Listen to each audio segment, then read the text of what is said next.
Close your eyes, breathe slowly.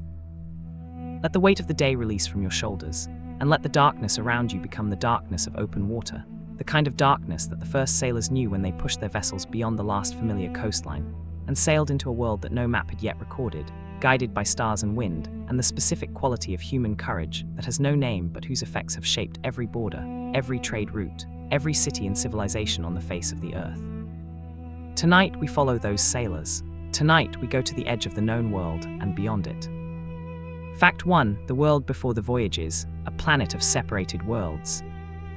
Before the great voyages of exploration that would transform the world between the 15th and 17th centuries, the surface of the Earth was, in a very real and very practical sense, not one world but many.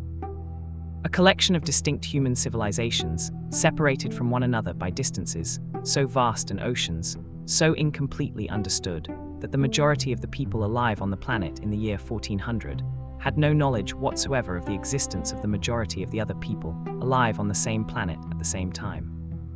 The great civilizations of Europe, the Islamic world, Sub-Saharan Africa, South and East Asia, and the Americas had each developed, over thousands of years, in conditions of relative isolation from one another, producing distinct languages, religions, technologies, agricultural systems, and ways of understanding the world that were the products of independent invention rather than shared inheritance.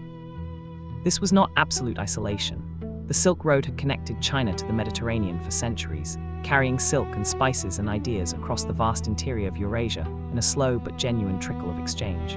The Indian Ocean had been a highway of maritime trade for Arab, Indian, and East African merchants for 1,000 years before any European ship entered its waters. The Norse had reached North America 5 centuries before Columbus. But these connections were partial, intermittent, and known to relatively small populations of merchants and sailors rather than to the broader civilizations in whose margins they operated. The Americas were entirely unknown to Europeans, Africans, and Asians. Australia was unknown to every civilization outside its own indigenous peoples. The true shape of Africa was a mystery to those who had not sailed its coasts. The world was large, and its largeness was full of human beings who did not know of one another's existence. What the Age of Discovery did, what the sailors and navigators and adventurers and conquerors, whose stories form the subject of this account, accomplished over the course of approximately 2 centuries, was to collapse that separation, to connect the separated worlds into a single interconnected system of trade, communication, conflict, and exchange, whose consequences are still fully operative in the world we inhabit today. The connection was violent, in many cases catastrophic, in all cases transformative beyond anything its initiators could have anticipated or intended. It was also one of the most consequential series of events in the history of the human species.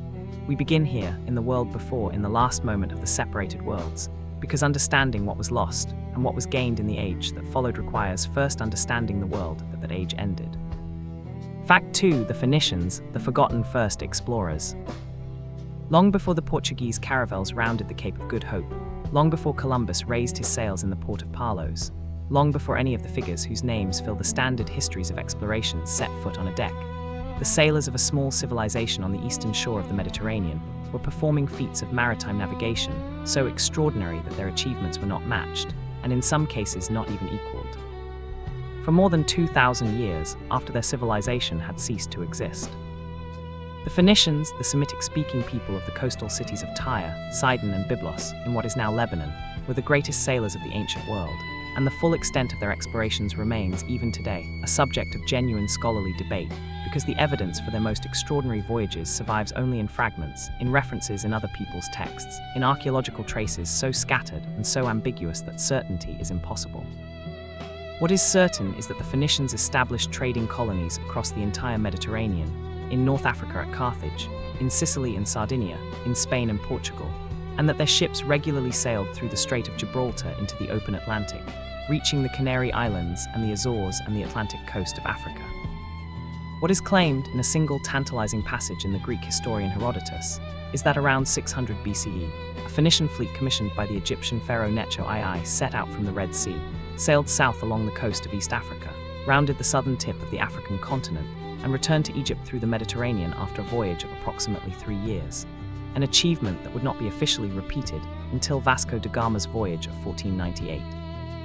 21 centuries later, Herodotus himself was skeptical of the story, finding implausible the sailors' report that as they rounded Africa, the sun had appeared on their right, to the north, rather than to the south as it always appeared in the Mediterranean world.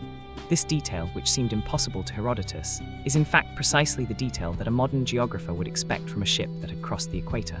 Once south of the equatorial line, the sun is indeed in the northern sky. Herodotus's disbelief is our best evidence that the story is true. The Phoenicians sailed around Africa before anyone in the Mediterranean world understood that Africa could be sailed around.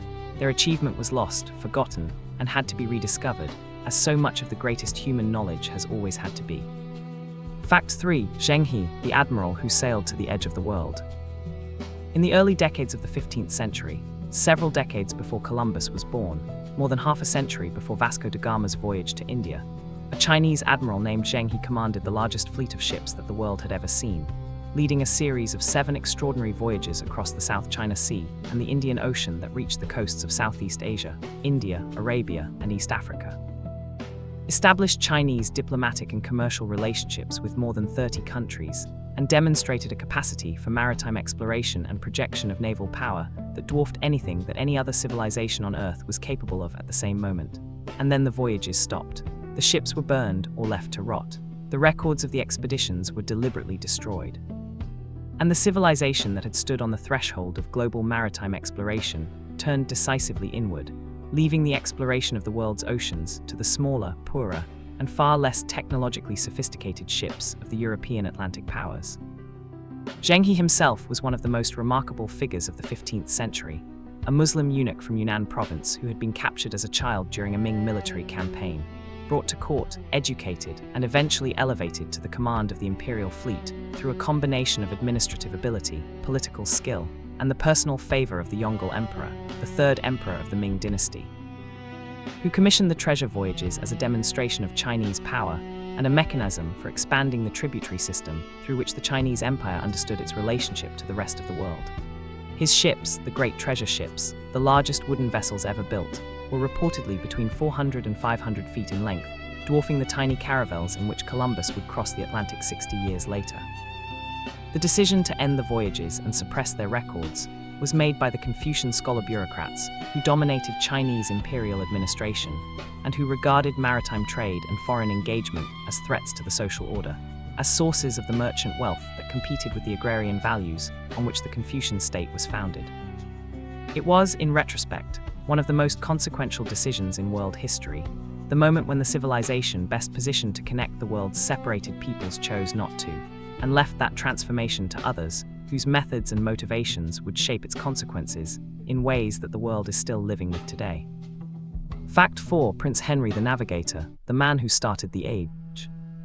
The figure most directly responsible for initiating the systematic program of maritime exploration that would eventually produce the Age of Discovery, the man whose specific decisions and specific institutional investments created the conditions in which the great Portuguese voyages of the 15th century became possible, was not himself a sailor.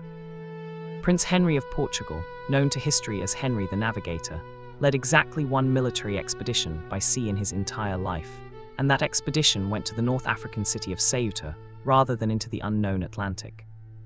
He organized the exploration of the world from the shore, from his court at Sagres on the southwestern tip of Portugal, where he gathered navigators, cartographers, mathematicians, and sailors from across the Mediterranean world and created, in effect, the first institutional research program in the history of exploration. Henry's motivations were multiple and not entirely noble. He was driven by the specifically Portuguese desire to find a sea route to the wealth of sub-Saharan Africa and the spice trade of the East, bypassing the land routes controlled by Arab and Italian merchants that made Eastern goods so expensive in Western European markets.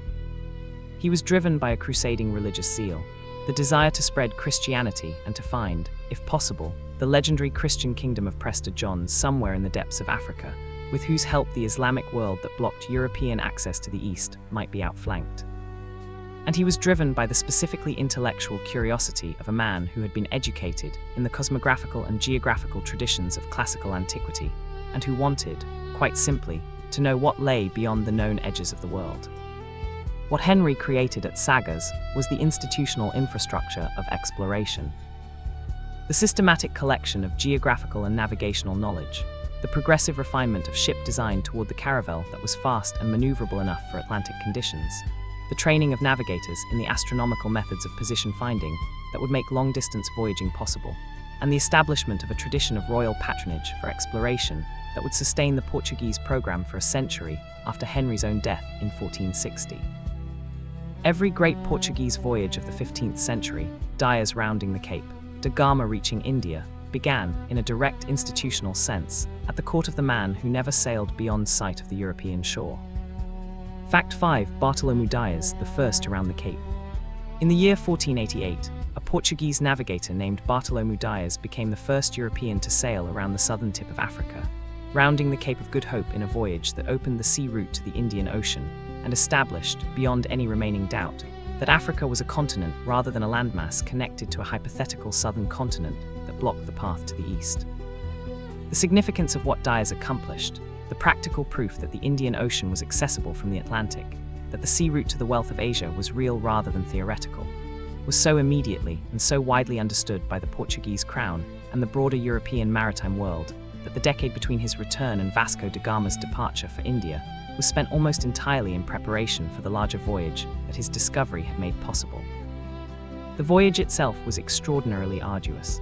Dias sailed south along the African coast with 3 ships, 2 caravels and a supply vessel, past the farthest point that any previous Portuguese expedition had reached, pushing into seas that grew progressively colder and progressively more turbulent as he moved toward the high southern latitudes where the Southern Ocean generates the most severe weather conditions on Earth. A storm of approximately 13 days' duration drove his ship south and east, out of sight of the African coast, and when the weather cleared and Dias turned north again, he found, to his astonishment and the astonishment of his crew, that there was no coast to the east. Africa had ended. He had rounded it without knowing he was doing so. He named the promontory at the southern tip of Africa the Cape of Storms, a name that accurately reflected the conditions he had experienced, but the Portuguese King João II renamed it the Cape of Good Hope, a name that reflected not the weather conditions at the Cape, but the specific strategic and commercial hope that its rounding represented. The hope of the sea route to India, the hope of access to the wealth of the East on Portuguese rather than Arab or Italian terms, the hope that the long program of exploration that Henry the Navigator had initiated, and that 3 generations of Portuguese sailors had pursued at the cost of their lives, and their ships had finally reached the threshold of its justification. Fact 6. Christopher Columbus, the voyage that changed everything. On the 12th of October, 1492, a Genoese navigator in the service of the Spanish crown named Cristoforo Colombo, Christopher Columbus, stepped ashore on a small island in the Caribbean Sea, planted the banner of Castile and Leon in the sand, and believed with absolute sincerity that he had reached the islands of Asia. He had not. He had reached a hemisphere that no European map had ever recorded, a world of extraordinary human and biological diversity, whose existence was entirely unknown to the civilization that had just made contact with it, and whose subsequent history would be shaped by that contact in ways that neither Columbus nor anyone else alive in 1492 could have imagined or predicted. Columbus's achievement was real and extraordinary, even if his understanding of it was wrong. To sail west from the Canary Islands for 33 days without sight of land, in the face of a crew whose fear and frustration were approaching the threshold of mutiny, guided by a theory of the Earth's size that was in fact significantly wrong, Columbus had drastically underestimated the circumference of the globe.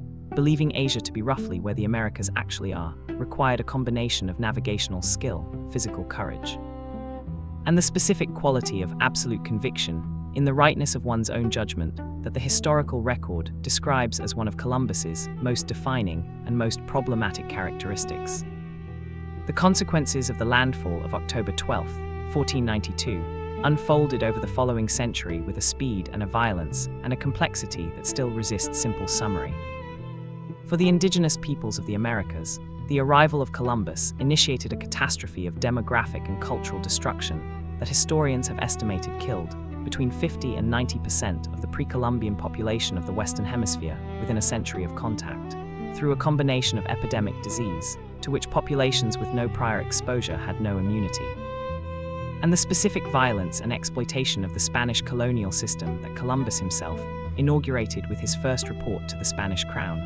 For Europe, the Americas provided wealth and resources that funded the development of the modern world. The ledger is still being counted. Fact 7. Vasco da Gama, the sea route to India. 6 years after Columbus's first landfall in the Caribbean, a Portuguese navigator named Vasco da Gama accomplished the voyage that the entire century-long Portuguese program of African coastal exploration had been designed to make possible.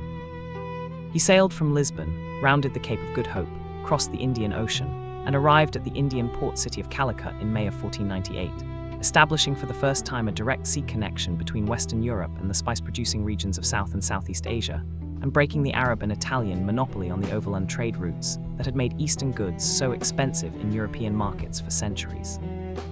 The voyage was a feat of seamanship of the highest order. Da Gama's route from the Cape of Good Hope to India required crossing the Indian Ocean, a body of water whose wind patterns and navigational challenges were entirely unknown to Portuguese sailors, on a bearing that no European ship had ever followed. He achieved this in part by the audacious decision to sail far out into the South Atlantic before turning east, catching the westerly winds of the southern hemisphere to carry him around the Cape, rather than fighting the contrary winds close to the African coast. This specific navigational insight, the volta do mar, the return by way of the sea, was one of the great contributions of the Portuguese exploration tradition to the science of navigation. And it remains the basis of efficient sailing routes in the southern hemisphere today. The human cost of the voyage was enormous. Of the roughly 170 men who left Lisbon in July of 1497, fewer than 60 returned to Portugal in August of 1499, the others having died of scurvy, dysentery, and the accumulated physical punishment of a voyage that covered approximately 24,000 miles over the course of 2 years. The economic return was, by the standards of the time, staggering. The spices da Gama brought back from India sold in Lisbon for 60 times the cost of the entire expedition. The age of European maritime trade dominance had begun. The world of separated civilizations was ending. Fact 8. The Treaty of Tordesillas, dividing the world.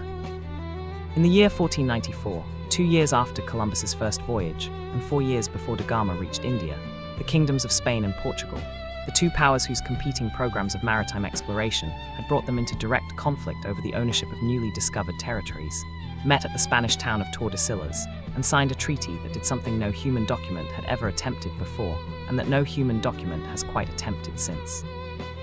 It divided the entire surface of the earth between two sovereign powers, drawing a line of demarcation across the Atlantic Ocean, and assigning everything to the west of that line to Spain and everything to the east to Portugal. The treaty was brokered by Pope Alexander VI, whose authority as the spiritual head of Christendom gave him, in the legal and theological framework of 15th century European thought, the standing to adjudicate the conflicting claims of Christian kingdoms to territories whose previous inhabitants had no recognized standing in European international law. The line was drawn at 370 leagues west of the Cape Verde Islands, a distance whose specific value was the result of Portuguese negotiation, pushed further west than the original papal demarcation to ensure that the sea route to India around Africa fell within the Portuguese sphere.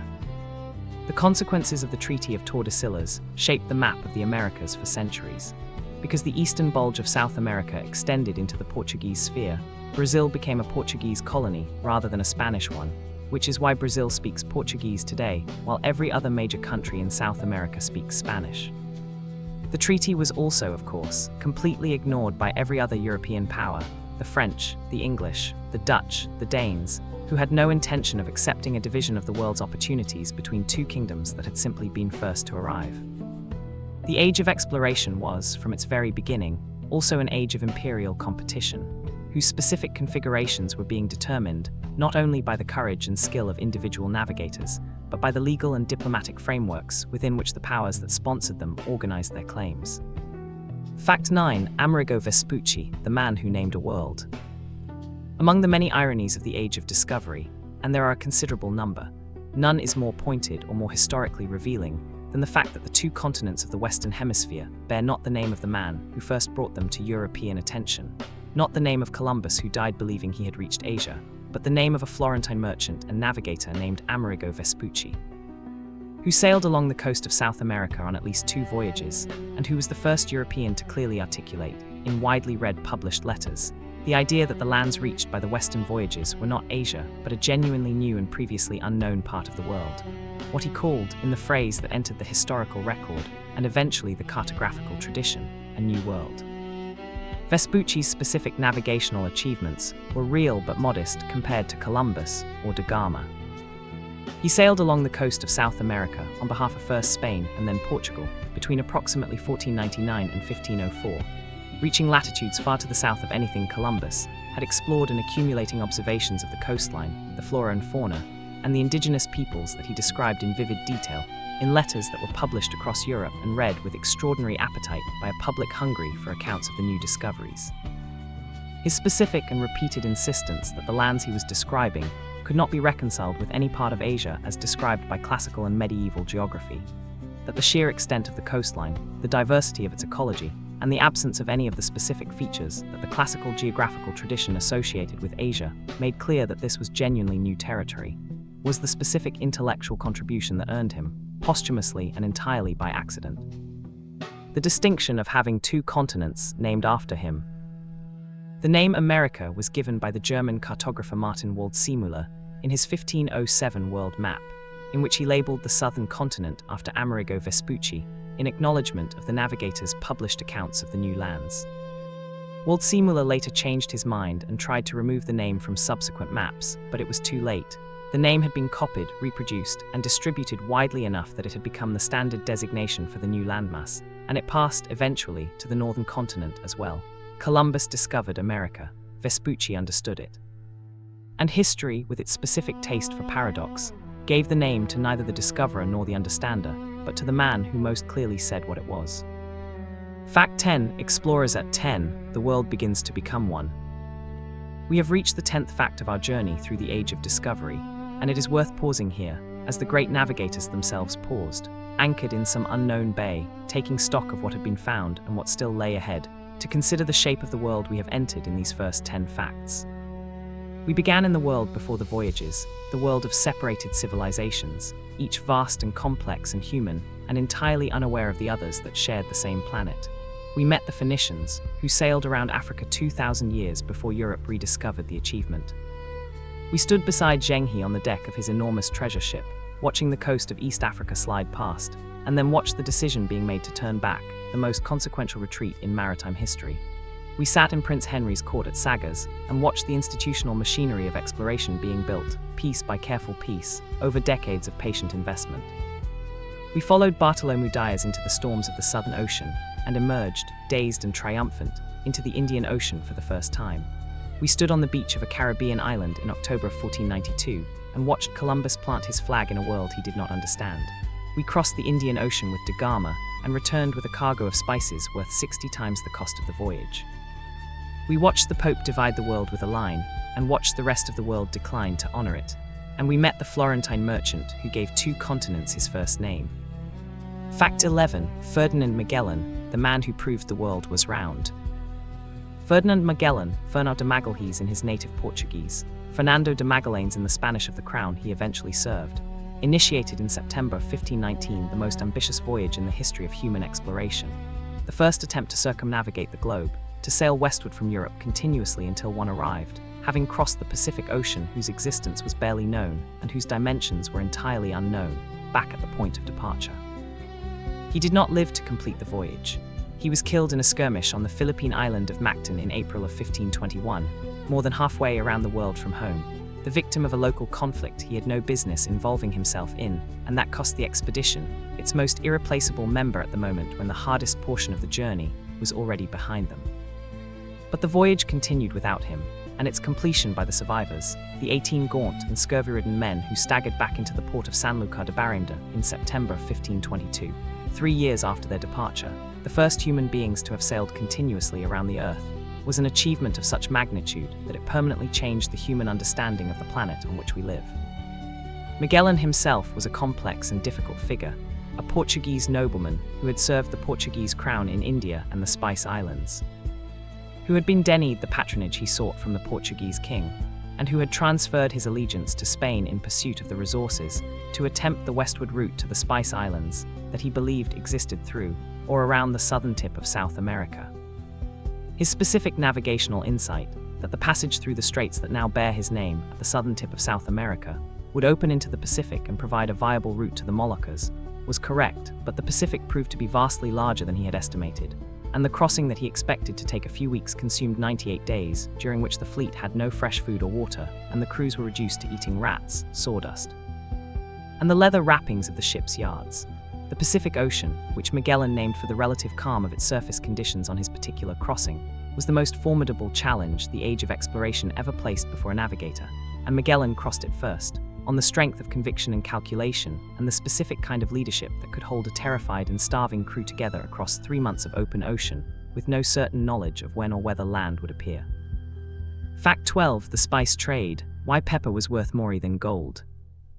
To understand the age of discovery, to understand why the kings of Portugal and Spain were willing to fund voyages of such extraordinary cost and risk, why navigators were willing to sail into unmapped oceans with inadequate provisions and no certain knowledge of what lay ahead, why the political and commercial energies of an entire continent were organized, for more than a century, around the single obsessive goal of finding a direct sea route to the sources of Eastern trade goods.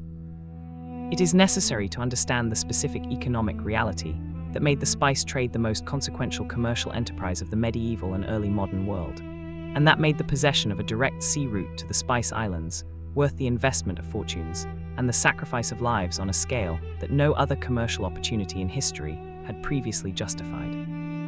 Spices, pepper, cinnamon, cloves, nutmeg, mace, ginger, cardamom were not merely luxury flavoring in the medieval European world. They were essential preservatives in an era without refrigeration, where the ability to make salted meat and fish palatable through the long winter months was a matter of genuine practical importance. They were medicines prescribed by physicians for a range of conditions, whose treatments the Galenic medical tradition organized largely around aromatic and heating substances. They were status symbols of the most visible and most unambiguous kind, their presence on a table signaling wealth and connection to the great trading networks of the world.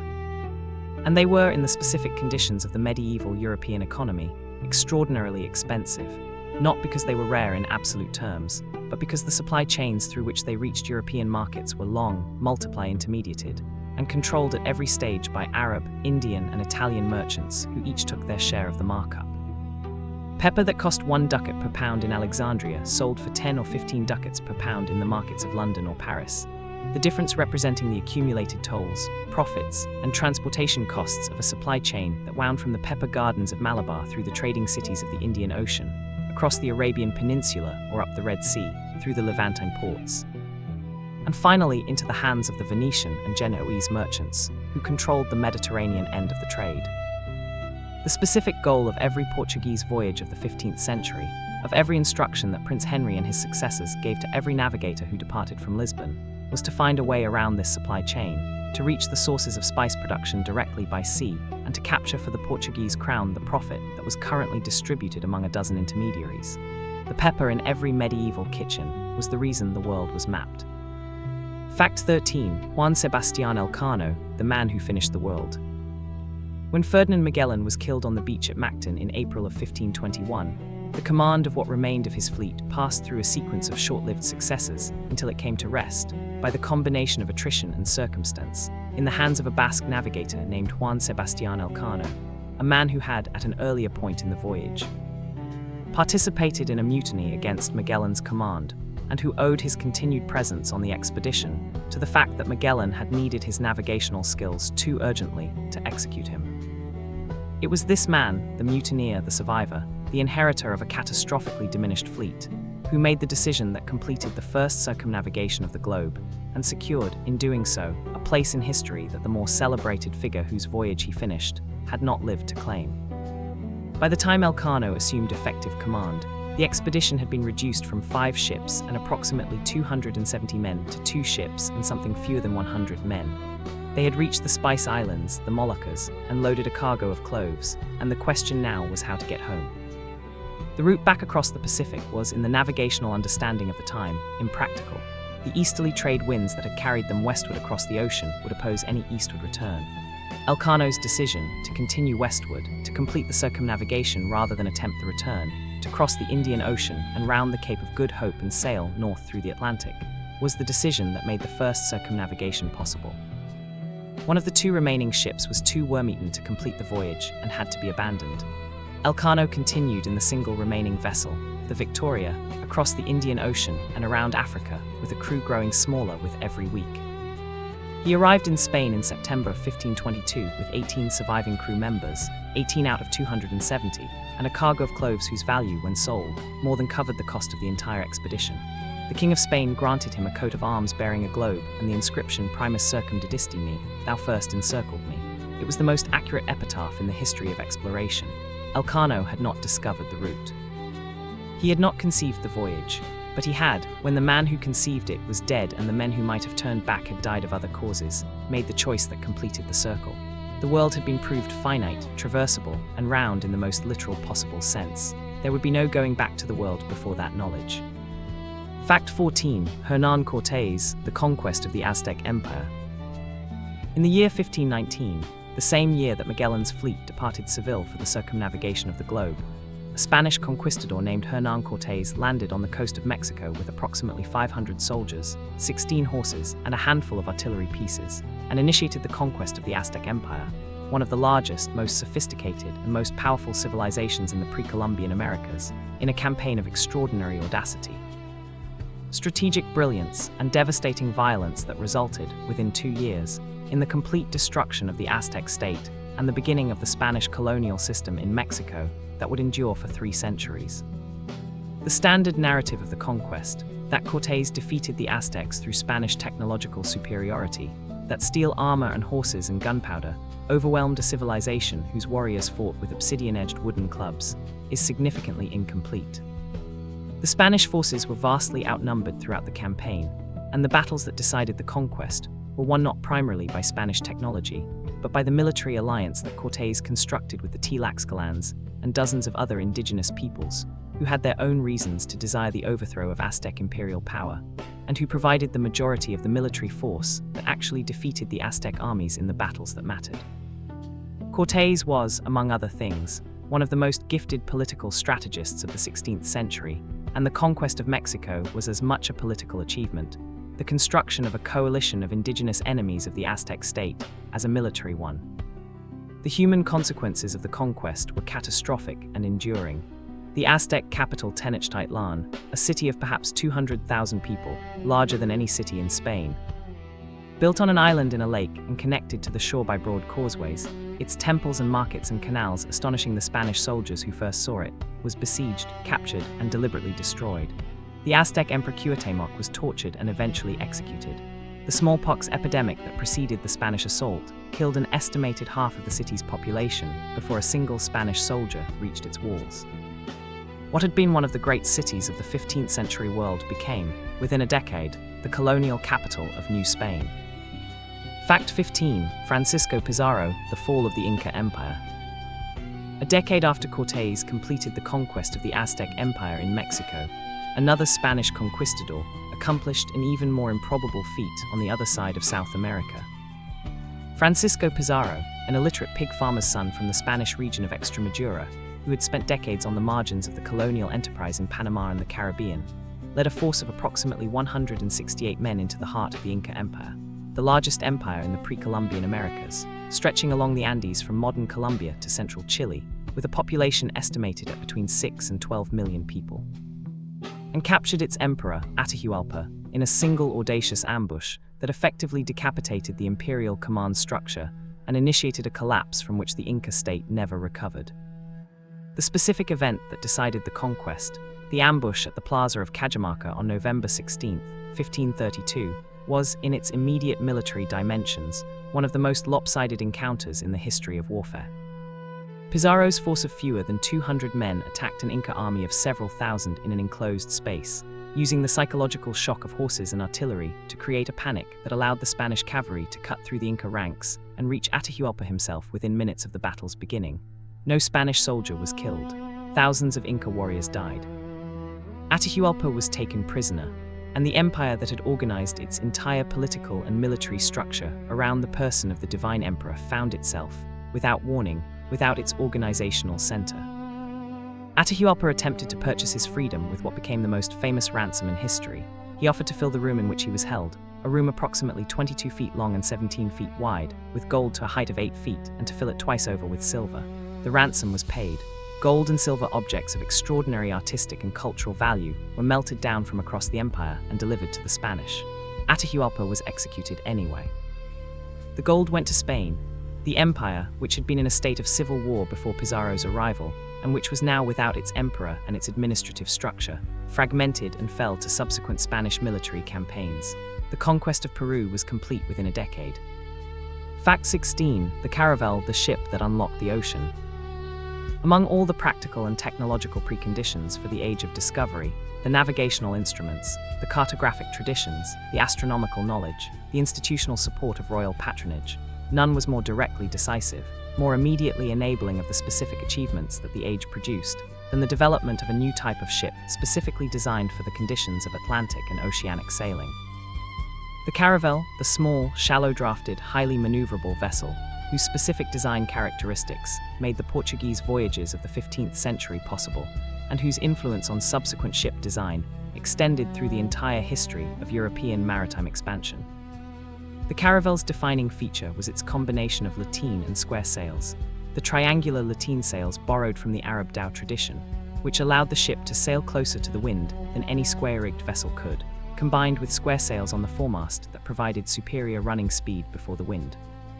This combination gave the caravel a versatility of performance across different wind conditions that no previous European ship design had achieved, allowing it to make progress in the northerly and westerly headwinds of the return voyage from the African coast that had defeated earlier Portuguese exploration attempts.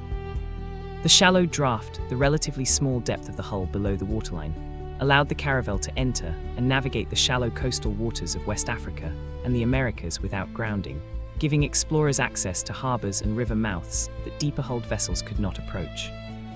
The caravel was also, by the standards of its age, a small ship, typically between 50 and 160 tons, crewed by between 20 and 50 sailors, and its smallness was in certain respects an advantage as well as a limitation. It required fewer crew and fewer provisions than larger vessels, making it more economical to operate and more easily sustained on long voyages where provisioning opportunities were uncertain. The Nina and the Pinta, two of Columbus's 3 ships on the first voyage to the Americas, were caravels. The ships of Bartolomé Dias were caravels. The vessel in which Vasco da Gama's fleet included caravels. The ships that found the Americas, that rounded Africa, that opened the sea routes to India were at their core the product of a specific engineering solution to the specific navigational challenges of Atlantic sailing. The caravel did not merely carry the explorers. It made them possible. Fact 17. Navigation in the Age of Discovery, Stars, Winds, and Dead Reckoning. The navigational methods available to the sailors of the Age of Discovery were, by modern standards, extraordinarily crude, and by any standard, extraordinarily demanding of skill, experience, and judgment. There were no chronometers, without which the determination of longitude was impossible. The marine chronometer accurate enough to allow reliable longitude measurement would not be developed until John Harrison's work in the 18th century, more than 2 centuries after Columbus's first voyage. There were no satellite navigation systems, no radio communications, no depth sounders, no reliable weather forecasting. The navigator of the 15th and 16th centuries determined their position, their course, and their speed using a combination of astronomical observation, dead reckoning, and empirical knowledge of wind patterns and ocean currents that was the accumulated inheritance of generations of seafaring experience. Dead reckoning, the method of estimating one's current position by tracking the direction and speed of travel from a known previous position, was the foundation of oceanic navigation in the Age of Discovery. A skilled navigator would measure the ship's heading with a magnetic compass, estimate the ship's speed by timing the passage of floating objects alongside the hull, note the effects of current and leeway on the vessel's actual track, and calculate the resulting position by geometry. The accumulated errors in each of these estimates, over the course of a weeks-long oceanic crossing, could produce positional errors of hundreds of miles. And the fact that the great navigators of the age were able to find their intended destinations at all is testimony to the specific quality of experience and judgment that distinguished the master navigator from the merely competent one. Celestial navigation, the determination of latitude by measuring the altitude of the sun at noon or the altitude of the pole star above the horizon, was the corrective tool that kept dead reckoning errors within manageable bounds. The astrolabe and the quadrant, used to measure the sun's altitude, allowed navigators to determine their latitude with reasonable accuracy, and latitude sailing, the technique of sailing to the latitude of one's destination, and then following that latitude east or west until the destination appeared, was the standard method for making reliable oceanic crossings in the Age of Discovery. Columbus used it, da Gama used it. Every great navigator of the age understood that the sky was the map, and that the ability to read it was the difference between arrival and disappearance into the open ocean without a trace. Fact 18. The Portuguese in Africa, the beginnings of the slave trade. The Portuguese program of African coastal exploration that Henry the Navigator initiated in the 1420s had, within 2 decades of its beginning, produced a consequence of world historical significance that was entirely unintended by its initiators, and that would prove to be among the most morally devastating legacies of the Age of Discovery: the establishment of the transatlantic slave trade. The systematic capture and transportation of African human beings across the Atlantic Ocean for sale as forced labor in the European colonies of the Americas, a trade that over the course of the following 4 centuries would remove an estimated 12 to 15 million people from Africa, and whose consequences for the societies and cultures of Africa, the Americas, and Europe are still fully operative in the world today. The Portuguese first captured enslaved Africans on the West African coast in 1441, when a raiding party returned to Portugal with a small group of captives, an event that Prince Henry received with what his official chronicler recorded as spiritual satisfaction, interpreting the enslaved people as potential converts to Christianity rather than as human beings whose freedom had been violently destroyed. The trade grew rapidly over the following decades, driven by the demand for agricultural labor in the sugar plantations that Portugal was developing on the Atlantic island colonies of Madeira and the Azores. And then, after the opening of the Americas, in the vastly larger plantation economies of Brazil and the Caribbean, whose labor requirements would consume millions of African lives over the following centuries. The specific historical horror of the transatlantic slave trade lies not only in its scale, in the 12 to 15 million people transporting, the additional millions who died in the capture, the march to the coast, and the passage across the Atlantic, but in the specific institutional and ideological structures that were developed to justify and organize it. The legal frameworks that defined enslaved people as property rather than persons, the racial theories that developed over the course of the trade to provide ideological justification for the enslavement of African people specifically, the economic systems of the plantation Americas that were built entirely on the foundation of enslaved labor and whose products, sugar, tobacco, cotton, financed a substantial portion of the development of the modern European economies. The Age of Discovery was, inseparably, also an age of enslavement. The two cannot be understood apart from each other. Fact 19. John Cabot, England's first step into the New World. While Spain and Portugal were dividing the wealth of the new discoveries between them under the terms of the Treaty of Tordesillas, the other major European powers were watching with increasing interest and increasing frustration, seeking their own routes to the wealth that the Iberian kingdoms were accumulating, and their own claims to the territories that were being incorporated into the Spanish and Portuguese empires with such astonishing speed. England's entry into the Age of Discovery came in the form of a commission granted by King Henry VII in 1496 to a Venetian navigator living in Bristol named Giovanni Caboto, known to history by the anglicised version of his name, John Cabot, to sail westward in search of lands not already claimed by Spain or Portugal, and to take possession of them for the English crown. Cabot's first voyage in 1496 was turned back by bad weather. His second voyage in 1497 was successful. He crossed the North Atlantic from Bristol and made landfall.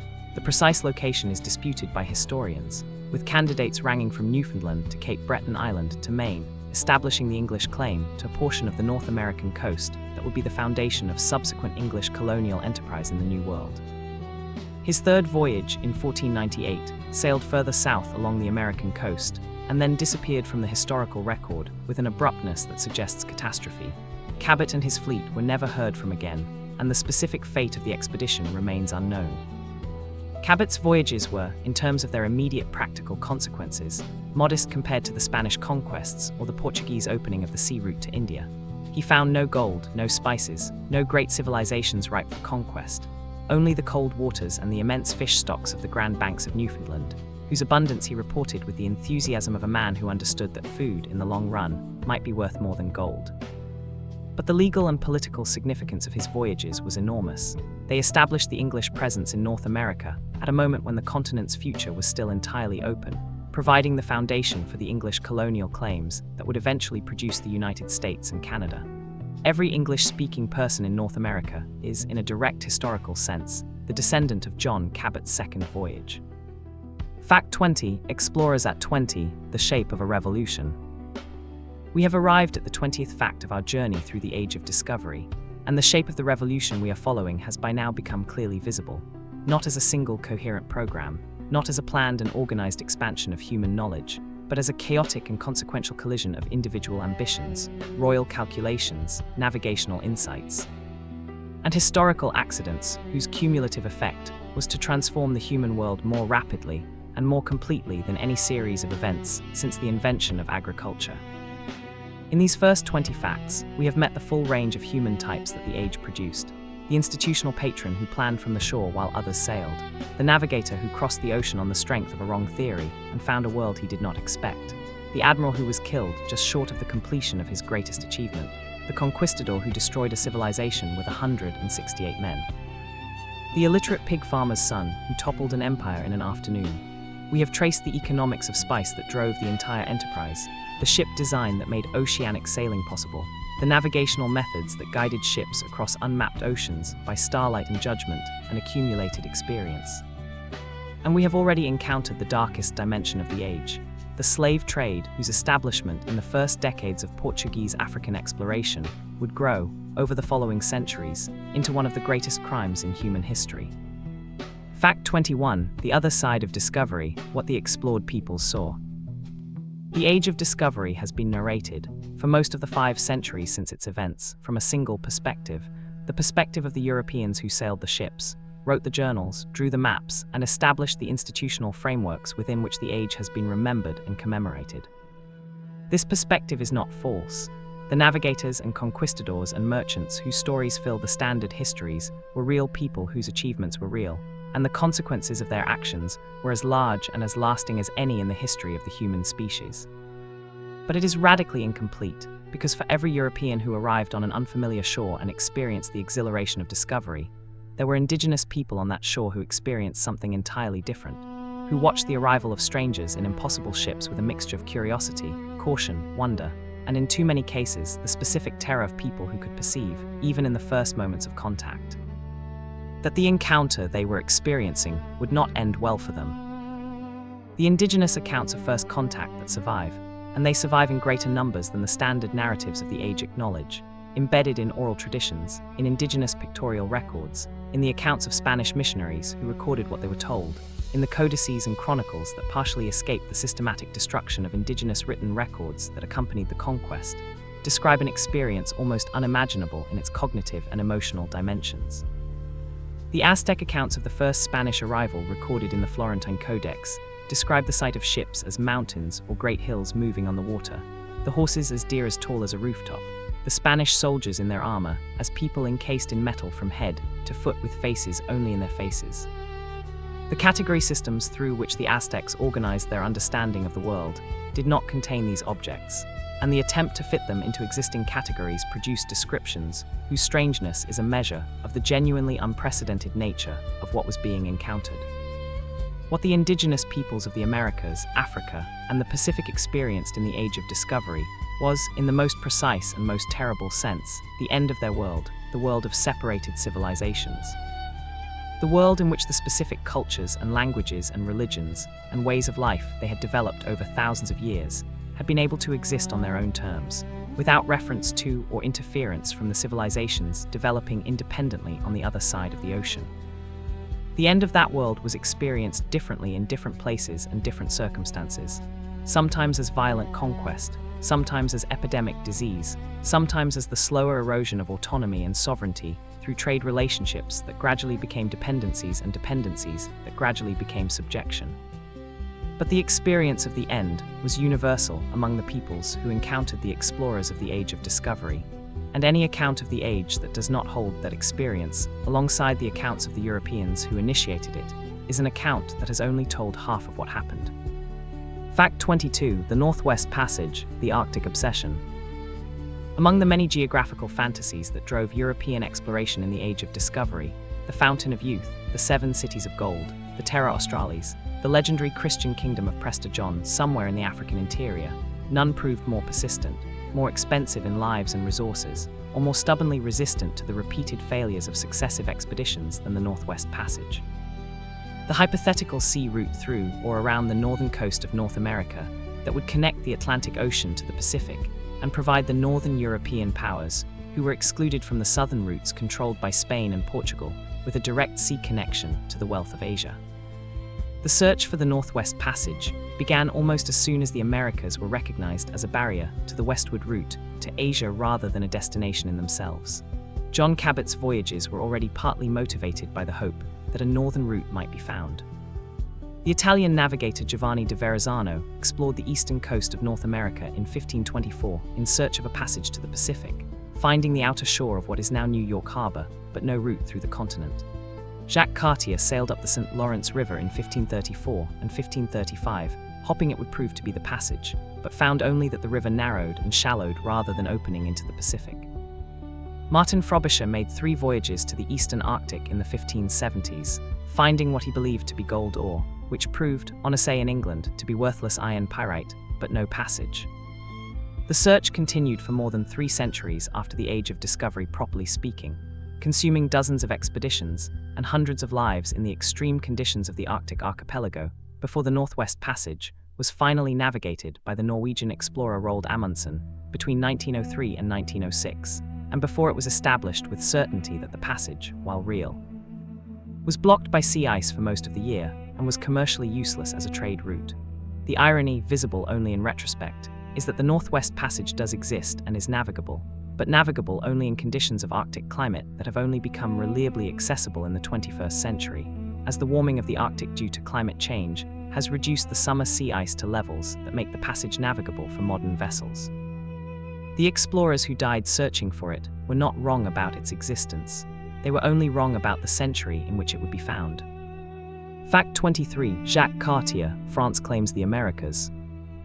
France's entry into the competition for the New World of the Americas came through a Breton navigator named Jacques Cartier, who made 3 voyages to North America between 1534 and 1542 under the patronage of the French King Francis I, charting the Gulf of St. Lawrence and the St. Lawrence River, making contact with the indigenous Iroquoian peoples of the region, and establishing the French claim to a portion of North America that would eventually develop into the colony of New France, the foundation of French-speaking Canada that persists as the cultural and linguistic identity of Quebec to the present day. Cartier's voyages did not produce the immediate wealth that the Spanish conquests of Mexico and Peru had generated, and they did not result in permanent settlement in Cartier's own lifetime. But they established a French presence and a French claim in North America that the subsequent history of the continent would prove enormously consequential. Cartier's first voyage in 1534 explored the Gulf of St. Lawrence, establishing contact with the Haudenosaunee chief Donnacona, whose people occupied the site of the present-day city of Quebec. Cartier erected a large cross at Gaspé bearing the arms of France, a gesture whose symbolic meaning as a claim of possession was clearly understood by Donnacona, who protested it, and returned to France with 2 of Donnacona's sons, taken without their father's consent as a form of insurance and as future interpreters for subsequent voyages.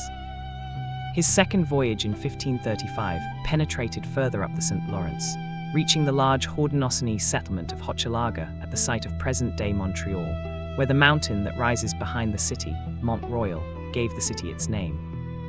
What makes Cartier's voyages most historically revealing, beyond their specific geographical achievements, is the dynamic that developed between the French explorer and the indigenous peoples of the St. Lawrence Valley, a dynamic that oscillated between mutual curiosity and mutual manipulation, between genuine exchange and calculated deception, that anticipated in miniature the broader pattern of European indigenous relations that would characterize the entire history of the colonial Americas. Cartier was not a conquistador in the Spanish mold. He did not arrive with armies of conquest, but the logic of possession and the logic of empire were present in his voyages from the beginning, embedded in the crosses he erected, and the people he abducted, and the reports he sent back to a king who wanted territory and wealth rather than knowledge. Fact 24. Vasco Núñez de Balboa, the first European to see the Pacific. On the 25th of September, 1513, 4 years before Magellan's departure, and 21 years after Columbus's first landfall, a Spanish conquistador named Vasco Núñez de Balboa climbed a peak in the mountains of the Isthmus of Panama, looked out over an expanse of open ocean stretching to the horizon in every direction, and became the first European to see the Pacific Ocean from the shores of the Americas. 4 days later, he walked into the surf of the Pacific in full armor, his sword in one hand and the banner of Castile in the other, and formally claimed the ocean and all lands washed by it for the Spanish crown, a claim so sweeping in its territorial ambition as to border on the surreal, and so consequential in its downstream effects that the history of the Pacific world for the following 4 centuries was, in significant part, organized by the Spanish presence that Balboa's gesture initiated. The circumstances of Balboa's expedition to the Pacific were characteristic of the specific human texture of the early colonial enterprise in the Americas, a mixture of courage, brutality, opportunism, and genuine geographical curiosity that defies simple moral categorization. Balboa was an escaped debtor who had stowed away in a barrel on a supply ship to avoid his creditors in Hispaniola, who had maneuvered his way to command of the expedition through a combination of political skill and the violent removal of his predecessor, and who had heard from indigenous informants about a great sea to the south and a land of gold beyond it, and had organized the crossing of the isthmus on the basis of this intelligence. His force of approximately 190 Spanish soldiers and hundreds of indigenous allies cut through the jungle of Panama for 25 days before reaching the peak from which he first saw the Pacific. Balboa's subsequent fate was as characteristic of the age as his achievement. He was arrested 3 years later on charges of treason by a political rival, tried before a hastily convened court, and executed by beheading in January of 1519, the same year that Magellan sailed out of Seville to cross the very ocean that Balboa had been the first European to see. The man who discovered the Pacific was dead before the ocean he discovered was crossed. Fact 25. The Columbian Exchange, when two worlds merged. Among all the consequences of the Age of Discovery, the political, the military, the economic, the cultural, none has had a more pervasive, more enduring, or more directly tangible impact on the daily lives of every human being living today than the Columbian Exchange, the massive bidirectional transfer of plants, animals, diseases, and peoples between the previously separated biological worlds of the Old World and the new that began with Columbus's first voyage, and that transformed the agriculture, the diet, the demography, and the ecology of every inhabited continent within a century of its initiation. The New World gave the Old World plants of extraordinary agricultural importance that have become so thoroughly integrated into the cuisines and economies of their adopted continents that their American origins are now almost invisible. The potato, which became the dietary staple of Ireland and Germany and Russia and much of Northern Europe, is a Peruvian domesticate that did not exist in Europe before the 16th century. The tomato, now inseparable from Italian cuisine, is a Mexican plant that Italian cooks did not know existed before the Spanish conquest. Maize, now the world's most widely grown grain, is a Mexican domesticate that was brought to Africa and Asia, where it transformed agricultural systems and supported population growth on a massive scale. Chocolate, vanilla, chili peppers, sweet potatoes, squash, peanuts, pineapples, avocados. The list of foods whose existence in the Old World depends entirely on the Columbian Exchange is so long that the removal of all American crops from the world's current dietary systems would produce immediate and catastrophic food insecurity across every continent. The exchange was not equal in its biological consequences. The Old World gave the New World domesticated animals, horses, cattle, pigs, sheep, goats, that transformed indigenous agricultural and transportation systems across the Americas.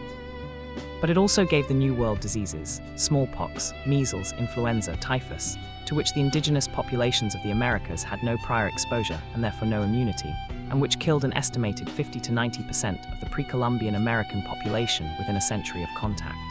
The specific demographic catastrophe of this epidemic mortality is one of the largest population losses in human history. It was not intentional in most cases. The disease organisms moved ahead of the advancing European populations, killing people who had never seen a European and would not for years or decades. But it was the biological consequence of the end of the world's separation, the price paid for the connection of the previously separated hemispheres, and it transformed the Americas from densely populated civilizations into depopulated landscapes that European colonists could then claim, with a combination of bad faith and genuine delusion, to be empty and available. Fact 26. The Golden Age of Cartography, Drawing the World. The Age of Discovery was also, inseparably, a golden age of cartography, the period in which the art and science of mapmaking was transformed from a discipline organized around classical authority and theological symbolism into a practice of empirical accumulation, in which the maps of the world were redrawn, generation by generation, as the reports of returning navigators added new coastlines, new islands, new continents, and new oceans to the collective picture of the Earth's surface that European geographical knowledge was constructing at a pace that had no precedent in the history of mapmaking. The maps of the early Age of Discovery are among the most beautiful and most historically revealing documents ever produced, works of art as much as works of science, their carefully drawn coastlines and elaborately illuminated interiors, reflecting both the precision of the navigational observations that produced them and the imaginative speculation that filled in the spaces between observed coastlines with the creatures, peoples, and geographical features that the tradition of geographical writing attributed to unknown regions. The Cantino Planisphere of 1502, one of the earliest surviving maps to show the Americas, was secretly copied in Lisbon and smuggled out of Portugal in a basket of herbs by an Italian agent working for the Duke of Ferrara, its commercial and strategic value making it worth the risk of theft and international incident. Martin Waldseemüller's World Map of 1507, the map that first applied the name America to the new continents, was produced in a print run of 1,000 copies for sale to the educated public of Europe, reflecting the extraordinary public appetite for geographical knowledge that the Age of Discovery had created, and that the printing press was able to satisfy in a way that manuscript map production could never have achieved. The single surviving copy of this map, purchased by the Library of Congress in 2001 for $10 million, is officially designated a national treasure of the United States. A piece of paper on which a German cartographer writing in Latin named a place he had never seen after an Italian merchant who had visited it twice, producing in the process the document that gave the Americas their name. Fact 27. Francis Drake, the pirate who circumnavigated. The second circumnavigation of the globe, completed between 1577 and 1580, more than half a century after Magellan and Elcano's first circumnavigation, was accomplished by an English navigator and privateer whose career embodied, more completely than almost any other figure of the age, the specific combination of nautical brilliance, commercial ruthlessness, national service, and outright piracy that characterized the English participation in the competition for the world's oceans in the late 16th century. Francis Drake was, depending on whose perspective one adopts, a hero of English maritime history, a knight of the realm, the commander who helped defeat the Spanish Armada, and the first Englishman to circumnavigate the globe, or a pirate and a thief whose wealth was built entirely on the plunder of Spanish ships and Spanish colonial towns, and whose knighthood was the Queen of England's way of legitimizing state-sponsored theft on a global scale. Both perspectives are accurate. Drake's circumnavigation was not, in its primary motivation, an act of geographical exploration. It was a raiding expedition against Spanish shipping and Spanish colonial settlements on the Pacific coast of South America, a coast that Spain had considered safely remote from English interference because no English ship had ever entered the Pacific. Drake's appearance in the Pacific, after the harrowing passage through the Strait of Magellan in conditions of extreme weather, was as surprising to the Spanish colonial authorities as it was spectacular in its consequences.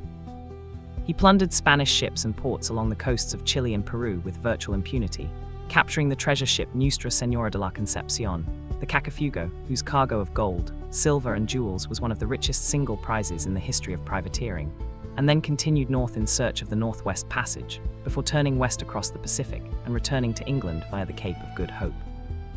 He arrived in Plymouth in September of 1580 with a cargo of plunder so valuable that its contents, when shared with the investors who had funded the expedition, produced a return of approximately 4,700% on the original investment, a return that made the circumnavigation one of the most profitable single commercial ventures in English history. Queen Elizabeth went aboard Drake's ship, the Golden Hind, anchored at Diptford, and knighted him on the deck. The Spanish ambassador protested vigorously. The age of competing empires was in full swing. Fact 28. The Dutch Golden Age, when Amsterdam ruled the seas. The 17th century belonged, in the history of European maritime power, not to Spain or Portugal, the pioneers of the Age of Discovery, nor to England, whose naval power was still consolidating, but to the small, densely populated, commercially ingenious Dutch Republic, whose combination of financial innovation, mercantile culture, naval technology, and geopolitical opportunism produced, in the space of approximately a century, the most extensive trading empire in the world, and a cultural flowering of extraordinary richness whose artistic legacy, Rembrandt, Vermeer, the Dutch masters, is still among the most celebrated in the history of Western painting. The Dutch entry into oceanic trade and exploration came through the specific mechanism of commercial rebellion. The Dutch Republic was fighting a war of independence from Spain, the Spanish crown controlled the Portuguese spice trade, and the Dutch merchants who had previously bought and distributed Portuguese spices in northern Europe found themselves cut off from their supply as the war intensified. The response was characteristically direct. If the Spanish would not sell them spices, the Dutch would sail to the source themselves. The first Dutch fleet to reach the Spice Islands departed in 1595, and returned in 1597 with a cargo of pepper and spices that, while insufficient to repay the voyage's costs, demonstrated conclusively that the route was viable and that Dutch ships could compete with Portuguese ones in the Indian Ocean. The instrument through which the Dutch organized their subsequent commercial empire was the Verenigde Oostindische Compagnie, the Dutch East India Company, the VOC, founded in 1602 and endowed by the Dutch States General with powers that no previous commercial organization had possessed: the right to make war, negotiate treaties, establish colonies, and maintain military forces on behalf of the Dutch Republic across the entire Eastern Hemisphere. The VOC was, in the most precise sense, a state within a state, a commercial enterprise with sovereign powers, the first multinational corporation in history, and for most of the 17th century, the most powerful economic entity in the world. The spice trade that had driven the entire age of discovery had found its ultimate institutional expression: not a kingdom or an empire, but a company. Fact 29. The interior of Africa, the continent that resisted. The age of discovery, for all its transformative impact on the shape of the known world, had a peculiar and revealing blind spot that persisted for several centuries after the great oceanic voyages: the interior of Africa. European navigators had been sailing along the African coastline since the Portuguese explorations of the 15th century, and European trading posts and colonial settlements had been established at intervals along both the Atlantic and Indian Ocean coasts of the continent since the 16th century. But the interior of Africa, the vast sub-Saharan landscape of forests, savannas, mountains, rivers, and deserts that constituted by far the largest portion of the continent's surface, remained, to European geographical knowledge, almost entirely unknown until the 19th century, a blank space on the maps of a continent whose outline had been traced with reasonable accuracy for 300 years. The reasons for this specific pattern of African exploration, coastal knowledge, interior ignorance, were multiple and mutually reinforcing. The African coastline, for all its length, provided very few natural harbors and very few navigable rivers whose mouths opened onto the sea. The great rivers of Africa, the Congo, the Zambezi, the Niger, the Nile, were blocked at or near their mouths by cataracts, sandbanks, or delta conditions that prevented ocean-going vessels from entering, denying explorers the river highway access to the interior that had proved so productive in the Americas and Asia. The climate of tropical Africa, the malaria, the sleeping sickness, the yellow fever, the dysentery killed European visitors with a reliability and a speed that earned the continent its 19th century designation as the white man's grave, a region where the average European life expectancy after arrival was measured in weeks rather than years. This relative immunity of the African interior to European penetration had a specific and paradoxical consequence. It preserved, for several centuries longer than the Americas or Asia, the political independence and cultural integrity of the African peoples who lived there. The empires of West Africa, Mali, Songhai, the Ashanti Confederation, the kingdoms of the East African interior, the sophisticated societies of the Great Lakes region maintained their independence from European colonialism throughout the entire period when the Americas were being conquered, depopulated, and resettled, and continued to maintain it in many cases until the late 19th century. Africa resisted the age of discovery not through any single act of resistance, but through geography, climate, and the specific biological defenses of a tropical environment that had been killing human invaders since long before the Europeans arrived. Fact 30. Explorers at 30, the weight of the world. We have reached the 30th fact of our journey, and the age of discovery has by now revealed itself in its full and uncomfortable complexity. Not as a story of heroic individuals expanding the boundaries of human knowledge, not as a simple tale of European triumph over geographical ignorance, but as something far larger, far more morally ambiguous, and far more consequential in its human costs and its enduring legacies than any celebratory narrative can adequately contain. We have met in these 30 facts the full spectrum of what the age produced: the institutional genius of Henry the Navigator and the navigational genius of Magellan, the political brilliance of Cortés and the audacious gamble of Pizarro, the commercial innovation of the Dutch East India Company and the map-making revolution of Waldseemüller, the Columbian exchange that remade the world's agriculture and killed half of the world's most vulnerable people, the slave trade that financed European prosperity with African lives, the resistance of Africa's interior and the compliance, coerced or negotiated, of peoples who had no good options when the ships arrived. We have followed the discovery of the Pacific and the fantasy of the Northwest Passage, the piracy of Drake and the institutional empire of the VOC. What emerges from these 30 facts is not a simple verdict on the age, but a recognition of its specific character. It was an age in which the scale of human ambition and the scale of human suffering were simultaneously larger than anything that had preceded them, in which the expansion of geographical knowledge and the contraction of human freedom moved in lockstep, in which the connection of the world's separated peoples was accomplished at a cost paid almost entirely by the people who had not chosen to be connected. The ocean ahead contains more of both, more discovery, more destruction, more of the specific human mixture of the extraordinary and the terrible that makes the age of discovery one of the most important and most difficult periods in the history of our species. This is explored during sleeping. Fact 31. Francisco de Orellana, the impossible journey down the Amazon. In the year 1541, a Spanish conquistador named Francisco de Orellana set out from the Inca city of Quito in the highlands of present-day Ecuador as part of a large expedition organized by the conquistador Gonzalo Pizarro, brother of Francisco, conqueror of the Inca, to find the legendary land of cinnamon, a region of the Amazonian interior that indigenous informants had described as rich in spices and potentially in gold. What Orellana accomplished over the following months was not what he had been sent to find. Separated from Pizarro's main force by the currents of the rivers he was following, and by the impossibility of returning upstream against them, he made the first complete navigation of the Amazon River from the Andes to the Atlantic Ocean, a journey of approximately 5,500 miles through the largest tropical rainforest on Earth, through a river system of such scale and such power that the Europeans who first saw it struggled to find words adequate to its dimensions. The journey lasted approximately 8 months, from the moment Orellana's small party separated from Pizarro's expedition until the 2 boats they had built from jungle materials, one of which Orellana named the Victoria, in honor of the first ship to circumnavigate the globe, emerged into the Atlantic Ocean in August of 1542. The conditions of the voyage were extraordinary.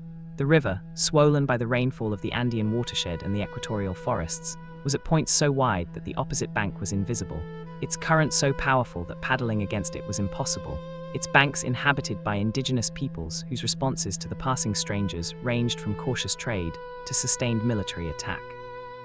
The men subsisted on whatever they could find or catch or trade for in the river's margins, supplemented by leather and whatever grew near the bank, and the physical attrition of the journey reduced the party to the edge of survival. What Orellana reported when he eventually reached Europe, the cities, the roads, the dense populations, the sophisticated agricultural systems he claimed to have seen from the river, was dismissed for centuries as the fantasy of a man who had suffered too much on his extraordinary journey. Modern archaeology has, in the 21st century, begun to recover evidence that the Amazon basin was indeed far more densely settled in the pre-Columbian period than subsequent centuries of observation suggested, and that the epidemic diseases that preceded European exploration may have depopulated the Amazon basin so completely that the forest had reclaimed what were once the most extensive urban landscapes in the pre-Columbian Americas. Orellana's reports may have been the last eyewitness accounts of a civilization already in the process of disappearing. Fact 32. Henry Hudson, the river, the bay, and the mutiny. Among the many explorers of the Age of Discovery, whose personal fates were shaped by the specific dynamic of the relationship between a driven, visionary navigator and the crews who depended on his judgment for their survival, and whose patience for the pursuit of his vision had clear limits, none presents a more poignant or more historically revealing case than Henry Hudson, the English navigator who made 4 voyages of exploration in the first decade of the 17th century, whose geographical discoveries were of lasting consequence, and whose final voyage ended in a mutiny that set him adrift in the enormous Canadian bay that now bears his name, never to be seen again. Hudson's first 2 voyages, made for the English Muscovy Company in 1607 and 1608, were attempts to find a northeast passage to Asia, routes north of Norway and Russia, that were turned back by the polar ice. His 3rd voyage, made for the Dutch East India Company in 1609, was perhaps the most geographically consequential. Blocked in his northeast passage attempt by ice, Hudson turned his ship, the Half Moon, around and sailed west instead, crossing the Atlantic and exploring the North American coast before entering the estuary of the river that now bears his name, the Hudson River, sailing up it as far as the present site of Albany in the hope that it might be the passage through the continent he was seeking. The river narrowed and shallowed, and was not the passage. But Hudson's report of the region's richness persuaded the Dutch East India Company to establish a trading post at the southern tip of Manhattan Island, a trading post that became the settlement of New Amsterdam, which became New York. His fourth and final voyage, for the English in 1610–11, took him through the strait now called Hudson Strait into the enormous inland sea now called Hudson Bay, which he spent months exploring in the conviction that it was the Pacific Ocean, or at least the approach to it. When the northern winter closed in and the ship was frozen into the ice, the crew, exhausted, cold, hungry, and convinced that Hudson was prioritizing his geographical obsession over their survival, mutinied in June of 1611, set Hudson, his son, and 7 loyal crew members adrift in a small open boat in the bay, and sailed back to England. The mutineers who survived the return voyage were examined, but never seriously prosecuted. Too much of the navigational knowledge that made the return possible had died with the men they left behind. Hudson's specific fate, whether he died quickly in the cold water or survived for some time on the bay's shores, has never been determined. Fact 33. The search for El Dorado, the city of gold that never was.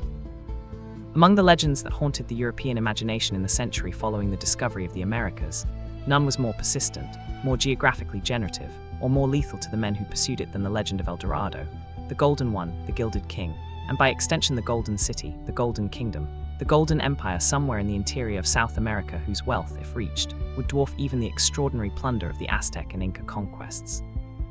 The legend drove some of the most extensive and most brutal explorations of the South American interior in the 16th and 17th centuries, consuming the lives of thousands of indigenous people and hundreds of European soldiers in expeditions whose hardships were extraordinary and whose results, in terms of actual gold, were invariably nothing. The specific origin of the El Dorado legend is traceable to the genuine ceremonial practices of the Muisca people of the high Andean plateau in present-day Colombia, who performed a specific ritual in which a new chief, his body covered in gold dust, was taken by raft to the center of the sacred Lake Guatavita, where he dived into the water and offerings of gold and emeralds were thrown in after him. The ritual was real and was witnessed and reported by early Spanish colonists in the region. But in the specific conditions of the colonial encounter, in the charged atmosphere of a civilization that had already found more gold in the Americas than it had dreamed possible, and that was prepared to believe any quantity of gold possible, the real ritual of a single specific ceremony in a specific place was transformed, through repetition and elaboration, into the legend of an entire city of gold that always lay just beyond the next mountain range, the next river crossing, the next indigenous informant's gesture toward the horizon. Gonzalo Pizarro exhausted himself and his men in a disastrous expedition into the Amazon basin in 1541 in search of El Dorado, the same expedition from which Orellana's Amazon voyage departed. Sir Walter Raleigh, the English courtier and poet, made 2 voyages to the Guiana Highlands in 1595 and 1617 in search of the Golden City.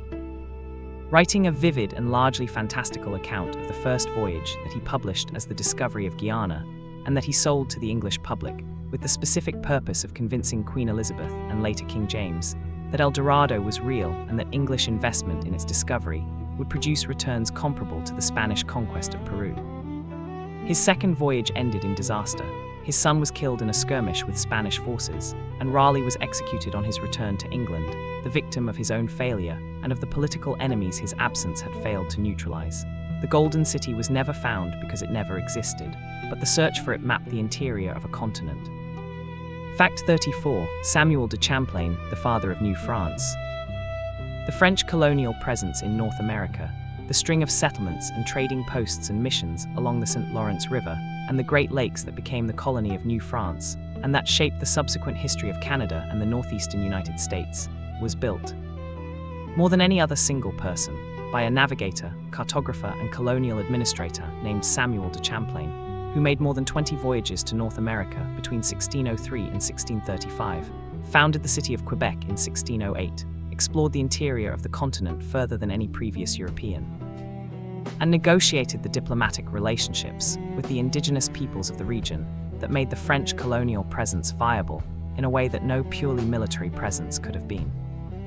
Champlain's approach to the indigenous peoples of North America was, by the standards of the age, relatively respectful, driven not by any idealistic belief in equality, but by the practical recognition that the French presence in the interior of North America was entirely dependent on indigenous trade, indigenous knowledge, and indigenous goodwill, and that the relationships required for French survival had to be built on terms that the indigenous peoples would accept.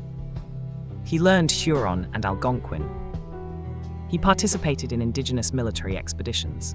most consequentially, in 1609, when he joined a Huron and Algonquin war party against the Iroquois Confederacy, and fired his arquebus at the Iroquois leaders, killing 3 with 1 shot in an encounter whose specific consequences, the permanent enmity of the Iroquois Confederacy toward the French and their eventual alliance with the English, shaped the entire subsequent political history of northeastern North America. His cartographic achievements were extraordinary. His maps of the northeastern North American coastline and the Great Lakes region were the most accurate available for more than a century after his death, products of a meticulous habit of observation and a specific commitment to recording what was actually there rather than what the tradition of geographical speculation suggested should be there.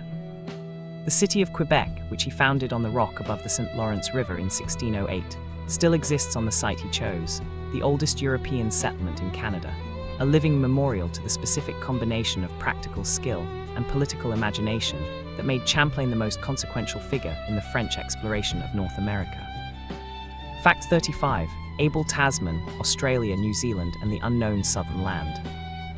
The exploration of the vast Pacific and its associated landmasses in the 17th century was conducted primarily under the auspices of the Dutch East India Company, whose ships crossing the Indian Ocean to and from the Dutch colonial possessions in the East Indies regularly encountered the western coast of a large landmass that the Dutch called New Holland, the continent now known as Australia, without making any serious attempt to investigate it. Since it appeared from its arid western coastline to offer nothing of the commercial value that was the VOC's exclusive interest.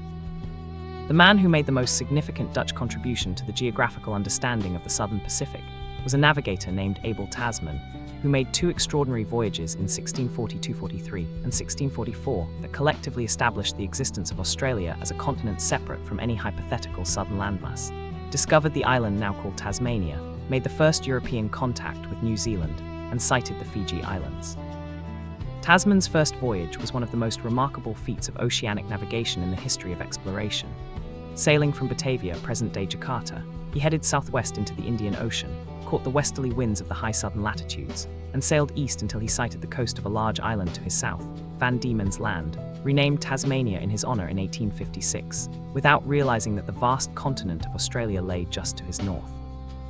Continuing east, he reached the west coast of the South Island of New Zealand, making the first European contact with the Maori people in an encounter that turned violent almost immediately when a party from the Dutch ships was attacked and 4 sailors killed, an outcome that caused Tasman to depart without landing and that left New Zealand's interior unknown to Europeans for more than a century.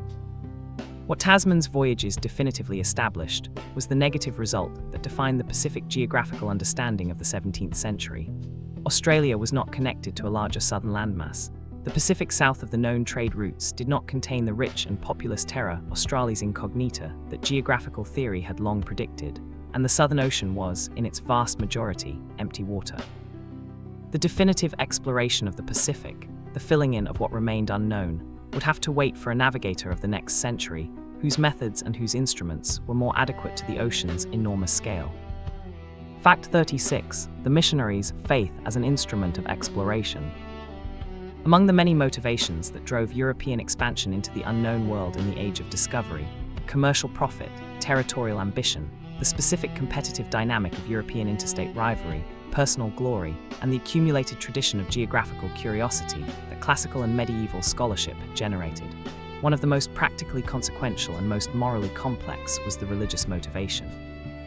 The specific Catholic missionary impulse that sent trained, educated, linguistically gifted, and extraordinarily dedicated men into the most remote and most difficult regions of the discovered world, with the explicit purpose of converting indigenous populations to Christianity, and that produced, as a byproduct of this religious project, some of the most extensive and most accurate geographical, ethnographic, and linguistic records of the peoples and places they encountered that survived from the entire Age of Discovery. The Society of Jesus, the Jesuits, were the most significant missionary order of the Age of Exploration. Their specific combination of intellectual rigor, spiritual dedication, and institutional organization, making them the most effective agents of both conversion and observation in the territories where they worked. Jesuit missionaries penetrated the interior of China and established a presence at the imperial court in Beijing, producing detailed accounts of Chinese geography, culture, and natural history that were among the most accurate available to European readers for centuries. In the Americas, Jesuit missionaries worked their way up the river systems of Paraguay and Brazil, establishing the famous Jesuit reductions, communities of indigenous people, organized on principles that blended Catholic theology with indigenous social structures, that represented the most interesting and most disputed experiment in cross-cultural community building in colonial history. The specific tension at the heart of the missionary enterprise, between the genuine care for indigenous people that many individual missionaries felt and expressed, and the structural violence of the colonial system within which they operated and whose expansion they inevitably facilitated, is one of the most revealing tensions in the entire history of the Age of Discovery. The missionaries who learned indigenous languages, recorded indigenous knowledge, protected indigenous people from the worst excesses of colonial exploitation, and produced the detailed ethnographic records that are now the primary sources for the cultures they encountered, were working within a system whose fundamental premise was the illegitimacy of those cultures and whose practical effect was their destruction. The records they left behind are invaluable. The system they served was catastrophic. Both things are true. Fact 37. Indigenous guides, the unacknowledged navigators. Behind almost every celebrated act of European discovery in the Age of Discovery, behind the famous firsts, the triumphant landfalls, the named capes and named rivers and named mountain ranges, there stands a figure or a group of figures whose contribution to the specific achievement being celebrated was as large as, and in many cases larger than, that of the European whose name attached to the discovery. The indigenous guide, the local navigator, the informant whose knowledge of the specific geography, the specific weather patterns, the specific hazards and opportunities of the region being explored was the difference between the Europeans' success and failure, and whose specific contribution was systematically erased from the historical record by the conventions of European geographical writing that assign discovery to the person who wrote the report rather than the person who made the knowledge possible. The most famous individual example is Sacagawea, the Shoshone woman who accompanied the Lewis and Clark expedition of 1804-06 across the North American continent, whose knowledge of the Western landscape, whose ability to negotiate with the indigenous peoples the expedition encountered, and whose specific identification of the route through the Rocky Mountains was essential to the expedition's success, and whose historical visibility has improved considerably in the centuries since, her face appearing on the American dollar coin and her name recognized by virtually everyone who knows the story of the expedition. But Sacagawea is the exception in terms of historical recognition, not the rule. The rule was erasure. Vasco da Gama reached India from East Africa with the help of an Arab navigator, identified in some sources as Ahmad ibn Majid, one of the greatest navigators of the Islamic world, whose knowledge of the monsoon winds and the Indian Ocean crossing made the voyage's success possible, and who received, in da Gama's own account of the voyage, no name and no credit for his contribution. Columbus navigated the Caribbean islands with the help of indigenous Taino pilots, whose knowledge of the local waters was the only available guide to the archipelago's hazards. Cortés moved through Mexico with the assistance of La Melanson, the indigenous woman who served as his translator and advisor, and whose linguistic and political knowledge was as important to the conquest as any of his military decisions. The Age of Discovery was, in its practical daily reality, a collaborative enterprise. Its records made it appear to be a European one. Fact 38. The Spice Islands, the most contested ground on Earth. The Moluccas, the cluster of small islands in the eastern Indonesian archipelago, known to European geographers as the Spice Islands, the source of cloves and nutmeg and mace, the specific geographical destination toward which the entire program of Portuguese exploration and the entire project of Magellan's circumnavigation had been directed, were, for approximately a century and a half between the early 16th and the mid-17th centuries, the most violently contested piece of real estate on the surface of the Earth, the center of a sustained conflict among the Portuguese, the Spanish, the Dutch, and the English that involved naval battles, colonial fortifications, indigenous alliances, massacre, siege, and the deliberate destruction of nutmeg trees by the Dutch in order to maintain the supply scarcity on which the extraordinary value of the spice trade depended. The specific value of the Spice Islands derived from the fact that certain spices, cloves grown on the island of Ternate, nutmeg grown exclusively on the Banda Islands, could be produced nowhere else in the world. The island's tropical climate and specific soil conditions created a botanical monopoly that whoever controlled the islands also controlled, and the value of that monopoly was so enormous that it justified, in the commercial calculations of every European power with the naval capacity to contest it, virtually any investment in military force required to secure or maintain possession. The Portuguese established the first European presence in the Moluccas in 1512, the year after da Gama's second voyage.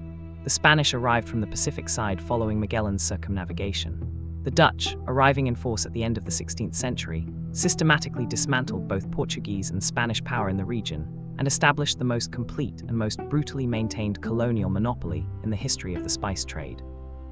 The Dutch conquest of the Banda Islands in 1621, the massacre and effective depopulation of an island group of approximately 15,000 people, followed by the replacement of the surviving population with Dutch colonists and enslaved labor to work the nutmeg plantations, is one of the most complete acts of colonial destruction in the entire history of European expansion, a genocide committed in the service of a commercial monopoly.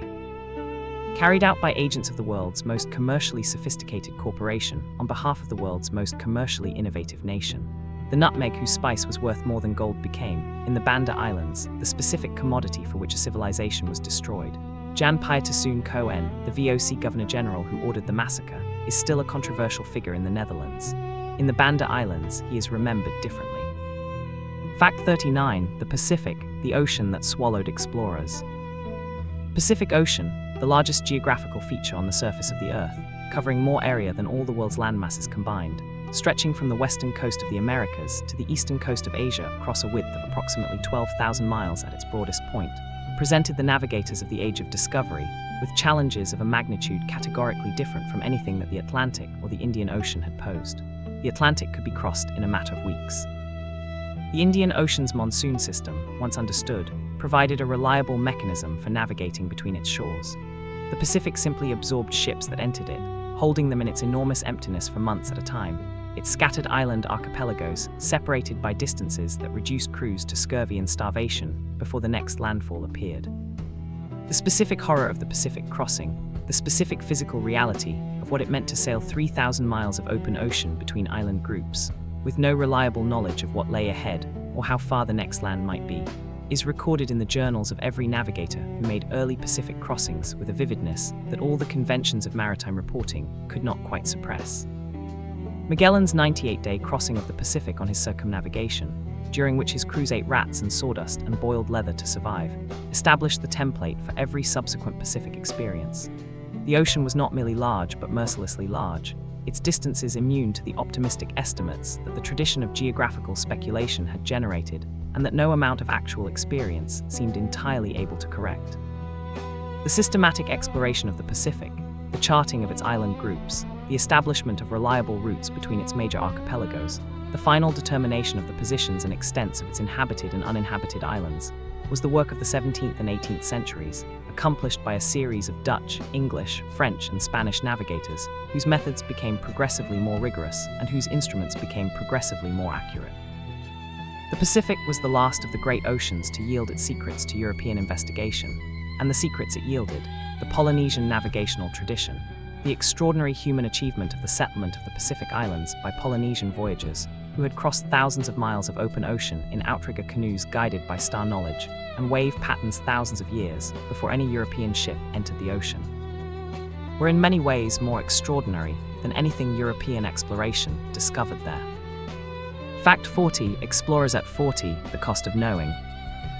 We have arrived at the 40th fact of our journey through the Age of Discovery, and the full weight of what this age produced in geographical knowledge, in human suffering, in lasting consequences for the shape of the world, has by now settled into the account with a heaviness that the celebratory narratives of exploration have always struggled to acknowledge, and that the more critical narratives have sometimes struggled to hold alongside the genuine wonder of what was achieved.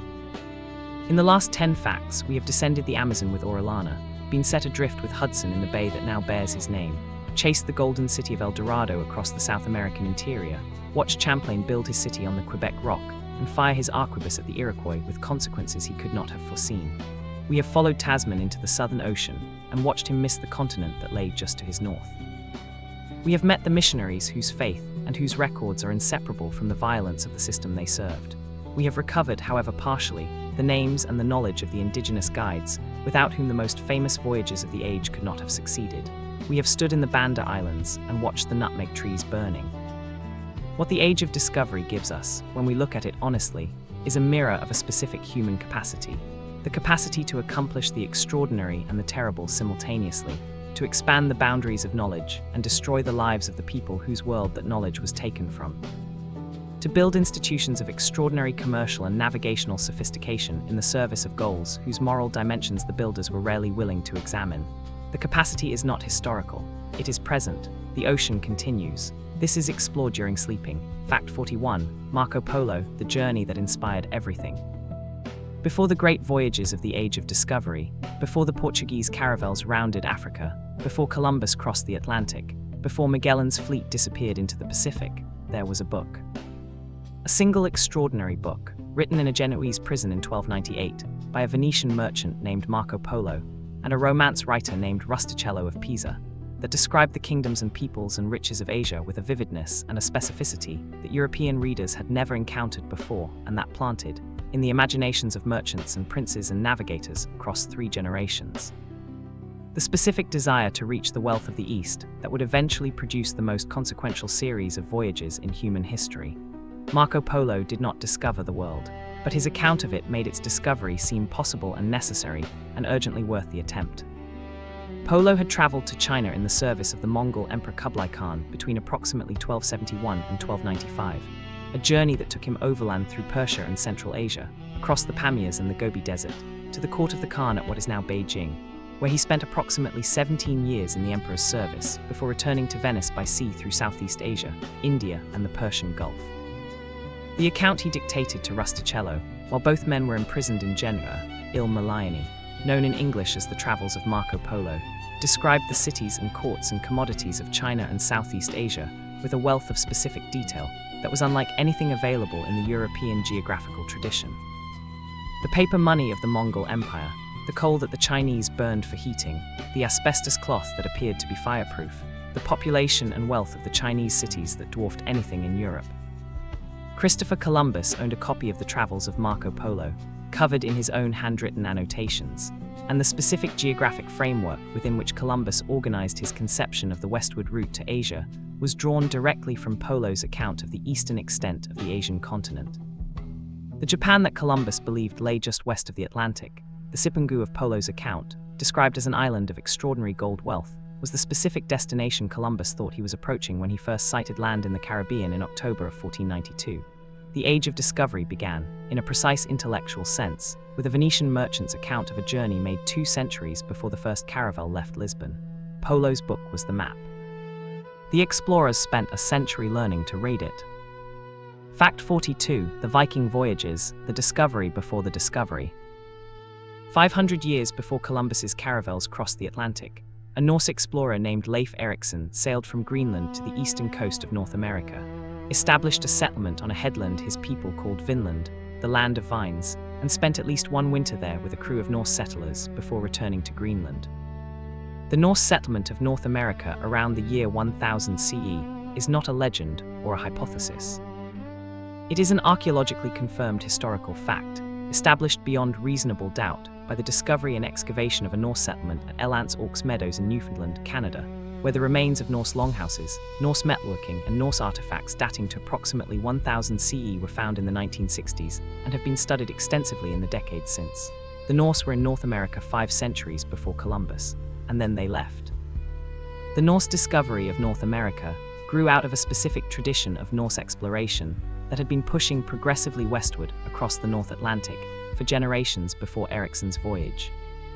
The Norse settlement of Iceland in the 870s was followed by the Norse discovery and settlement of Greenland in approximately 985 CE, led by the outlaw Erik the Red, Leif's father, who had been banished from Iceland for manslaughter, and who explored the large island he found to the west with the specific purpose of establishing a permanent settlement. From Greenland, the North American coast was a logical next step, and the Norse sagas record that the coast was first sighted accidentally by a Norse sailor named Bjarni Herjolfsson, blown off course in a storm, who saw forested land to the west but did not land, and whose report inspired Leif Eriksson's deliberate voyage to investigate. The Norse abandonment of Vinland, the failure to establish a permanent presence in North America 5 centuries before the European colonization that eventually did succeed, was, in the historical analysis, the result of a combination of factors. The small population of the Norse Greenland settlements, which could not sustain a colonial venture at such distance. The active resistance of the indigenous peoples the Norse called Skraelings, who outnumbered the Norse settlers and were unwilling to be displaced, and the absence of the specific institutional backing, royal patronage, commercial organization, missionary zeal that would eventually sustain the later European colonial enterprises through the inevitable early difficulties. The Norse came, briefly established themselves and left. The world did not change. 5 centuries later, it did. Fact 43. Hernando de Soto, the brutal exploration of the American South. In the spring of 1539, a Spanish conquistador named Hernando de Soto landed on the coast of Florida with approximately 600 soldiers, 200 horses, and a large herd of pigs, the first domesticated pigs in the North American interior, whose descendants would eventually become the wild boar populations that still range across the American South, and began an expedition through the southeastern and central portions of North America that over the following 4 years covered approximately 4,000 miles through the territories of the present-day states of Florida, Georgia, the Carolinas, Tennessee, Alabama, Mississippi, Arkansas, Louisiana, and Texas, and produced the first European crossing of the Mississippi River and the first extensive European knowledge of the North American interior south of the Great Lakes. De Soto was a veteran of the conquest of Peru, where he had served under Francisco Pizarro and had accumulated sufficient wealth from his share of the Inca ransom to fund his own expedition. His methods in North America were those of the conquest, systematic, brutal, and characterized by the specific logic of terror that the conquistadors had developed in the Caribbean and Central America as the most efficient tool for extracting information, food, and labor from indigenous populations whose cooperation was essential to the expedition's survival. He captured indigenous leaders as hostages, compelled indigenous communities to provide food and porters, destroyed towns that resisted, and moved through the landscape of the American South with the specific combination of military power and ruthless pragmatism that had worked in Mexico and Peru, and that failed in the more dispersed and more mobile societies of North America, to produce the same decisive results. De Soto died in May of 1542 on the banks of the Mississippi River, consumed by fever, having found no gold, no great civilization, no equivalent of Tenochtitlan or Cusco, only an enormous and complex landscape inhabited by sophisticated societies that had no interest in being conquered. His men weighted his body with sand and sank it in the Mississippi at night, fearful that the indigenous peoples who observed the expedition would realize the invulnerability they had attributed to him was false. His survivors, after a disastrous attempt to march overland to Mexico, eventually built makeshift boats and floated down the Mississippi to the Gulf of Mexico, arriving in the Spanish settlements of Mexico in September of 1543 as the ragged, reduced remnant of an expedition that had found nothing it was looking for and cost more than it had any right to cost. Fact 44. Scurvy, the disease that defined the age. No single factor killed more sailors in the Age of Discovery, delayed more voyages, limited more geographical ambitions, and shaped more profoundly the specific character and the specific limitations of oceanic exploration than a disease caused by a deficiency, so simple that its prevention, once understood, required nothing more than the addition of citrus fruit to a ship's provisions. Scurvy, the systemic breakdown of connective tissue that results from prolonged absence of vitamin C, was the constant companion of every extended oceanic voyage from the earliest Portuguese coastal explorations to the late 18th century, killing sailors at rates that, in the worst cases, approached 50% of expedition members, and imposing on every long voyage a biological time limit that was as inexorable as the wind and as indifferent to human will as the ocean itself. The specific progression of scurvy was well documented by maritime surgeons, even when its cause was completely unknown. After approximately 4 to 6 weeks without fresh food, sailors began to develop fatigue and joint pain. Their gums became spongy and began to bleed, old wounds that had healed years before reopened, and the emotional state of the affected sailors deteriorated into a specific combination of profound depression and indifference, whose description in the journals of maritime surgeons reads, to a modern reader familiar with the neurological effects of vitamin C deficiency, as exactly what it was. In the advanced stages, teeth fell out, limbs became useless, and death followed, not dramatically, but with a quiet, progressive dimming that the surgical literature of the age described with a helpless accuracy. The practical knowledge that citrus fruit prevented scurvy was discovered, lost, and rediscovered multiple times across the history of the age of exploration. Portuguese sailors knew that fresh fruit helped prevent the disease in the early 16th century.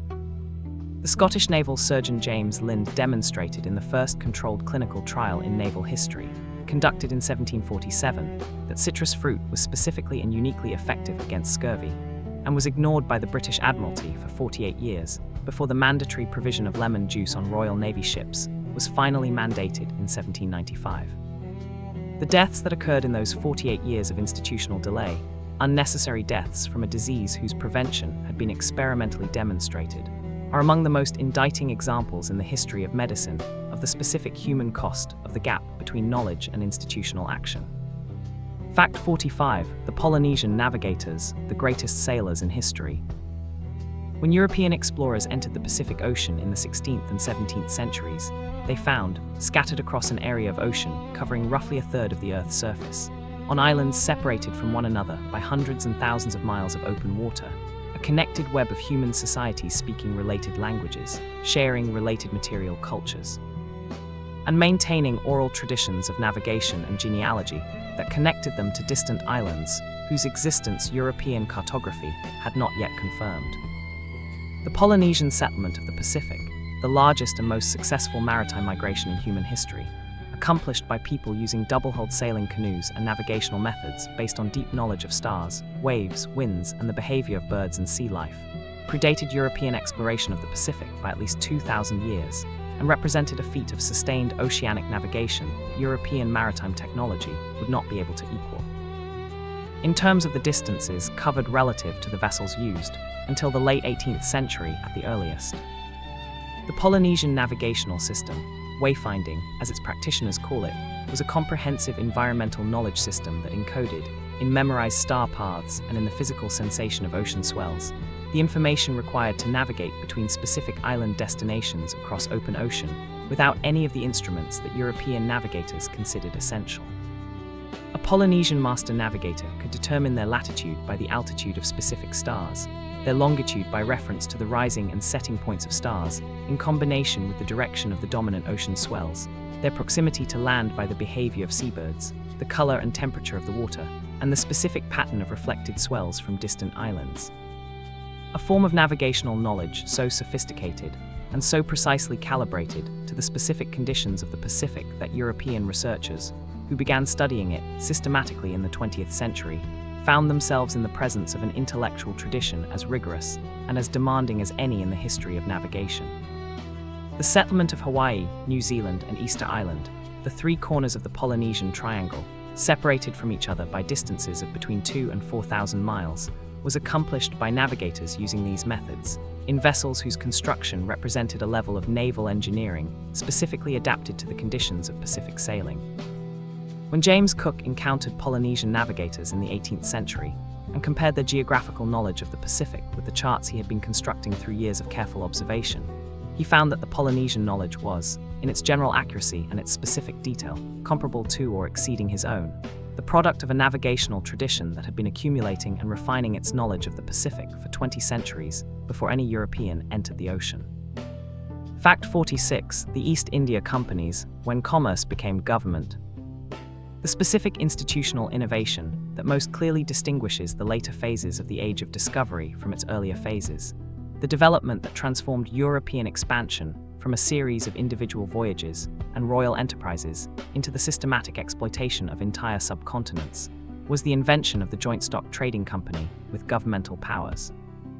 The East India Companies of the Dutch, English, and eventually other European nations that combined private commercial investment with state-sanctioned monopoly power and military force to create a new kind of entity that the world had never seen before and that would reshape the political geography of Asia over the following 2 centuries. The Dutch East India Company, the VOC, was the first, and for most of the 17th century the most powerful. Its specific combination of financial sophistication, naval power, and institutional ruthlessness, making it the dominant commercial force in the Indian Ocean from its founding in 1602 until its dissolution in 1799. The English East India Company, founded in 1600, 2 years before the VOC, though it grew to comparable power later, was the instrument through which England established its commercial and eventually its political presence in India, beginning as a trading company seeking access to the spice trade and ending, 2.5 centuries later, as the de facto government of the Indian subcontinent. Administering a population of hundreds of millions of people through a hierarchy of company servants answerable ultimately to a board of directors in London. The specific mechanism through which the East India Companies converted commercial advantage into political power was the logic of debt and protection. They lent money to indigenous rulers, provided military support against rivals, established fortified trading posts that became the nuclei of colonial settlements, and progressively expanded the scope of their involvement in local political affairs until the distinction between commercial relationship and colonial subjection had dissolved entirely. The transformation of India from a network of sovereign kingdoms and empires into a British colonial possession was accomplished not primarily through military conquest, but through this slow, cumulative process of commercial penetration and political dependency, a process whose instruments were ledgers and contracts, and compound interest as much as cannon and infantry. The age of discovery had become the age of accountancy. Fact 47. James Cook, the navigator who completed the map. Figure who more than any other completed the geographical work of the age of discovery, who filled in the last major blank spaces on the world map, who established the definitive positions of the Pacific island chains, who confirmed the existence and the extent of Australia and New Zealand as major landmasses, and who settled definitively the question of the hypothetical terra australis incognita by sailing into the Antarctic waters south enough to demonstrate that any southern continent, if it existed, lay beneath the permanent ice, was James Cook, the English navigator who made 3 extraordinary voyages of exploration between 1768 and 1779, and who was killed on the beach of a Hawaiian bay in February 1779, in circumstances that have been debated by historians ever since. Cook was, in the technical dimensions of his work, the most accomplished navigator the Age of Discovery produced. His charts of the Pacific Islands, the coastlines of New Zealand and Australia, and the waters of the North Pacific were of such accuracy that they remained the standard reference for navigators for more than a century after his death, a precision that reflected not only his personal skill, but the specific improvement in navigational instruments, particularly the marine chronometer developed by John Harrison, that made reliable longitude determination possible for the first time, and allowed the production of charts accurate enough to be genuinely useful rather than merely approximately correct. His 3 voyages covered the Pacific so comprehensively that the cumulative effect was a fundamental transformation of European geographical knowledge. From a Pacific dotted with islands, whose positions were uncertain by hundreds of miles, and whose relationships to each other were speculative, to a Pacific mapped with a precision that modern satellite measurement has confirmed was accurate to within a few miles. He charted the east coast of Australia, encountered the Great Barrier Reef, which nearly sank his ship, and gave the continent the navigational foundation on which British colonization would subsequently be built. He made first European contact with Hawaii, which he called the Sandwich Islands. He sailed south of the Antarctic Circle, entering waters no previous European vessel had entered, and found ice rather than the fertile and populated southern continent that geographical theory had predicted. The map, after Cook, was essentially complete. Fact 48. The African interior, Mungo Park and the Niger. While James Cook was completing the mapping of the Pacific, the interior of Africa remained, paradoxically, given the century of European coastal presence in the continent, the largest unmapped region of the inhabited Earth accessible to European investigation, a vast territory whose river systems, kingdoms, and geographical features were as unknown to European cartography in 1780 as the Pacific had been in 1680. The specific challenge of African interior exploration was not primarily geographical but biological. The tropical disease environment of sub-Saharan Africa killed European explorers with such reliability that the systematic investigation of the interior did not begin in earnest until the 19th century. And even then it consumed lives at a rate that would have defeated any enterprise less driven by the specific combination of commercial ambition, scientific curiosity, imperial competition, and individual obsession that characterized the great age of African exploration. The figure who initiated the serious European exploration of the West African interior was Mungo Park, a Scottish physician who made 2 extraordinary and extraordinarily dangerous journeys into the interior in search of the course of the Niger River, at that time unknown to European geography in its middle and lower reaches, in 1795-97 and 1805-06. His first journey, made alone or with a single companion through territory where no European had previously travelled, reached the Niger at Ségou in present-day Mali after months of imprisonment, robbery, illness, and the specific vulnerability of a lone European, in a landscape where Europeans were associated with the slave trade, and where the possession of a European was a commercial opportunity that various parties were eager to exploit. His account of the first journey, Travels in the Interior Districts of Africa, published in 1799, was one of the great travel books of the 18th century, its combination of precise geographical observation and vivid personal narrative making it an immediate bestseller across Europe. His second journey ended in his death. Leading a large government-sponsored expedition down the Niger from Bamako, he reached the rapids at Bussa in present-day Nigeria, where, in circumstances still debated by historians, his boat was attacked or wrecked in Park, and his surviving companions drowned. He was 42 years old. The specific course of the Niger, whether it flowed into the Atlantic or the Mediterranean or some interior sea, remained unknown until 1830, when the brothers Richard and John Lander finally traced it to its delta. The African interior yielded its geographical secrets slowly and at great cost. Fact 49: the race to the poles, the last blank spaces. The final phase of the Age of Discovery, the closing of the last blank spaces on the world map, the completion of the geographical inventory of the Earth's surface that the great voyages of the 15th through 18th centuries had begun, took place not in the tropics or the temperate zones where most of the world's population lived, but at the furthest extremes of the planet. The Arctic and Antarctic, the polar regions whose combination of extreme cold, perpetual winter darkness, and absence of any commercial resource worth the cost of reaching them, had kept them outside the scope of systematic exploration until national prestige and geographical completionism provided motivations where commerce could not. The race to the North Pole consumed multiple expeditions across the second half of the 19th century and the first decade of the 20th, conducted by Americans, Britons, Norwegians, and others in conditions of extreme cold whose specific physiological effects, frostbite, hypothermia, snow blindness, the specific psychological deterioration of men imprisoned in winter darkness for months at a time, were as lethal as any tropical disease. The American explorers Frederick Cook and Robert Peary both claimed to have reached the North Pole in 1908 and 1909 respectively, and the priority dispute between them occupied public attention and damaged both men's reputations without ever being definitively resolved. The first undisputed overland crossing of the North Pole was not accomplished until 1968-69. The South Pole was the objective of one of the most famous and most tragic episodes in the entire history of exploration: the competition between the Norwegian Roald Amundsen and the British Robert Falcon Scott in 1911-12, in which Amundsen's meticulous planning and his use of sled dogs carried his team to the pole on December 14, 1911, 34 days before Scott's team arrived to find the Norwegian flag already planted in the ice. Scott and his 4 companions died on the return journey, within 11 miles of the supply depot that would have saved them. Amundsen survived, the poles were reached, the map was complete. The age that had begun with the Phoenicians rounding Africa and Columbus crossing the Atlantic ended, 5,000 years later, in the Antarctic ice. Fact 50: explorers at 50, the midpoint of the map. We have arrived at the midpoint of our journey through the Age of Discovery, and from this vantage point, halfway through the 100 facts, halfway along the 5,000-year arc of the human exploration of the Earth, the full shape of the story we have been following becomes most clearly visible.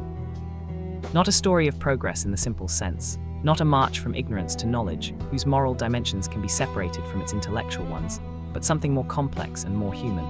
A story of extraordinary courage and extraordinary violence intertwined so thoroughly that they cannot be separated, of knowledge and destruction proceeding hand in hand, of the world becoming known to itself at a cost whose full accounting has never been completed. We began at the beginning of this journey, in the world before the Voyages, in the last moment of the separated worlds, when each civilization existed on its own terms, without knowledge of the others that shared the same planet. We followed the story through the foundational voyages of the Portuguese and Spanish, the circumnavigations, the conquests, the Columbian exchange, the slave trade, the rival empires, the missionary enterprise, the indigenous guides who made the famous voyages possible and received none of the credit. We have crossed the Pacific with Magellan and mapped it with Cook, descended the Amazon with Orellana, pushed into the African interior with Mungo Park, raced to the poles with Amundsen and Scott. We have met the Polynesian navigators who crossed the Pacific 2,000 years before any European entered it, and the Viking sailors who reached North America 5 centuries before Columbus. Fact 51: Ibn Battuta, the greatest traveler of the medieval world. In the year 1325, a 21-year-old legal scholar from the Moroccan city of Tangier, named Muhammad ibn Battuta, set out on the Hajj, the Muslim pilgrimage to Mecca, with no intention, at the time of his departure, of doing anything more remarkable than completing the religious obligation that every Muslim of sufficient means was required to fulfill once in a lifetime.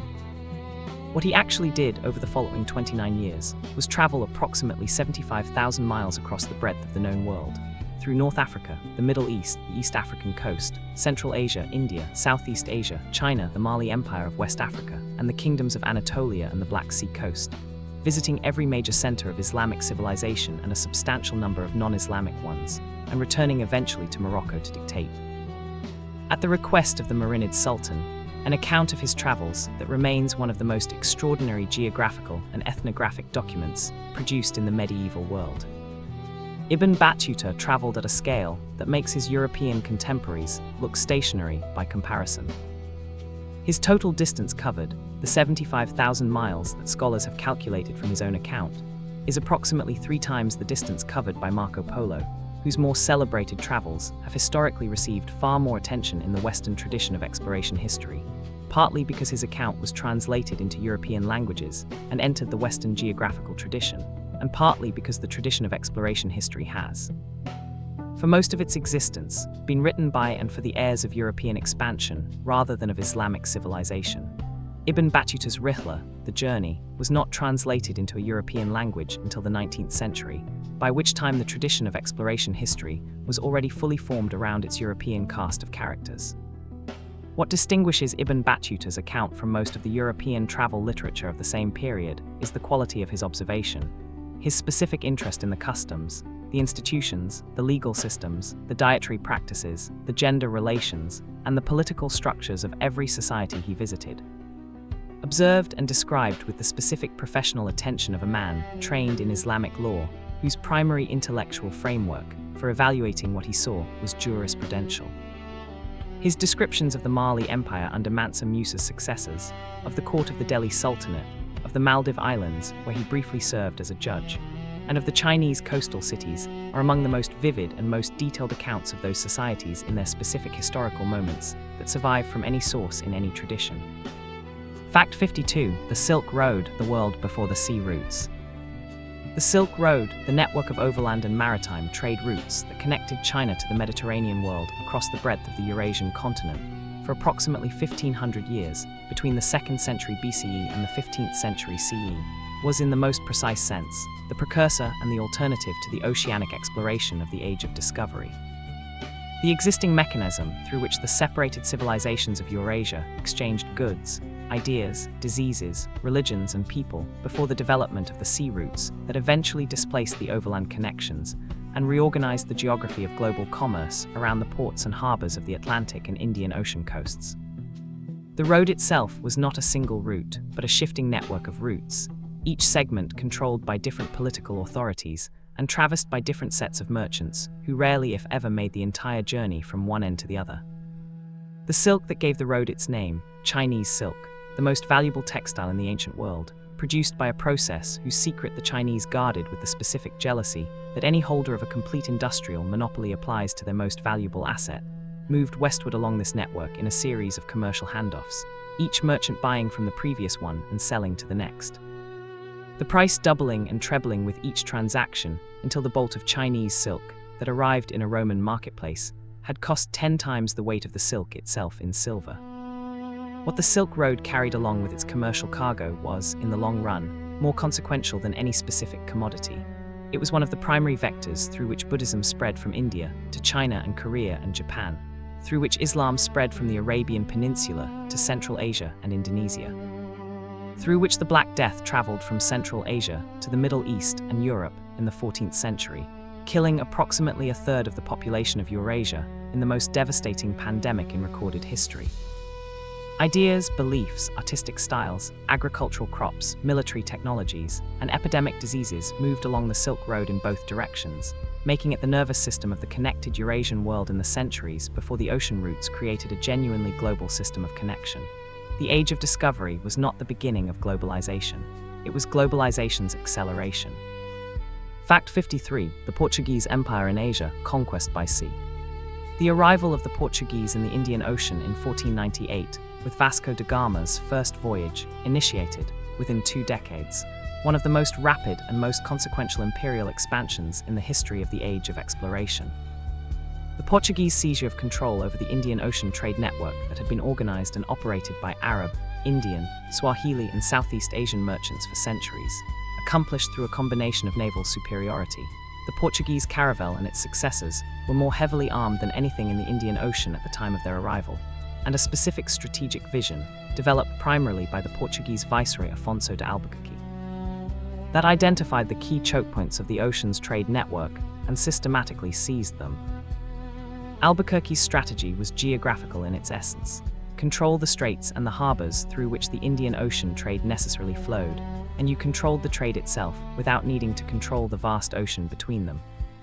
Between 1505 and 1515, the Portuguese seized Hormuz at the entrance to the Persian Gulf, Goa on the west coast of India, which became the capital of the Estado de India and remained a Portuguese possession until 1961, and Malacca on the Malay Peninsula, the most important trading city in Southeast Asia, whose capture in 1511 gave Portugal control of the strait through which the trade between the Indian Ocean and the South China Sea necessarily passed.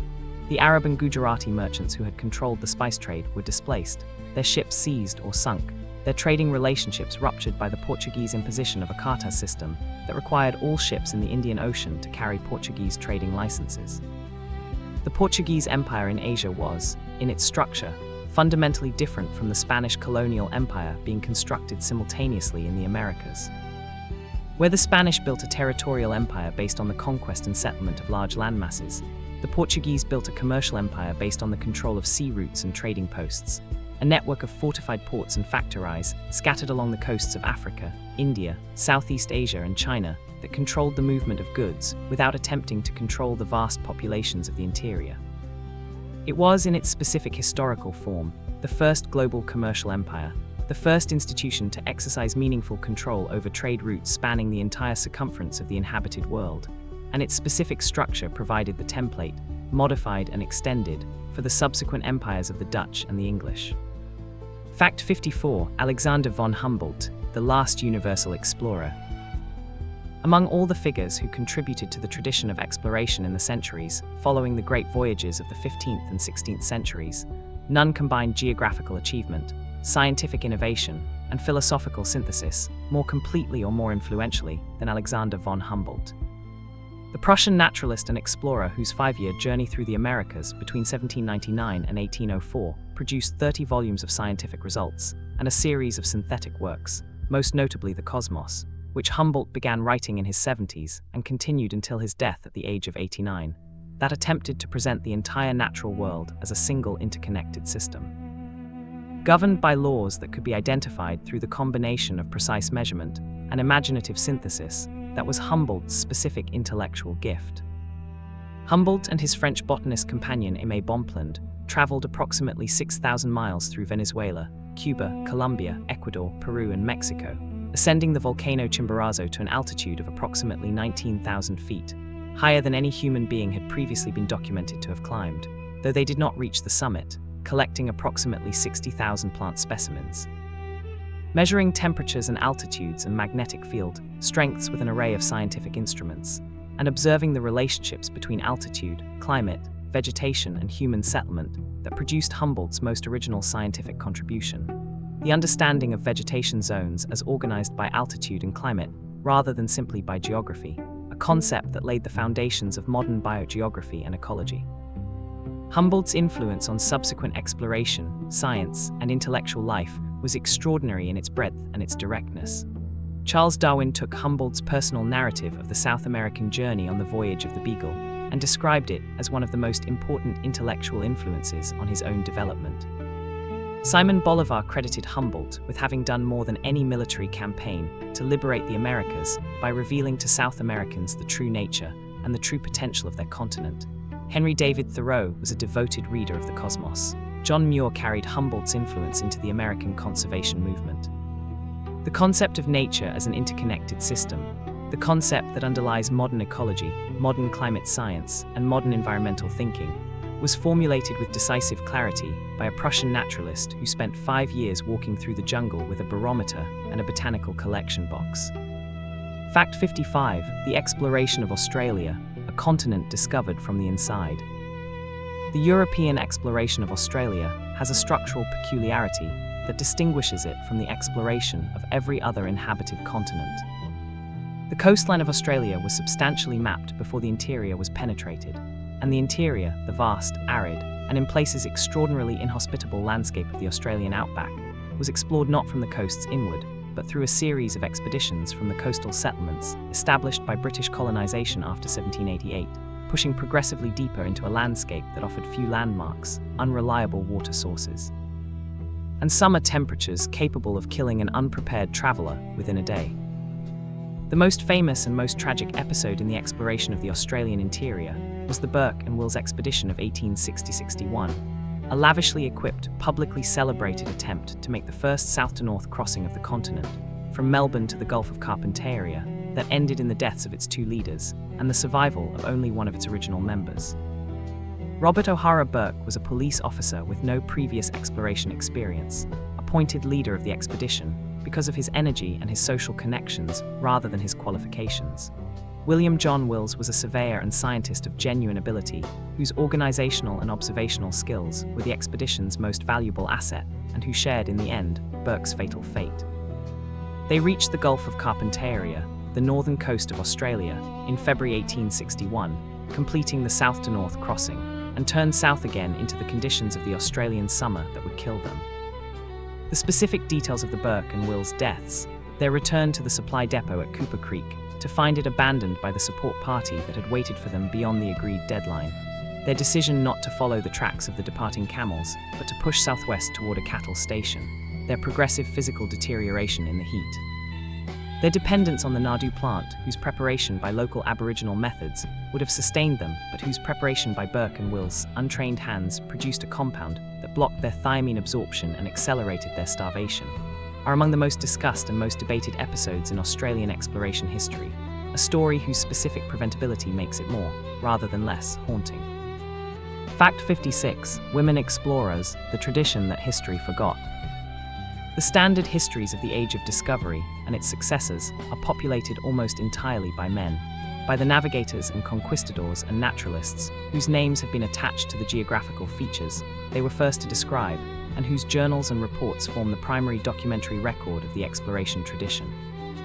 This male dominance of the historical record reflects, in part, the genuine institutional exclusion of women from the naval and colonial enterprises through which most of the major geographical discoveries were made.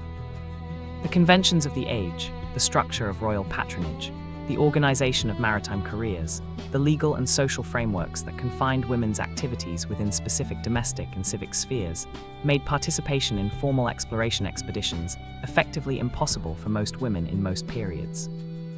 But the institutional exclusion did not mean the absence of female explorers, and the recovery of the women who traveled, observed, and recorded in the margins of the male exploration tradition, in the spaces where the institutional barriers were lower, or where individual determination and circumstance created opportunities that convention did not provide, is one of the most active and most productive areas of current exploration history scholarship.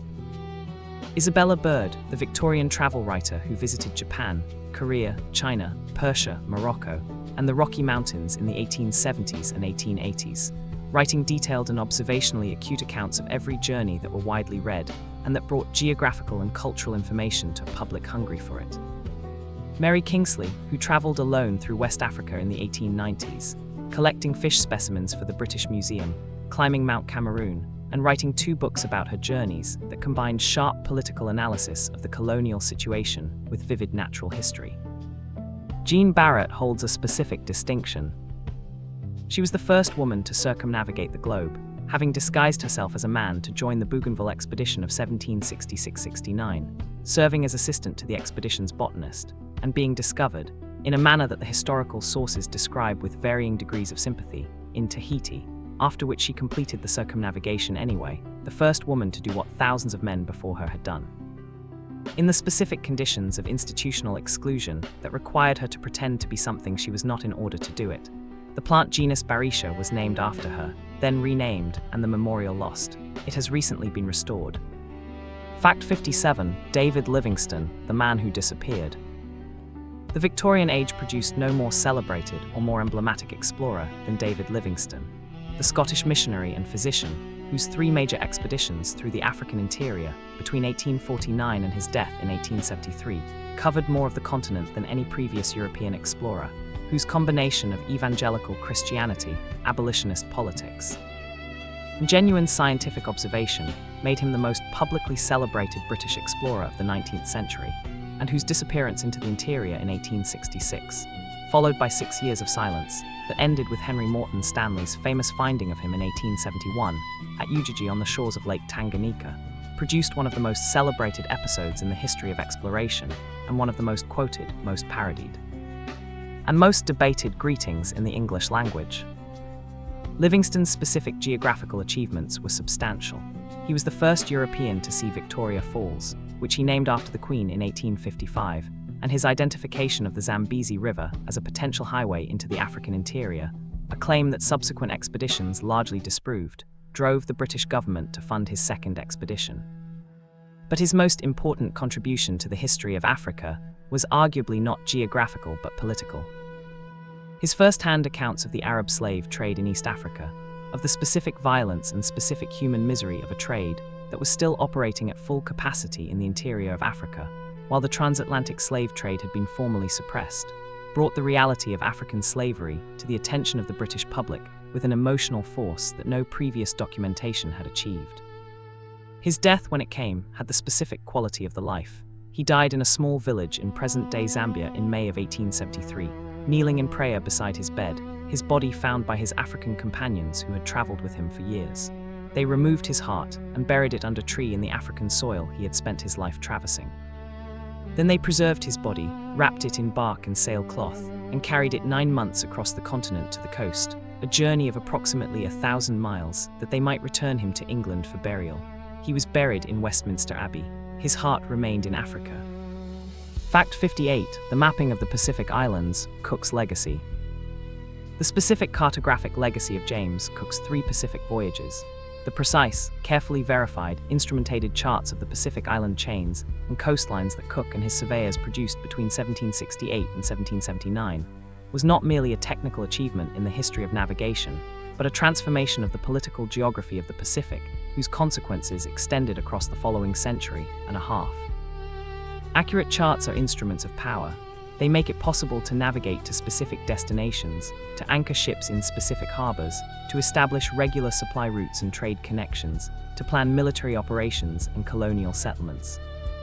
Cook's charts made the Pacific accessible to European commercial and military power in a way that the imprecise and unreliable charts that preceded them had not, and the acceleration of European Pacific settlement and colonization that followed Cook's voyages was in a precise sense the consequence of the precision of his cartographic work. The islands that Cook charted were already inhabited, in most cases had been inhabited for hundreds or thousands of years, by Pacific Islander peoples whose relationship to the islands he was mapping was one of deep familiarity and long-term stewardship, and whose political and social structures would be profoundly disrupted by the accelerated European contact that Cook's charts enabled. Hawaii, which Cook visited in 1778-79, and where he was killed in February 1779, was transformed within decades of his visits from an independent Polynesian kingdom into a node of the Pacific trade and missionary network, and within a century into an American territory. New Zealand's Maori population, which Cook encountered and described in detail, faced the consequences of Cook's charts in the form of the accelerated British settlement that followed the publication of his accounts. Australia's Aboriginal peoples faced the same consequence more completely. Cook's charts of the Australian east coast provided the navigational foundation for the British decision to establish a penal colony at Botany Bay in 1788, initiating the British colonisation of Australia that dispossessed the continent's original inhabitants of their land with a completeness matched in only a few other places in the colonial world. Cook himself has become a figure of extraordinary cultural complexity in the Pacific countries that his voyages affected. Celebrated in Britain and in the tradition of European exploration history as the greatest navigator of his age, viewed in Australia, New Zealand, and Hawaii with a combination of acknowledgement of his geographical achievement and recognition of the specific colonial consequences of that achievement that resists the simple heroism of the Victorian biographical tradition. The chart is neutral. What is done with it is not. Fact 59. The Northeast Passage, Russia's Arctic frontier. While the Western European powers were pursuing the Northwest Passage through the Canadian Arctic as the northern alternative to the southern sea routes to Asia, Russia, the largest country on Earth, stretching across 11 time zones from the Baltic to the Pacific, was engaged in an equivalent pursuit from the opposite direction. The systematic exploration and eventual navigation of the Northeast Passage, the sea route along the northern coast of Siberia that would, if navigable, connect the Atlantic to the Pacific through Russian territorial waters and provide a route to the wealth of Asia that was under Russian rather than Western European control. The Russian exploration of the Siberian interior and the Arctic coast was a process of extraordinary scale and extraordinary human cost that unfolded over the course of the 16th and 17th centuries, driven by the same combination of commercial incentive, the fur trade that made Siberia's animal populations more commercially valuable than its mineral resources, and imperial ambition that drove every other dimension of the age of exploration.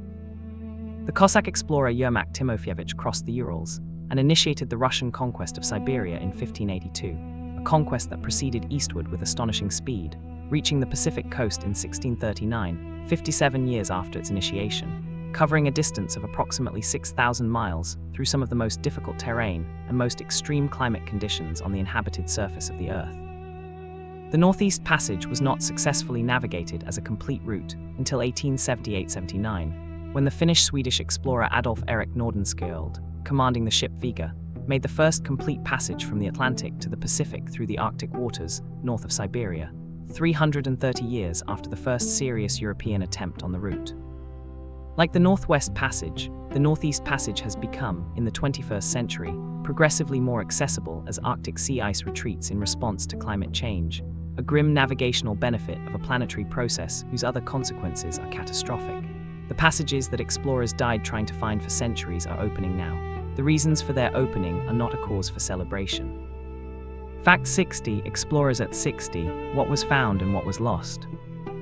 We stand now at the 60th fact, 3/5 of the way through our journey across 5,000 years of human exploration, and the landscape of what we have traveled through has become, from this vantage, both larger and more morally complicated than it appeared at the beginning. In the last 10 facts, we have met Ibn Battuta traveling 75,000 miles through the Islamic world with a scholar's eye and a wanderer's spirit. We have traced the Silk Road's 15th century role as the nervous system of the connected Eurasian world. We have watched the Portuguese seize the choke points of the Indian Ocean trade and build the first genuinely global commercial empire. We have followed Humboldt through the South American jungle with his barometer and his notebooks, articulating for the first time the concept of nature as a connected system. We have descended into the tragedy of Burke and Wills dying in the Australian outback within reach of survival. We have recovered, however partially, the women explorers whose achievements the standard histories have systematically undervalued. We have followed Livingstone's body across a continent, carried by the African companions who knew him best, and we have watched Cook's charts become instruments of colonization. What the last 10 facts have added to the account is a dimension of complexity that the earlier, more action-driven facts could only gesture toward, the dimension of consequence, of what it means over the long term that the map was completed, that the blank spaces were filled in, that the separated worlds were connected. Knowledge is not neutral. Geographical knowledge is not neutral. Every chart that was drawn and every route that was mapped was also a mechanism for the extension of the specific form of European power that the Age of Discovery had made possible, and the specific human communities that paid the highest prices for that extension were almost without exception the ones who did not send the explorers. The ocean is behind us. The reckoning is ahead. This is Explore During Sleeping. Fact 61, Lewis and Clark, The Continent Revealed. In the spring of 1804, 2 United States Army officers named Meriwether Lewis and William Clark departed from a camp near the confluence of the Missouri and Mississippi rivers with a party of approximately 45 men. The Corps of Discovery, under instructions from President Thomas Jefferson to ascend the Missouri River to its source, cross the Rocky Mountains, and descend to the Pacific Ocean, mapping the territory, observing the natural history, and establishing diplomatic contact with the indigenous peoples of the vast Louisiana Purchase that the United States had acquired from France the previous year. When they returned to St. Louis in September of 1806, having covered approximately 8,000 miles in 2.5 years, they brought back journals, maps, botanical and zoological specimens, and a geographical knowledge of the North American interior that transformed the American understanding of the continent they occupied and provided the cartographic foundation for the westward expansion that would, over the following century, reshape the entire western portion of the continent. The expedition's achievement was genuinely extraordinary in its scope and its specific conditions. Lewis and Clark crossed the Rocky Mountains at a pass that no previous American of European descent had documented, the Lolo Pass, identified for them by their Shoshone guides, whose knowledge of the mountain geography was, as in so many other cases in the history of exploration, the decisive factor in the expedition's success. They descended the Columbia River to the Pacific, wintering at a camp they called Fort Clatsop on the Oregon coast, and returned by a slightly different route that allowed them to map additional territory. They encountered more than 50 previously undescribed plant and animal species, whose specimens Lewis collected with the specific scientific attention of a man trained by Jefferson himself in natural history observation. They maintained peaceful relations with most of the indigenous peoples they encountered, partly through the diplomatic skill of Sacagawea, whose role as guide, interpreter, and living proof of the expedition's peaceful intentions was essential to nearly every successful encounter. The irony that the Lewis and Clark expedition represents in the history of exploration is characteristic of the age. The information they gathered was used within decades to facilitate the dispossession of the indigenous peoples they had encountered in conditions of mutual respect. The maps they drew became the routes along which settlers moved westward. The knowledge they acquired became an instrument of the continental expansion that transformed the American West in the 19th century. Jefferson's vision of a continental republic was not incidental to the expedition's purpose, it was the purpose. The core of discovery was also, in its long-term consequences, a core of displacement. Fact 62, the Great Game, Exploration as Espionage. In the mid-19th century, the vast territory of Central Asia, the steppes and mountains and deserts stretching from the Caspian Sea to the borders of China, inhabited by nomadic peoples and organized into a series of independent khanates and sultanates, whose relationships with the major powers surrounding them were in continuous flux, became the arena for one of the most sustained and most consequential intelligence competitions in the history of imperial rivalry. The Great Game, the contest between the expanding British Indian Empire and the expanding Russian Empire for influence, information, and ultimately control over the territories that lay between them, conducted partly through conventional diplomacy and partly through a series of extraordinary covert exploration missions in which individual officers, disguised as merchants or holy men or local inhabitants, traveled through territories closed to Europeans to gather geographical, political, and military intelligence. The specific challenge of Central Asian exploration in the 19th century was not primarily physical but political. The territories most important to the strategic competition were closed to European travelers, their rulers hostile or suspicious of foreign visitors, their populations alert to the specific characteristics, height, complexion, bearing, the inability to squat in the Asian manner of sitting, that distinguished Europeans from the local inhabitants, and that could mean imprisonment or death if identified. The solution that the British Indian intelligence apparatus developed was the training of local agents, the pundits, a term derived from the Hindi for learned man, as covert surveyors, men drawn from the populations of the Himalayan borderlands who could travel through Tibet in Central Asia without arousing the suspicion that a European traveler would inevitably generate. The most celebrated of the pundits was named Singh, a schoolteacher from the Kumaon district, who between 1865 and 1875 made 3 extraordinary covert journeys through Tibet, including a journey to Lhasa, whose position he determined with sufficient accuracy to substantially correct the existing maps of the region, concealing his surveying instruments in a hollowed-out prayer wheel, counting his paces with a modified Buddhist rosary, and recording his observations in coded notes hidden inside his equipment. His surveys of Tibet, the Himalayas, and Central Asia filled in geographical blanks that conventional exploration had been unable to penetrate, and the specific accuracy of his measurements, the altitude of the Tibetan plateau, the course of the Tsangpo River, the positions of major cities, was confirmed by subsequent surveys to a degree that reflected extraordinary professional skill in conditions of extreme personal danger. He was eventually awarded the Gold Medal of the Royal Geographical Society and his name attached to a glacier. He deserved more recognition than he received. Fact 63, Richard Francis Burton, the explorer who became everyone. Among all the figures who contributed to the European exploration of Africa and Asia in the 19th century, none was more extraordinary in their personal capabilities, more controversial in their methods, or more resistant to the conventional categories through which the Victorian age organized its understanding of exploration and empire than Richard Francis Burton, the British officer, linguist, geographer, translator, and covert intelligence operative who disguised himself as an Afghan Muslim to visit the forbidden cities of Mecca and Medina in 1853. who traveled to the equally forbidden East African city of Harar in 1855, who made the first European visits to the great East African lakes in 1857-58, and who translated the 1001 Nights, the Kama Sutra, and the Perfumed Garden into English with a scholarly frankness about their erotic content that scandalized Victorian literary society and produced editions that were suppressed but widely circulated. Burton's disguise technique, his ability to pass as a local inhabitant in the societies he was investigating, was not merely a matter of costume and language, though his extraordinary linguistic ability, which encompassed somewhere between 25 and 40 languages by different accounts, was its most visible element. It was a more complete transformation than any other European of his age achieved. He not only spoke the languages of the societies he entered, but had absorbed their specific physical mannerisms, their dietary practices, their religious observances, their social conventions, to a degree that allowed him to travel among them for extended periods without detection. His account of the Mecca pilgrimage, personal narrative of a pilgrimage to Al-Medina and Mecca, published in 1855, remains one of the great travel books of the 19th century, combining geographical observation, religious analysis, and autobiographical adventure with a quality of immersive detail that only genuine presence among the people described could have produced. His partnership and rivalry with John Hanning, Speke in the Search for the Source of the Nile, which ended in the bitter controversy over Speke's claim to have identified Lake Victoria as the Nile's source, a controversy that Burton disputed, and that was never resolved between them because Speke died, apparently by accidental self-inflicted gunshot, on the morning of the day they were to debate the matter publicly, is one of the most dramatically complete stories in the history of exploration.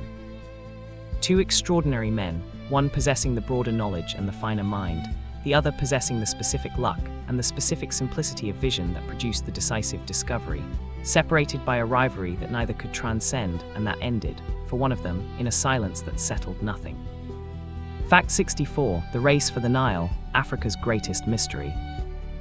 The source of the Nile, the origin point of the river that was the longest in the world, that had sustained the civilization of ancient Egypt for 3,000 years, that flowed north through the Sahara to the Mediterranean, carrying the water of an interior Africa that the Mediterranean world had never penetrated, was one of the oldest geographical mysteries in the European tradition, discussed by Herodotus, by Ptolemy, and by every subsequent geographer who engaged with the question of Africa's interior, and not definitively resolved until the late 19th century, after a series of expeditions that combined extraordinary physical hardship with the specific acrimony of competing claims that seems to accompany the most consequential geographical discoveries. The specific question, whether the Nile rose from lakes in the East African interior, from mountains somewhere further south, or from a combination of sources in different parts of the continent, was approached in the 19th century by a series of British explorers whose expeditions, taken together, produced the definitive answer at the cost of considerable suffering and at least one death. John Hanning Speke's identification of Lake Victoria as the primary source of the Nile in 1858, and his confirmation of this identification in 1862, when he observed the Nile flowing out of the lake at Ripon Falls in present-day Uganda, was the specific discovery around which the controversy organized itself. Burton disputed it, the geographical establishment debated it, and subsequent explorations confirmed, modified, and complicated it. The full picture that emerged from the combined work of Speke, Burton, Samuel White Baker, who identified Lake Albert as a secondary source in 1864, and Livingstone was of a Nile fed by multiple sources in a complex highland lake system of the East African interior, a picture that the armchair geographers of the London Geographical Societies had been unable to resolve for 3 centuries. The specific moment of resolution, the first European sighting of Lake Victoria, the first observation of the Nile's northern outflow, was a geographical discovery in the classical sense, a fact about the physical world that had been unknown to European knowledge, and that the explorer's presence in the right place at the right time made known. It was also, in the tradition of all the great geographical discoveries, immediately enrolled in the service of the imperial competition that was just beginning to turn its full attention to the African interior. Fact 65, the Age of Discovery and Indigenous Knowledge Systems. One of the most consequential and most consistently underacknowledged aspects of the Age of Discovery is the extent to which the geographical knowledge that European explorers claimed as discovery was, in the overwhelming majority of cases, knowledge that already existed, held by the indigenous peoples of the regions being explored, encoded in their oral traditions, their navigational practices, their agricultural and ecological knowledge. and their specific understanding of the landscapes they had inhabited for generations or centuries or millennia before any European arrived to name them. The Age of Discovery was, in this precise sense, not primarily an age of discovery at all, but an age of transmission. The transfer of existing indigenous knowledge into European languages, European cartographic formats, and European institutional frameworks that gave the transferred knowledge the appearance of European creation. The specific mechanisms of this knowledge transfer varied enormously across different contexts and different relationships between explorers and indigenous peoples. In some cases, the transfer was collaborative and roughly voluntary.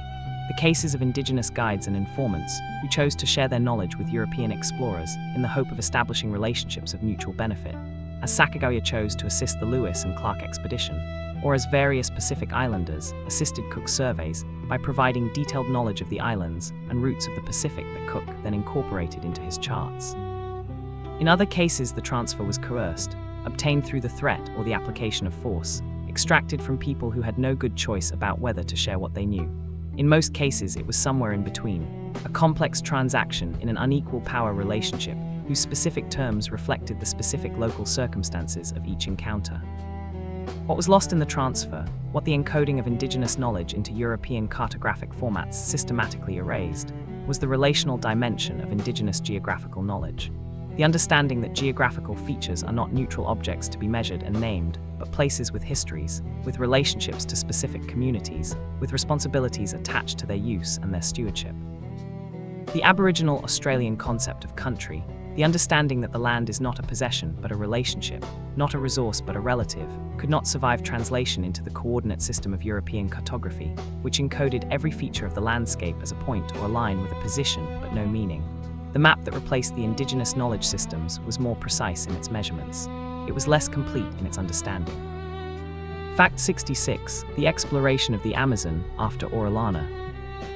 Francisco de Orellana's first descent of the Amazon in 1541-42, while extraordinary as a feat of individual survival and geographical discovery, left the vast majority of the Amazon basin as unknown to European geography after his voyage as before it. A paradox explained by the specific nature of river exploration, which provides knowledge only of the riverbanks visible from a moving boat and reveals almost nothing of the interior landscape beyond them. The systematic exploration of the Amazon basin, the understanding of its tributary systems, its indigenous peoples, its ecology, its geological history, was the work not of the 16th century, but of the 18th and 19th, when a series of naturalists, geographers, and eventually biologists entered the basin with the specific purpose of understanding it rather than traversing it. The figure who made the most intellectually transformative contribution to the European understanding of the Amazon was the German-English naturalist Henry Walter Bates, who spent 11 years in the Amazon basin between 1848 and 1859, collecting approximately 14,000 animal specimens, of which approximately 8,000 were new to science, and whose observations of the specific phenomenon of Batesian mimicry. The imitation of the coloration and form of dangerous or unpalatable species by harmless ones, as a defensive adaptation, provided one of the most elegant and most direct confirmations of Charles Darwin's theory of natural selection that the immediate post-origin period produced. Bates's Amazon was not the apocalyptic jungle of Orellana's account, but a specific, detailed, scientifically studied landscape whose extraordinary biodiversity, more species of insect in a single hectare of Amazon forest than in the entire British Isles, was the product of millions of years of evolution in conditions of extraordinary ecological stability. The indigenous peoples of the Amazon basin remained, throughout this period of naturalist exploration, the primary possessors of detailed knowledge of the forest, its medicinal plants, its seasonal patterns, its navigable waterways, its specific ecological relationships. The naturalists who collected specimens relied on indigenous knowledge to identify the species worth collecting, the plants with specific properties, the locations where specific animals could be found. The scientific knowledge that emerged from the Amazon explorations of the 19th century was, in its practical foundation, as collaborative as any other exploration in the tradition, and as asymmetrical in the attribution of credit. Fact 67. The ocean currents, the invisible roads. Among the many forms of geographical knowledge that were generated, refined, and systematized in the course of the Age of Discovery, none had a more direct and more practical impact on the specific routes of oceanic navigation than the gradually accumulated understanding of ocean currents. The the large-scale movements of water in the world's oceans that flow with such consistency and such force that they effectively function as invisible roads. Accelerating ships that move with them and retarding those that move against them, their specific patterns determining the most efficient routes between any 2 points separated by open ocean. The Portuguese discovery of the Volta do Mar, the return by way of the sea. The practice of sailing far into the Atlantic, before turning east to catch the westerly winds for the return from West Africa, was the earliest systematic exploitation of oceanic circulation patterns in the European tradition, and it represented a specific navigational insight of the highest order. The understanding that the most efficient route between 2 points on the ocean is not the shortest distance, but the route that best exploits the consistent patterns of wind and current. The Gulf Stream, the warm Atlantic current that flows northward along the American coast and then east across the North Atlantic, warming the climate of northwestern Europe and providing a consistent eastward push to ships crossing from America to Europe, was formally documented by Benjamin Franklin in 1770, who produced the first published chart of the current based on information provided by American whale fishermen who had been exploiting it for decades. Matthew Fontaine Maury, the 19th century American naval officer, who compiled the first systematic charts of the world's ocean currents and wind patterns from the logs of thousands of voyages accumulated in the archives of the United States Navy, produced in his Physical Geography of the Sea, published in 1855, and often described as the first textbook of modern oceanography, the most comprehensive synthesis of oceanic circulation knowledge that had yet been achieved. His charts reduced the average sailing time between New York and California around Cape Horn by approximately 47 days, the specific time saving being a direct function of the specific optimization of routes to exploit the currents and winds that Maury's charts identified. The ocean, understood as a system, was navigable in ways that the ocean understood as a vast featureless expanse was not. Fact 68, the Forbidden Cities, Lhasa, Mecca, and the Allure of the Closed. Among the many specific destinations that drove individual explorers in the 19th and early 20th centuries to extraordinary efforts of disguise, endurance, and risk, none exercised a more powerful attraction on the European geographical and adventuring imagination than the cities that were specifically forbidden to Europeans, Mecca and Medina in Arabia, whose prohibition on non-Muslim visitors was absolute and enforced with the death penalty. Lhasa in Tibet, whose Dalai Lama government had maintained a policy of strict exclusion of foreigners since the late 18th century, and a handful of other cities scattered across the Islamic and Buddhist worlds, whose specific closure made their penetration the defining achievement of a specific subset of 19th century exploration.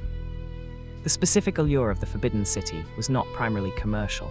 By the 19th century, the days when geographical information translated directly into commercial advantage were substantially past, and the cities in question were not particularly important trade centers.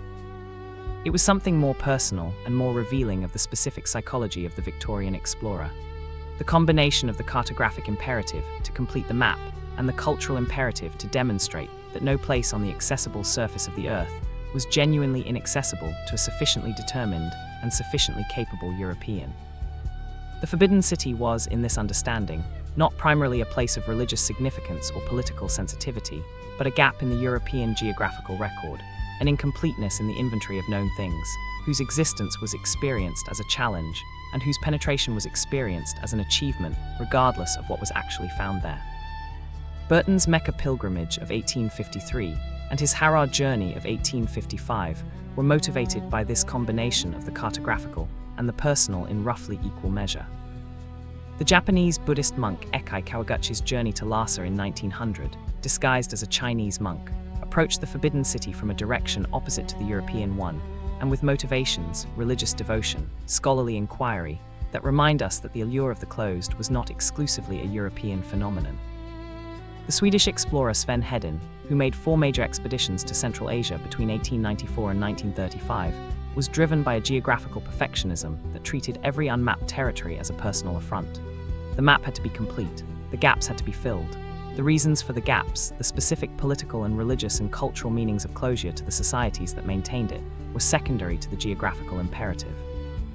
They should not have been. Fact 69, the photography of exploration, the world made visible.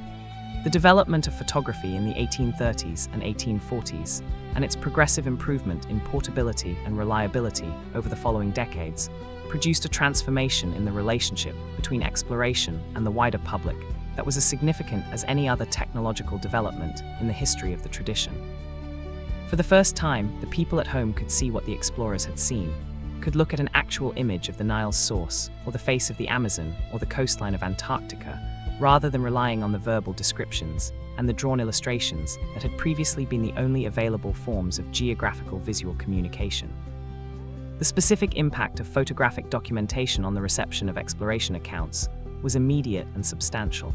Roger Fenton's photographs of the Crimean War in 1855 established the principle that photographic documentation of distant events could reach a mass audience through reproduction in illustrated newspapers. And as the technology of reproduction improved through the second half of the 19th century, the photographs brought back from exploration expeditions, from Africa, from the Arctic, from the American West, from the Pacific, entered the visual culture of European and American publics with an immediacy and a specificity that no verbal description could match. Timothy O'Sullivan, one of the photographers who accompanied the United States Geological Survey expeditions to the American West in the 1860s and 1870s, produced images of the canyons and deserts and geological formations of the southwestern territories that transformed the American public's understanding of the landscape of their own continent, making visible a world that the verbal accounts of explorers had described but whose specific visual reality. The scale of the Grand Canyon, the color of the sandstone formations, the quality of the light in the desert could only be conveyed by photography. Carlton Watkins's photographs of Yosemite Valley, submitted to Congress as part of the argument for the valley's protection, were a direct influence on Abraham Lincoln's 1864 decision to grant Yosemite to the state of California for preservation, the first act of American wilderness protection, and the seed from which the national park system grew. The camera did not merely record the discovered world, it changed what was done with it. Fact 70, Explorers at 70, the map and the territory. We have arrived at the 70th fact, and from this point in the journey, with 30 facts remaining, the full arc of the Age of Discovery and its successors spans behind us like a chart whose coastlines we have traced together, fact by fact, from the Phoenicians rounding Africa to the Victorian photographers documenting the American West. In the last 10 facts, we have followed Lewis and Clark across the American continent on a journey whose specific cartographic purpose served a specific imperial expansion. We have descended into the shadow world of the Great Game, where exploration became espionage and indigenous knowledge became a tool of empire.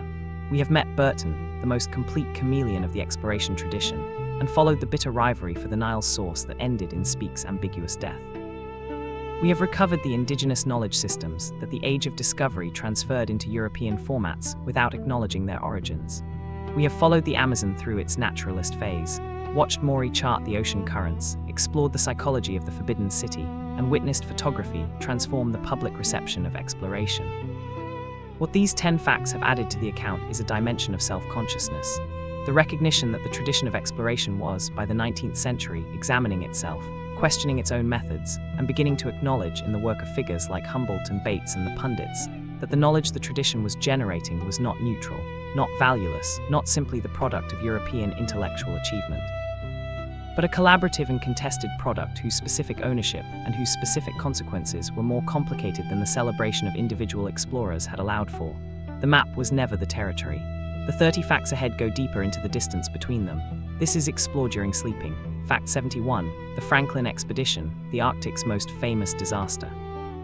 Among all the disasters that the long history of Arctic exploration produced, and they were numerous, the Arctic being an environment whose specific combination of cold and isolation and navigational hazard generated catastrophes with a regularity that more prudent risk assessors might have found discouraging. None captured the imagination of the Victorian public more completely.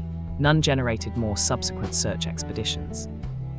And none has been more intensively studied by historians and archaeologists in the century and a half since its occurrence than the disappearance of Sir John Franklin's expedition of 1845, which set out from England with 2 ships and 129 men to find the Northwest Passage, and vanished so completely that it took more than a decade of search expeditions, the testimony of Inuit witnesses, and the eventual discovery of a single written note in a stone cairn on King William Island to establish even the bare outline of what had happened.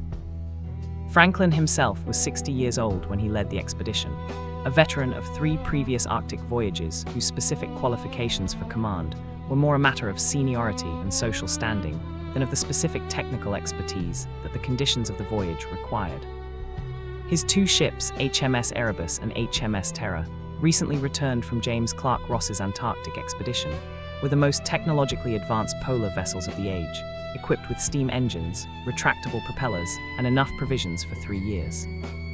They were also, as the subsequent investigation would establish, provisioned with approximately 8,000 tins of food, soldered with lead at their seams, whose specific contribution to the fate of the expedition, the lead contamination of the food supply producing the specific neurological and physical symptoms of lead poisoning in men, already weakened by scurvy and the extreme cold, is one of the most extensively debated questions in the forensic archaeology of the 19th century. The ships became icebound in the Victoria Strait in September of 1846 and were never freed. Franklin died in June of 1847. The surviving crew members abandoned the ships in April of 1848 and attempted to march south across the ice to safety. None of them survived.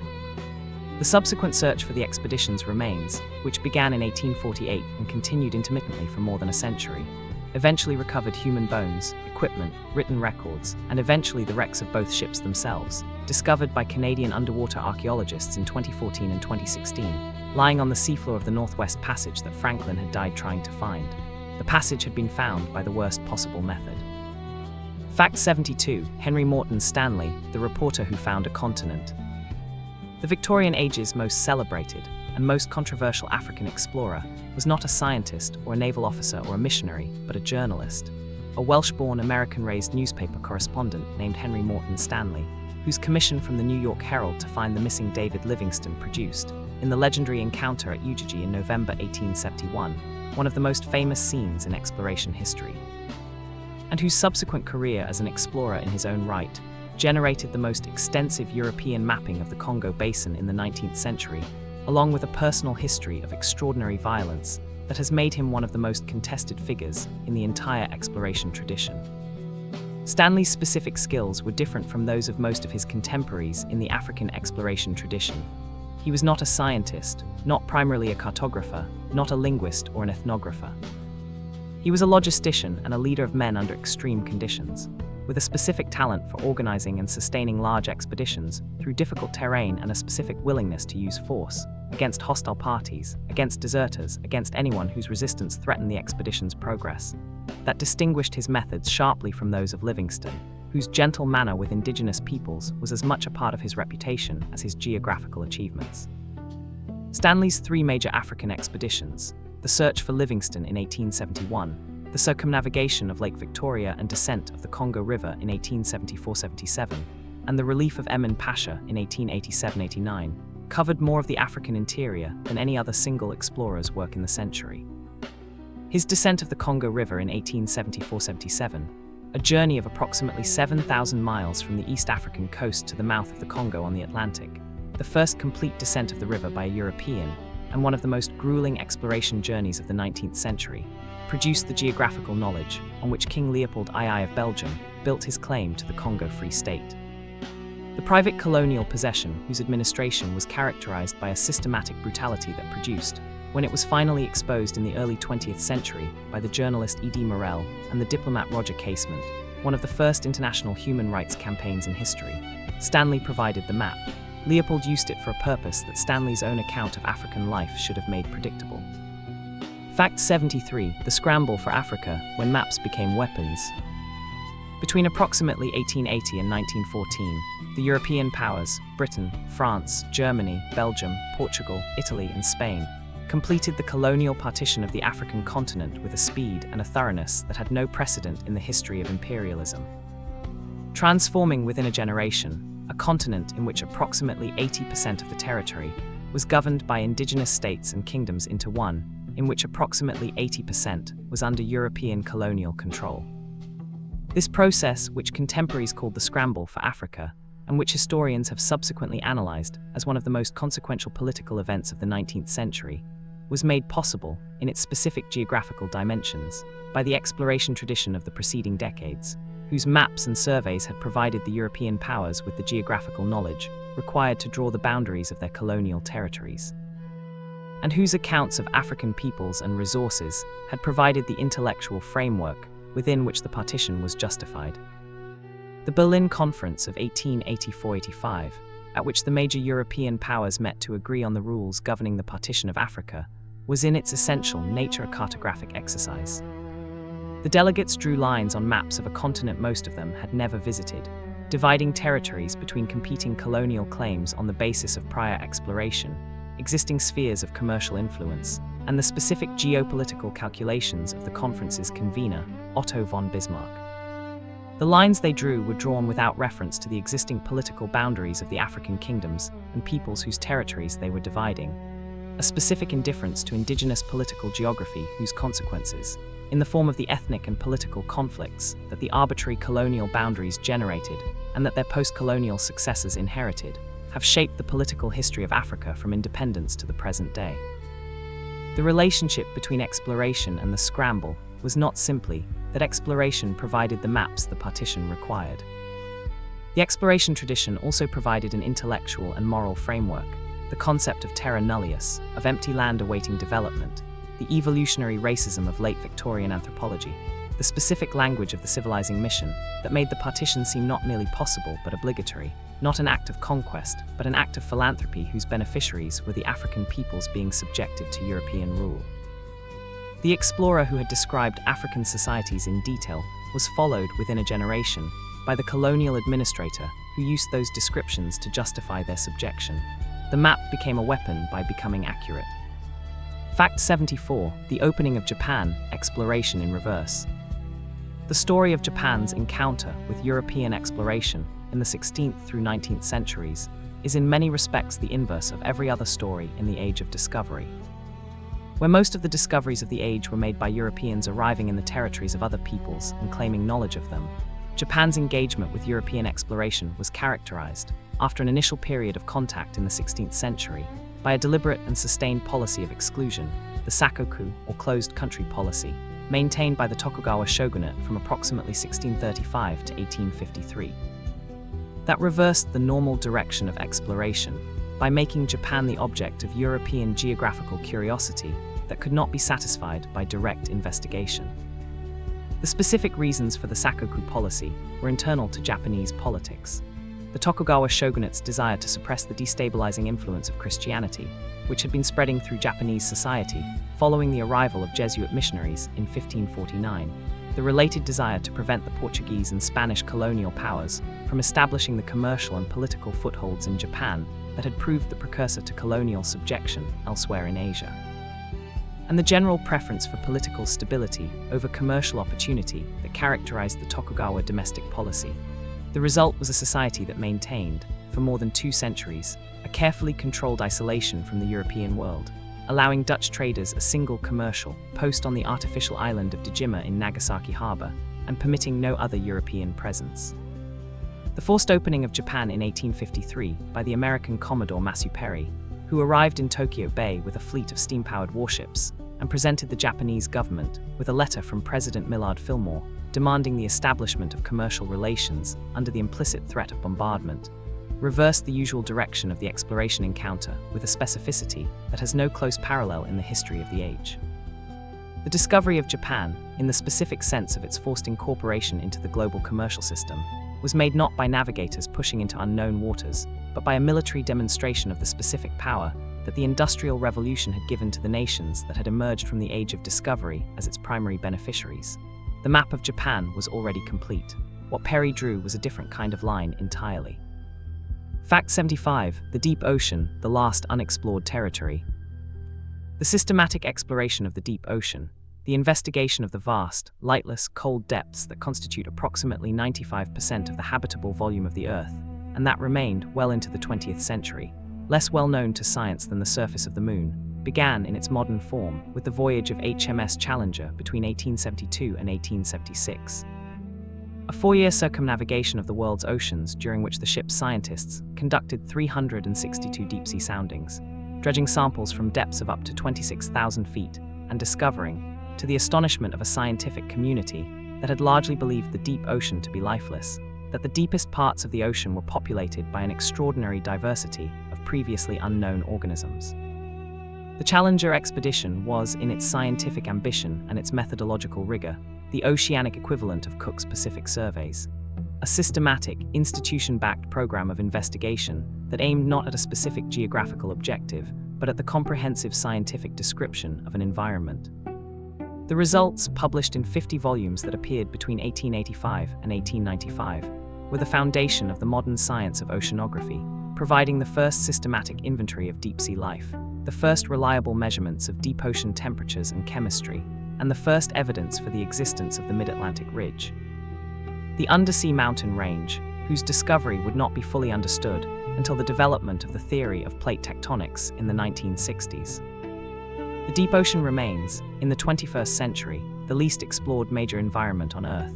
Less than 20% of the ocean floor has been mapped with the resolution that land surface mapping routinely achieves, and the specific biology of the deep ocean is still being discovered at a rate that reflects not the depletion of the resource, but the inadequacy of the tools available to investigate it. The great deep-sea trenches, the Mariana Trench, the Tonga Trench, the Philippine Trench, are as alien to human experience as any environment that exploration has entered, and the organisms that inhabit them are as remote from ordinary biological familiarity as anything discovered in 4 centuries of natural history. The age of discovery in the deep ocean has barely begun. Fact 76. Roald Amundsen, the perfect explorer.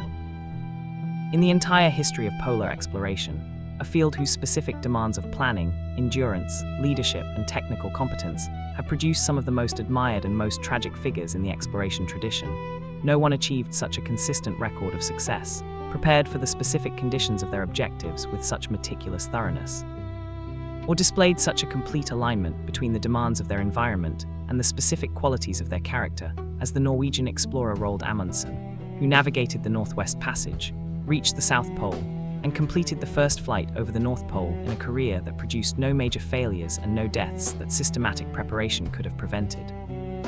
Amundsen's success was not a matter of luck or exceptional physical endowment, though he possessed both. It was the product of a specific philosophy of preparation, a conviction, developed through decades of deliberate study of the conditions of polar exploration, that the difference between success and failure in extreme environments was overwhelmingly a matter of preparation rather than improvisation, and that the explorer who had anticipated every contingency and provided specifically for it would succeed where the explorer who relied on flexibility and adaptability would fail. His specifically modeled approach on the methods of the Inuit peoples of the Arctic, adopting their clothing, their sled dog techniques, and their dietary practices rather than insisting on European equipment and European methods, was the most consequential specific decision of his career, the one that distinguished his approach from Scott's, and that made the difference between arrival at the South Pole and death on the return journey. His navigation of the Northwest Passage between 1903 and 1906, accomplished in a small vessel, the G-Joa with a crew of 6, over 3 winters in the ice, was the first complete passage, achieved after 3.5 centuries of failed attempts, by the specific method of waiting patiently in a winter harbor studying the navigation of the local channels from Inuit fishermen rather than forcing the passage against the ice. His South Pole achievement in December 1911 was accomplished by the same philosophy of patient preparation and systematic execution. He died in 1928 in the Arctic, searching for the survivors of a crashed airship, characteristically at the age of 55, still in the field, still searching, still engaged with the last remaining territory that his specific form of genius was designed to explore. Fact 77. The aeroplane, exploration's final revolution. The development of powered flight in the early 20th century produced the final major revolution in the technology of exploration, providing a means of traversing and surveying geographical territory at speeds and from altitudes that transformed the remaining challenges of geographical investigation, the blank spaces of the polar regions, the interiors of unmapped tropical territories, the last cartographic gaps in the inventory of the Earth's surface. From problems requiring years of ground-level travel into problems amenable to systematic aerial survey, the aircraft did not merely accelerate exploration, it changed its nature, converting the explorer's specific confrontation with unknown terrain into a more distant, more systematic, and in many ways less experientially rich form of geographical investigation. The specific contribution of aviation to the exploration of the polar regions was immediate and decisive. The American aviator Richard Byard claimed to have made the first flight over the North Pole in 1926, a claim disputed by subsequent analysis of his flight records, which suggests that he may have turned back short of the pole and made the first confirmed flight over the South Pole in November 1929, completing in a single 9-hour flight the survey of Antarctic territory that ground-based exploration would have taken years to accomplish. Amundsen and the Italian aviator Umberto Nobel crossed the North Pole in the airship Norge in May 1926, the first undisputed aerial crossing of the Arctic. The polar regions, whose resistance to terrestrial exploration had defined the extreme edge of geographical ambition for a century, were penetrated from above before they were fully understood from below. Aerial photography, the systematic photographic documentation of the Earth's surface from aircraft, produced a transformation in cartographic knowledge comparable in speed and scale to what the Challenger expedition had produced for oceanic knowledge. Within a few decades of the development of reliable aerial photographic methods, the last remaining large-scale cartographic gaps in the surface mapping of the inhabited continents had been substantially filled. What took Cook a 3-year voyage to accomplish for the Pacific Islands, aerial survey accomplished for the blank spaces of Borneo and the Congo and the Amazon in weeks. The map was complete at last, and its completion was not a cause for unmixed celebration. Fact 78, the namming of the world, how explorers renamed what they found. Among the most revealing and most persistently consequential acts of the European exploration tradition, one that is performed so routinely in the accounts of the great voyages that it barely registers as significant in the celebratory literature of the age, is the act of namming.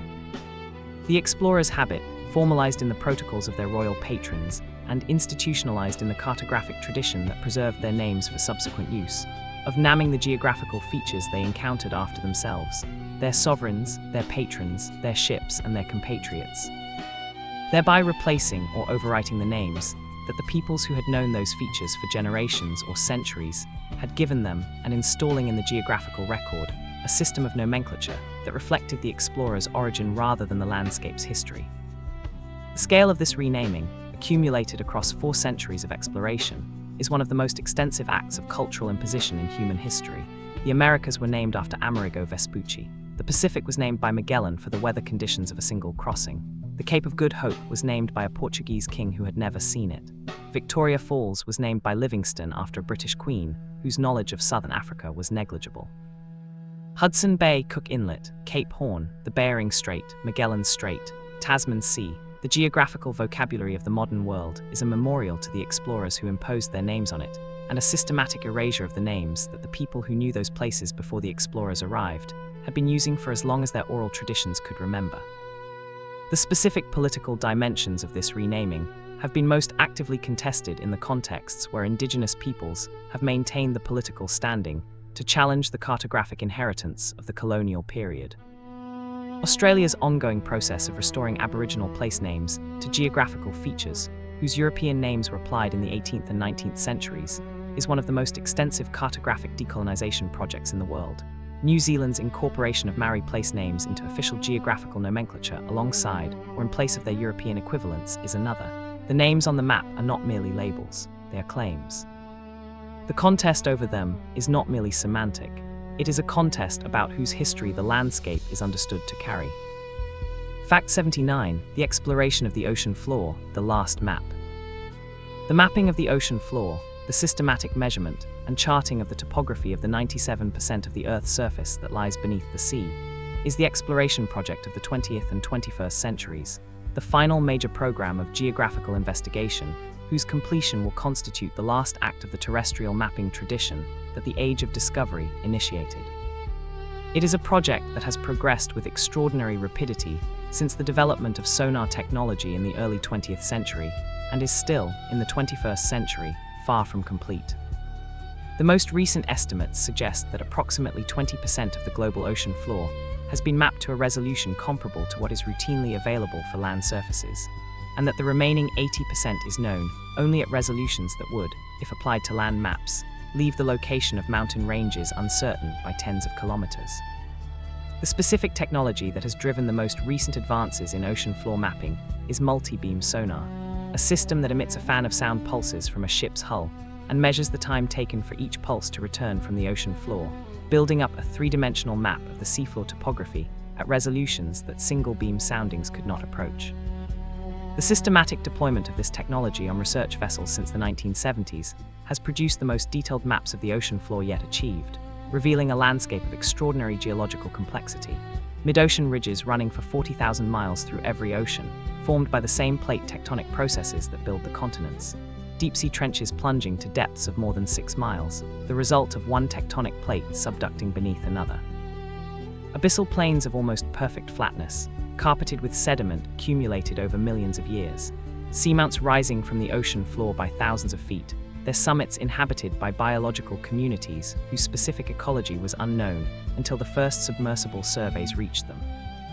The Seabed 2030 project, an international collaboration announced in 2017, with the specific goal of mapping the entire ocean floor to useful resolution by the end of the decade, is the current institutional expression of the same geographical imperative that drove the Age of Discovery.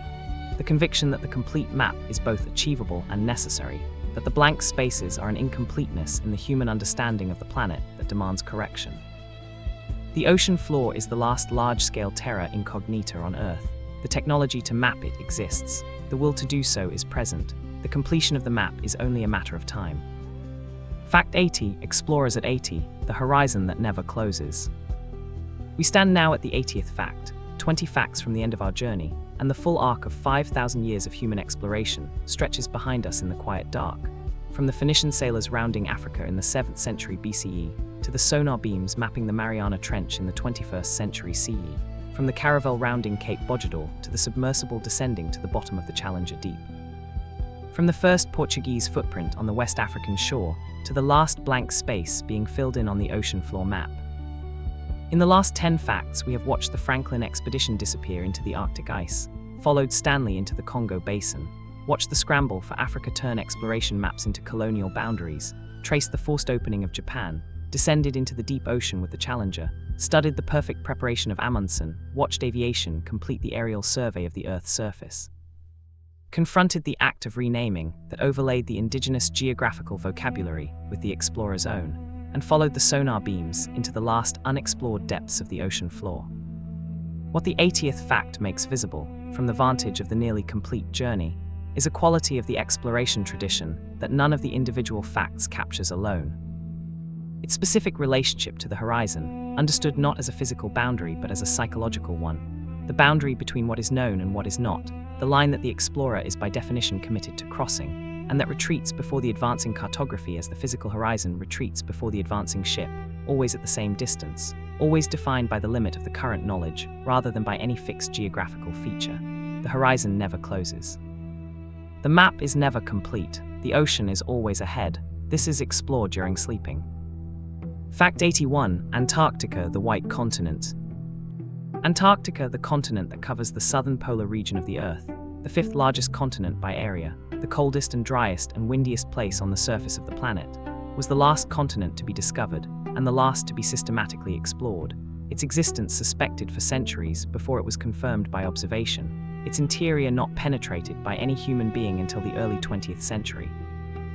Its specific character as a landmass rather than a frozen ocean not definitively established until aerial and seismic surveys of the 1950s revealed the continental rock beneath the ice sheet that covers it. It is also, in a specific and legally significant sense, the one place on Earth that the Age of Discovery and its imperial successors failed to colonize, the one territory whose discovery produced no dispossession, because there was no one there to dispossess. The first confirmed sightings of Antarctica were made in 1820, within days of each other, by 3 different expeditions. The British naval officer Edward Bransfield, the American sealer Nathaniel Palmer, and the Russian Admiral Fabian von Bellingshausen all reported seeing the Antarctic coast in January and February of 1820, producing the 3-way priority dispute that has never been definitively resolved. The first confirmed landing on the Antarctic continent was made in 1895, when the Norwegian whaler Henrik Bull and his companions went ashore at Cape Adaya, 75 years after the first sightings.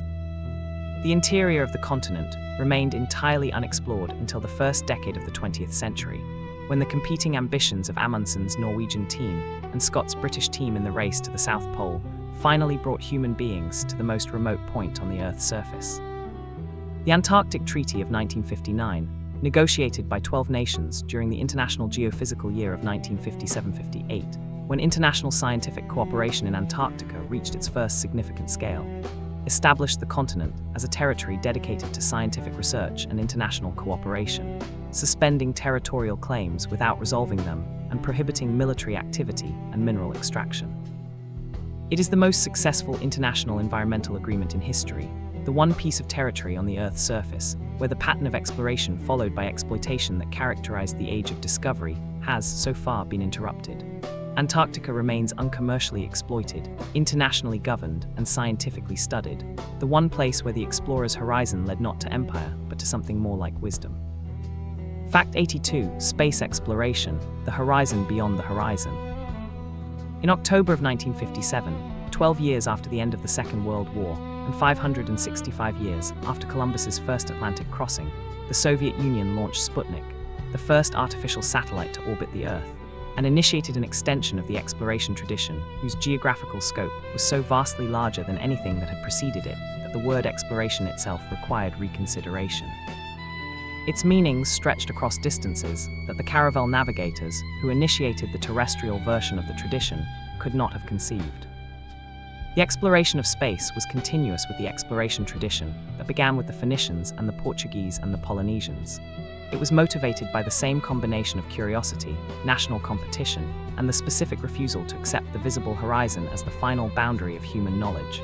And it was categorically different from everything that had preceded it, in the scale of the distances involved, the hostile nature of the environment, and the specific technological requirements of a form of travel that could not rely on any medium the human body could exist in unaided.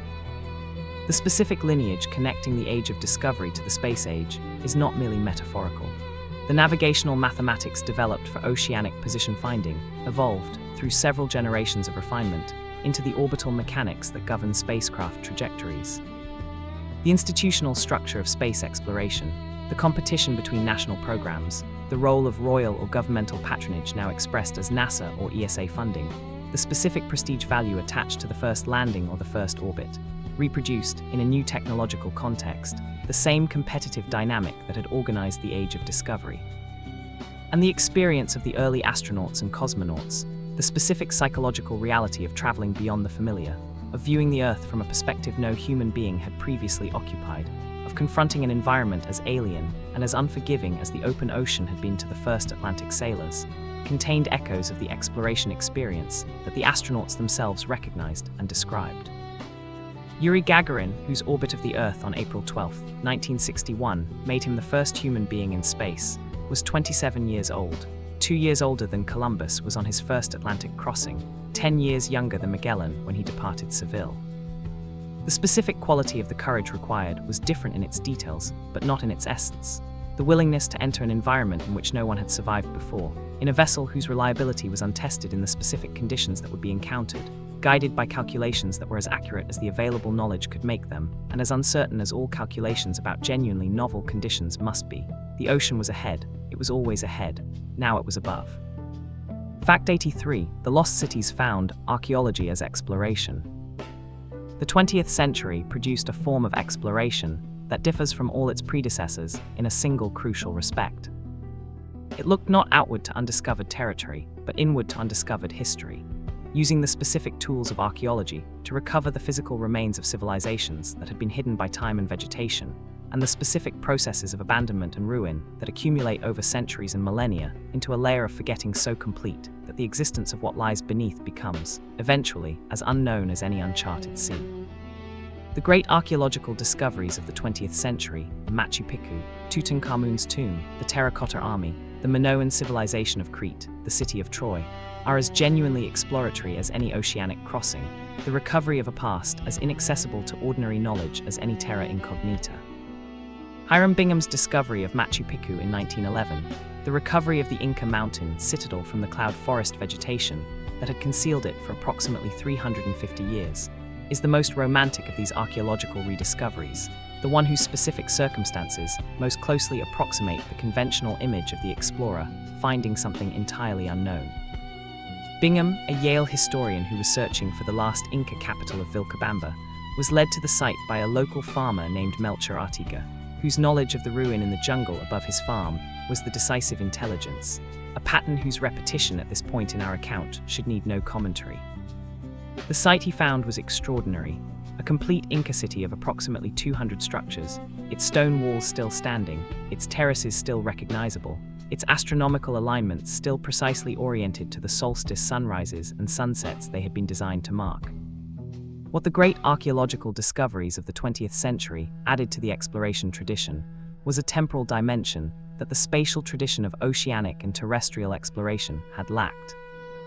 The recognition that the unknown is not only geographically distributed but historically distributed, that the past is as genuinely unexplored as the farthest geographical frontier, and that the explorer who turns their attention to what has been forgotten rather than what has never been seen is engaging in a form of discovery, as real and as consequential as any that the tradition of the great voyages produced. The map of the past is as incomplete as the map of the ocean floor. The exploration continues. Fact 84. The exploration of the human body, the inner territory. The mapping of the human body, the systematic investigation of the internal structure and function of the organism that every explorer inhabits, but that most of the exploration tradition treated as a given rather than a territory, has proceeded over the 5 centuries of the Age of Discovery and its successors. In a manner structurally parallel to the mapping of the external world, progressive penetration into deeper and more fundamental levels of organization, each level revealing a complexity and a specificity that the previous level of investigation had not been able to perceive, each advance in investigative technology opening new territories whose contents were as unknown before the technology existed to reveal them as any unmapped ocean. The anatomical investigations of Andreas Vesalius, whose De Humani Corporis Fabrica, published in 1543, produced the most accurate and most detailed account of human anatomy that the European tradition had yet achieved, based on the systematic dissection of human cadavers rather than the uncritical acceptance of the ancient authority of Magellan, belong to exactly the same intellectual moment as the great geographical discoveries of the 15th and 16th centuries. The same impulse that sent Vasco da Gama around Africa sent Vesalius into the human body. The conviction that the received account of the structure of the world was inadequate, that direct investigation would reveal things the texts had missed, that the authority of classical tradition was less reliable than the evidence of careful observation. The body was as much a terra incognita as the Americas. The progression from Vesalius's gross anatomy to William Harvey's discovery of the circulation of the blood in 1628, to the cell biology of the 19th century, to the molecular biology of the 20th, to the genomic mapping of the 21st, follows the same arc of progressive penetration into deeper levels of organizational complexity that characterizes the exploration of any sufficiently rich territory. The Human Genome Project, the systematic sequencing of the approximately 3 billion base pairs of the human DNA, was the most ambitious mapping project in the history of biology, a project whose completion in 2003 produced a map of a territory whose specific features are still being interpreted, and whose implications for the understanding of human biology, human health, and human identity are still unfolding. The body is still being explored. Every cell is a new country. Fact 85. The exploration of the mind, the final frontier. Among all the territories that the human impulse to explore has turned its attention to across 5,000 years of the tradition's history, none is simultaneously more intimate, more inaccessible, and more consequential in its implications for the human understanding of itself than the territory of the mind, the specific interior landscape of consciousness, memory, emotion, and the structures of unconscious processing that constitute the subject matter of psychology and neuroscience, and that remain. Despite a century of systematic investigation and the development of extraordinary investigative technologies, as genuinely unexplored in their deepest dimensions as the Mariana Trench was before the first bathyscaphe descended into it. The mapping of the brain's physical structure, the identification of the specific neural circuits and specific regions whose activity corresponds to specific functions of thought, memory, emotion, and perception, has progressed with extraordinary rapidity since the development of functional neuroimaging in the 1980s and 1990s, technologies that allow the activity of specific brain regions to be observed in real time during the performance of specific tasks. The resulting maps of the brain, the atlases of functional connectivity, the inventories of neural circuits, the identification of specific molecular and genetic factors in specific psychological conditions, constitute a genuine cartographic achievement in the tradition of the great explorers, a progressive transformation of the unknown into the known through the systematic application of increasingly powerful investigative tools. But the specific quality of the mind that makes its exploration most difficult is also the quality that makes it most interesting. The mind is the instrument of its own investigation, the cartographer mapping the territory in which the cartography itself is being performed. Every observation of the mind's workings is made by the mind whose workings are being observed, in a condition of self-reference that creates specific and possibly fundamental limits on what self-investigation can achieve. The explorer who enters this territory carries the territory within them. The map and the mapmaker are the same thing. The exploration continues as it always has, at the edge of what consciousness can observe of itself, which is to say, at the most fundamental frontier that any explorer has ever faced. Fact 86, the digital map, GPS, and the end of being lost. The development and deployment of the Global Positioning System, the network of 24 satellites in medium Earth orbit, whose combined signals allow a ground-based receiver to determine its position on the surface of the Earth to within a few meters, anywhere on the planet, at any time, is the most complete and most practically consequential resolution of the navigational challenges of the exploration tradition that has ever been achieved.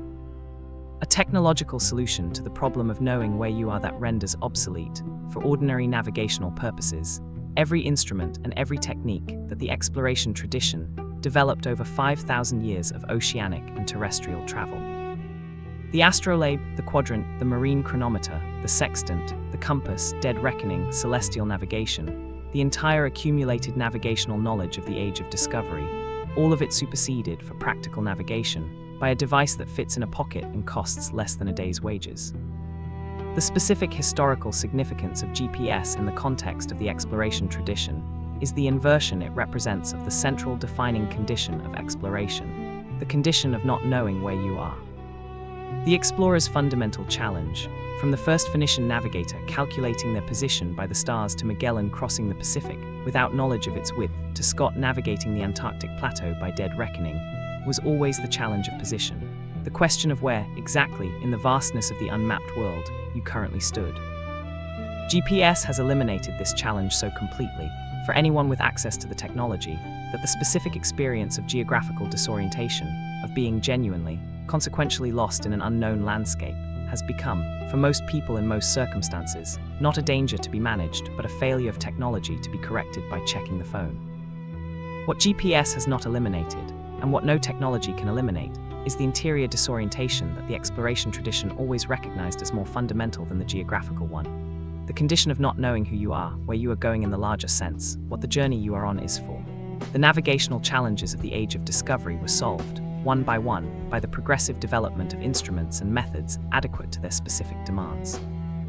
The existential challenges, the challenges of meaning, of purpose, of the relationship between the known and the unknown in the life of a person rather than on the surface of the Earth, were never solved by any instrument. They remain, as they have always been, the territory that no map can chart and no technology can navigate. Fact 87, the returning explorer, what discovery does to the discoverer. Among all the dimensions of the exploration experience that the standard histories of the age of discovery have consistently underexplored, the indigenous perspective, the role of women, the contribution of non-European navigators, none is more personally revealing or more philosophically significant than the experience of the return. The specific psychological and social reality of the explorer coming back from the unknown territory they have been inhabiting, returning to the familiar world with a knowledge and an experience that has changed them in ways that the familiar world may not be equipped to receive. The accounts of returning explorers across the full history of the tradition share a surprising consistency of theme, the difficulty of communicating what was seen and experienced to people who were not there, the specific alienation of the person who has been to an extreme place among people who have not. The discovery that the familiar world, which was the thing they were sustained by the hope of returning to, has become in their absence slightly less familiar, slightly less satisfying, slightly less adequate to the quality of attention that the experience of extremity has developed in them. Columbus returned from his first voyage with a story that no one, including himself, fully understood.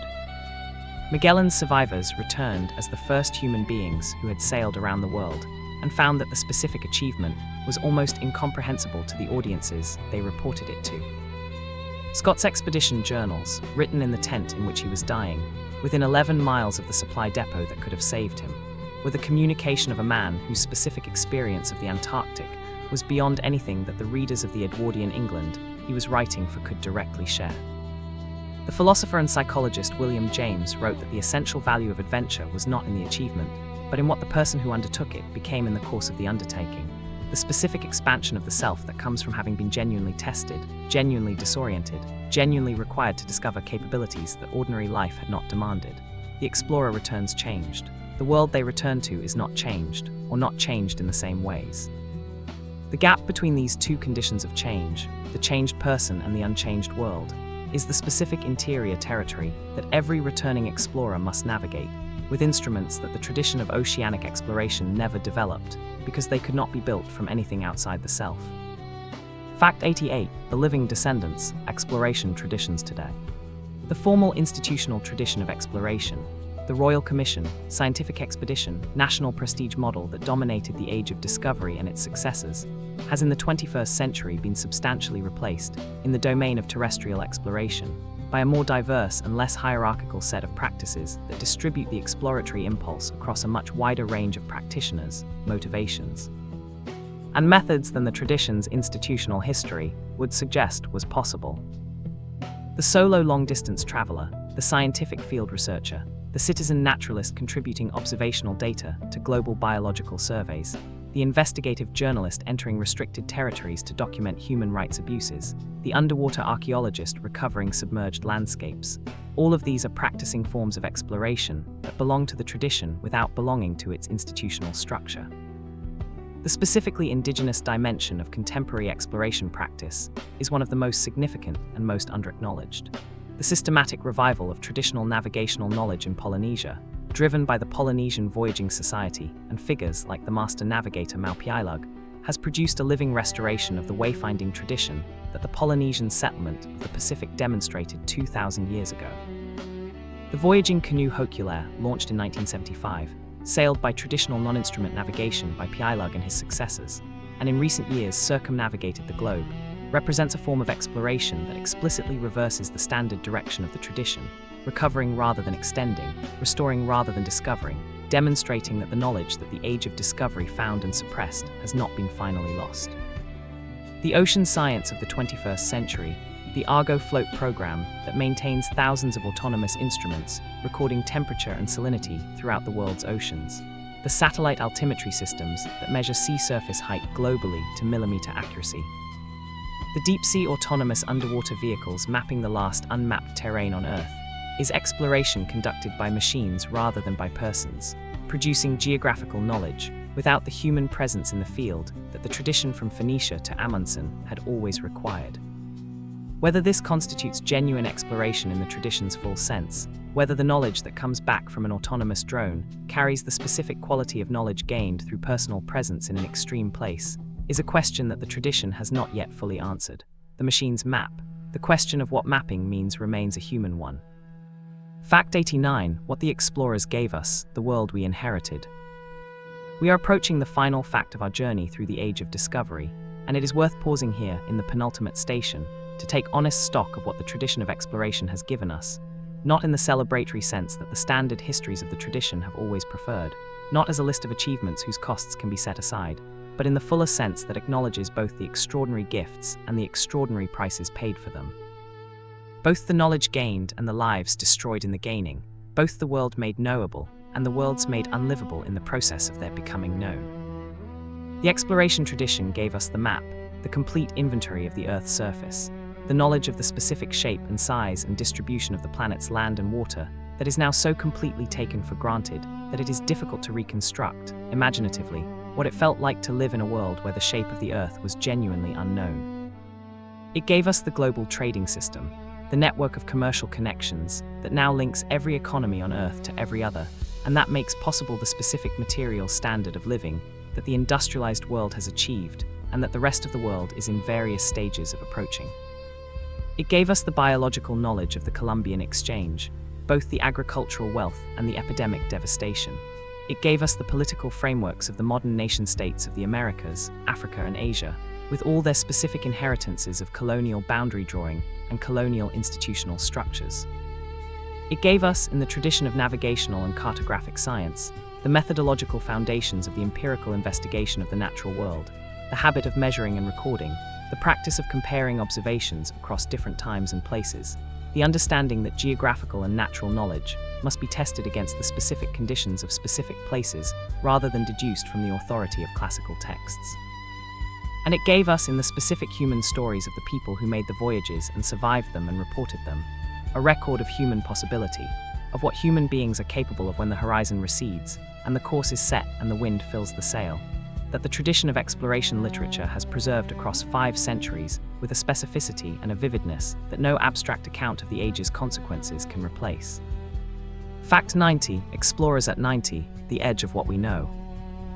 We stand at the 90th fact, 10 facts from the end of our journey, and the full landscape of 5,000 years of human exploration lies behind us in the darkness, its contours familiar now from the long hours of the night we have spent traversing it together. We have followed the tradition from the Phoenicians to Sputnik, from the caravel to the Argo float, from the first tentative probe of the West African coastline to the sonar mapping of the Mariana Trench. We have met explorers of extraordinary capability, navigators whose skill and courage produced achievements that the full force of modern technology has barely matched in the specific conditions of their execution, naturalists whose powers of observation and synthesis transformed the human understanding of the natural world, geographers whose patient, systematic accumulation of accurate information replaced the imaginative fictions of classical geography with the specific, verifiable knowledge of the actual. We have also met the people who paid the costs of all this knowing, the indigenous peoples who were dispossessed, the enslaved people who were transporting, the populations who were colonized, and we have refused to look away from the specific connection between the exploratory achievement and the human suffering that accompanied it. What remains in the 10 facts that close this journey is the most intimate question that the exploration tradition raises, the question that is not about geography or history or even empire, but about the specific human relationship to the unknown, the specific quality of the impulse to go beyond the visible horizon that has driven the tradition from its beginning, and that is, in its deepest form, not a historical phenomenon, but a permanent feature of what human beings are. The map is almost complete, the horizon is still there. This is explored during sleeping. Fact 91, the courage to depart, what makes an explorer. Of all the qualities that the exploration tradition demands of its practitioners, navigational skill, physical endurance, scientific observation, the capacity to lead frightened and exhausted people through conditions of genuine danger toward a goal that is always, by definition, uncertain, none is more fundamental, more necessary to the entire enterprise, and more difficult to account for in purely rational terms than the quality that precedes all the others, the willingness to leave. The courage to step off the known shore and into the unknown sea, to accept the specific uncertainty of the departure knowing that the destination is real only in theory and the return is not guaranteed, is not a courage that can be fully explained by any inventory of the practical motivations, the commercial incentives, the royal patronage, the competitive pressures that historians have assembled to explain the great voyages. Columbus had perfectly adequate practical reasons to make his first Atlantic crossing, and he had them in abundance. The Royal Commission, the potential rewards of success, the specific competitive dynamic of the Portuguese and Spanish maritime rivalry that made a viable route to Asia enormously valuable. But the practical reasons explain the commission, not the departure.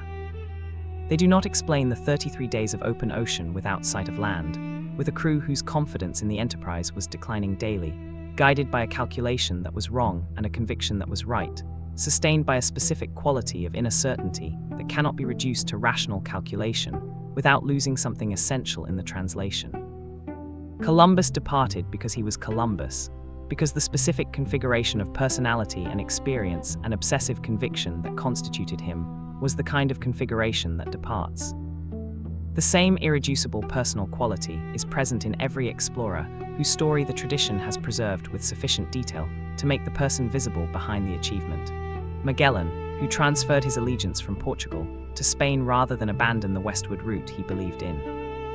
Scott, who chose the conditions of the Antarctic journey that killed him over the methods of his Norwegian competitor, because the conditions were a matter of principle, and the principle was inseparable from the person. Livingstone, who kept walking into the African interior long after any practical justification for the walking had expired, because the walking was what he was.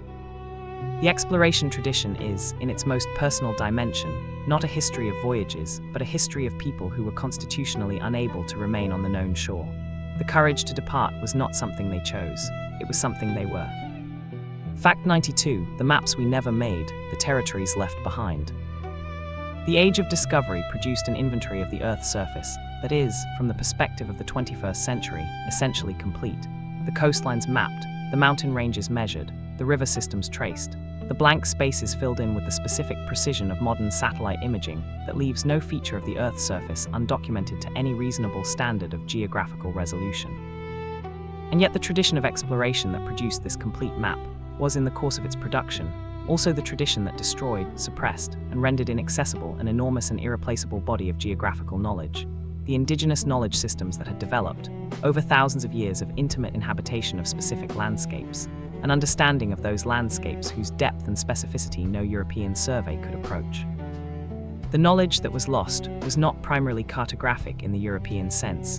It was not organized as maps with coordinates and measured distances. It was organized as relationships, between specific communities and specific places, between specific seasons and specific practices, between specific plants and specific animals and specific human activities, encoded in oral traditions and ceremonial practices, and the accumulated practical knowledge of generations of people whose lives were organized around a specific, intimate, multi-generational engagement with the landscapes they inhabited.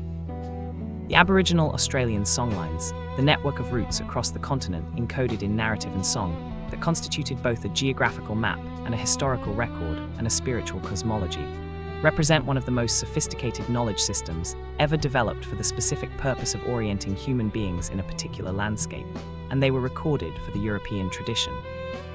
Only in fragments, and only after most of the specific knowledge they encoded had been disrupted beyond recovery. What the map of the world gained in the Age of Discovery, the specific precision and the specific completeness of the European cartographic tradition, was real and was valuable, and has genuinely served the human understanding of the planet.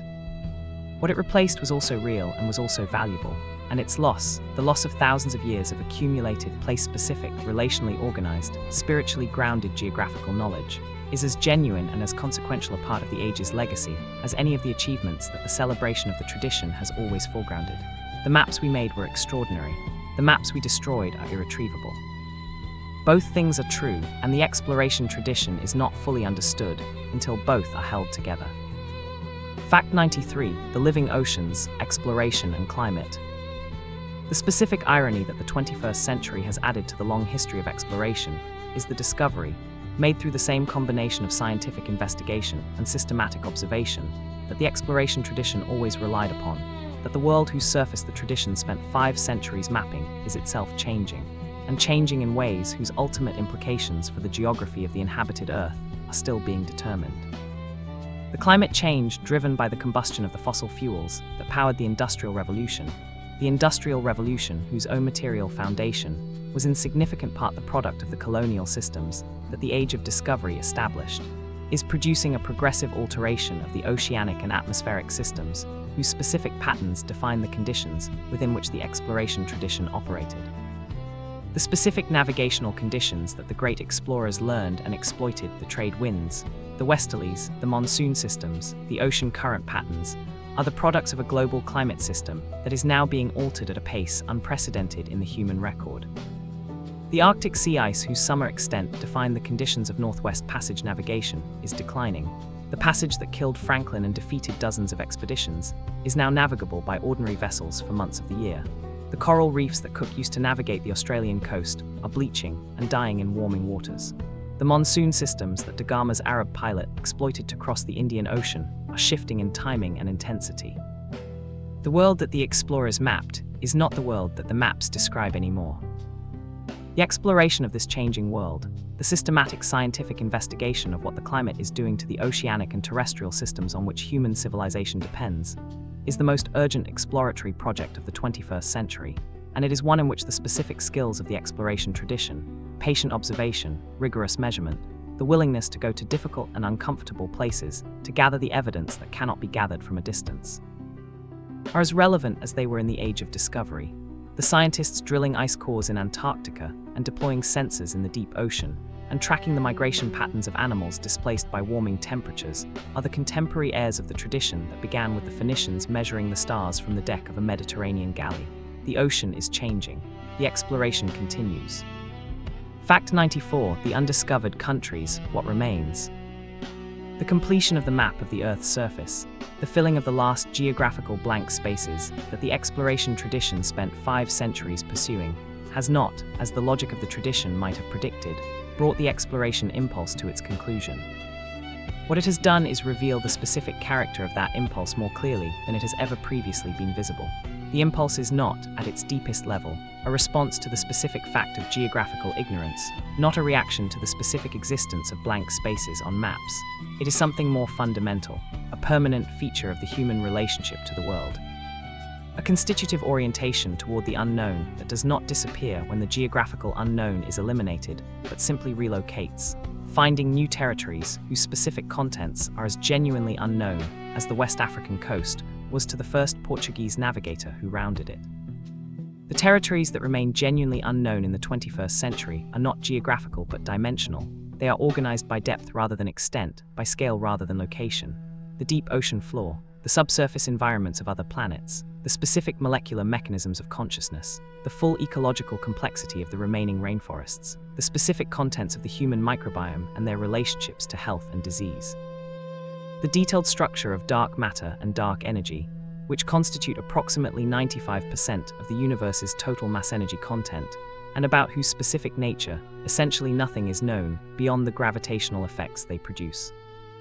These are territories as genuinely unknown in their specific contents as any that the age of discovery encountered, and the exploration of them requires the same combination of methodological rigor, technological innovation, institutional support, and personal courage, in forms appropriate to the specific conditions of each territory, that the oceanic and terrestrial exploration tradition demonstrated at its best. The undiscovered countries are not at the edge of the map. They are at the edge of the scale, smaller than the instruments currently available to observe them, deeper than the vehicles currently available to reach them, more complex than the models currently available to represent them. The horizon has not closed, it has moved, it is always moving. The explorer's task is always the same: to follow it patiently, rigorously, humbly, and with the specific quality of open attention that the unknown demands and the known, in its comfortable familiarity, tends to discourage. Fact 95, the literature of exploration, voices from the edge. The exploration tradition produced, alongside its maps and its specimens and its political consequences, one of the most distinctive and most enduring bodies of literature in the history of Western writing. The exploration narrative, the first-person account of a journey into the unknown, a genre whose specific formal characteristics, the departure, the ordeal, the discovery, the return, give it the shape of the oldest narrative structure in the human literary tradition, and whose specific content, the confrontation with genuinely new things, genuinely unknown places, genuinely testing conditions, gives it an immediacy and a specificity that no amount of second-hand description can replicate. The great exploration narratives, Columbus's journals, Pigafetta's account of Magellan's circumnavigation, Bates's naturalist's account of the Amazon, Nansen's account of his Arctic crossing, Shackleton's account of the Endurance expedition, belong to literature as much as to geography, their power deriving not primarily from the specific geographical information they contain, but from the quality of the writer's presence in the experience they describe. The specific sensation of the unknown place, rendered in language that makes the reader present at the discovery, alongside the person who made it. Joseph Conrad, whose Heart of Darkness drew directly on his personal experience of the Congo in 1890, understood that the exploration narrative was at its deepest level not a geographical genre, but a psychological one, a form in which the confrontation with unknown external territory was inseparable from the confrontation with unknown internal territory, and in which the journey outward was always also a journey inward.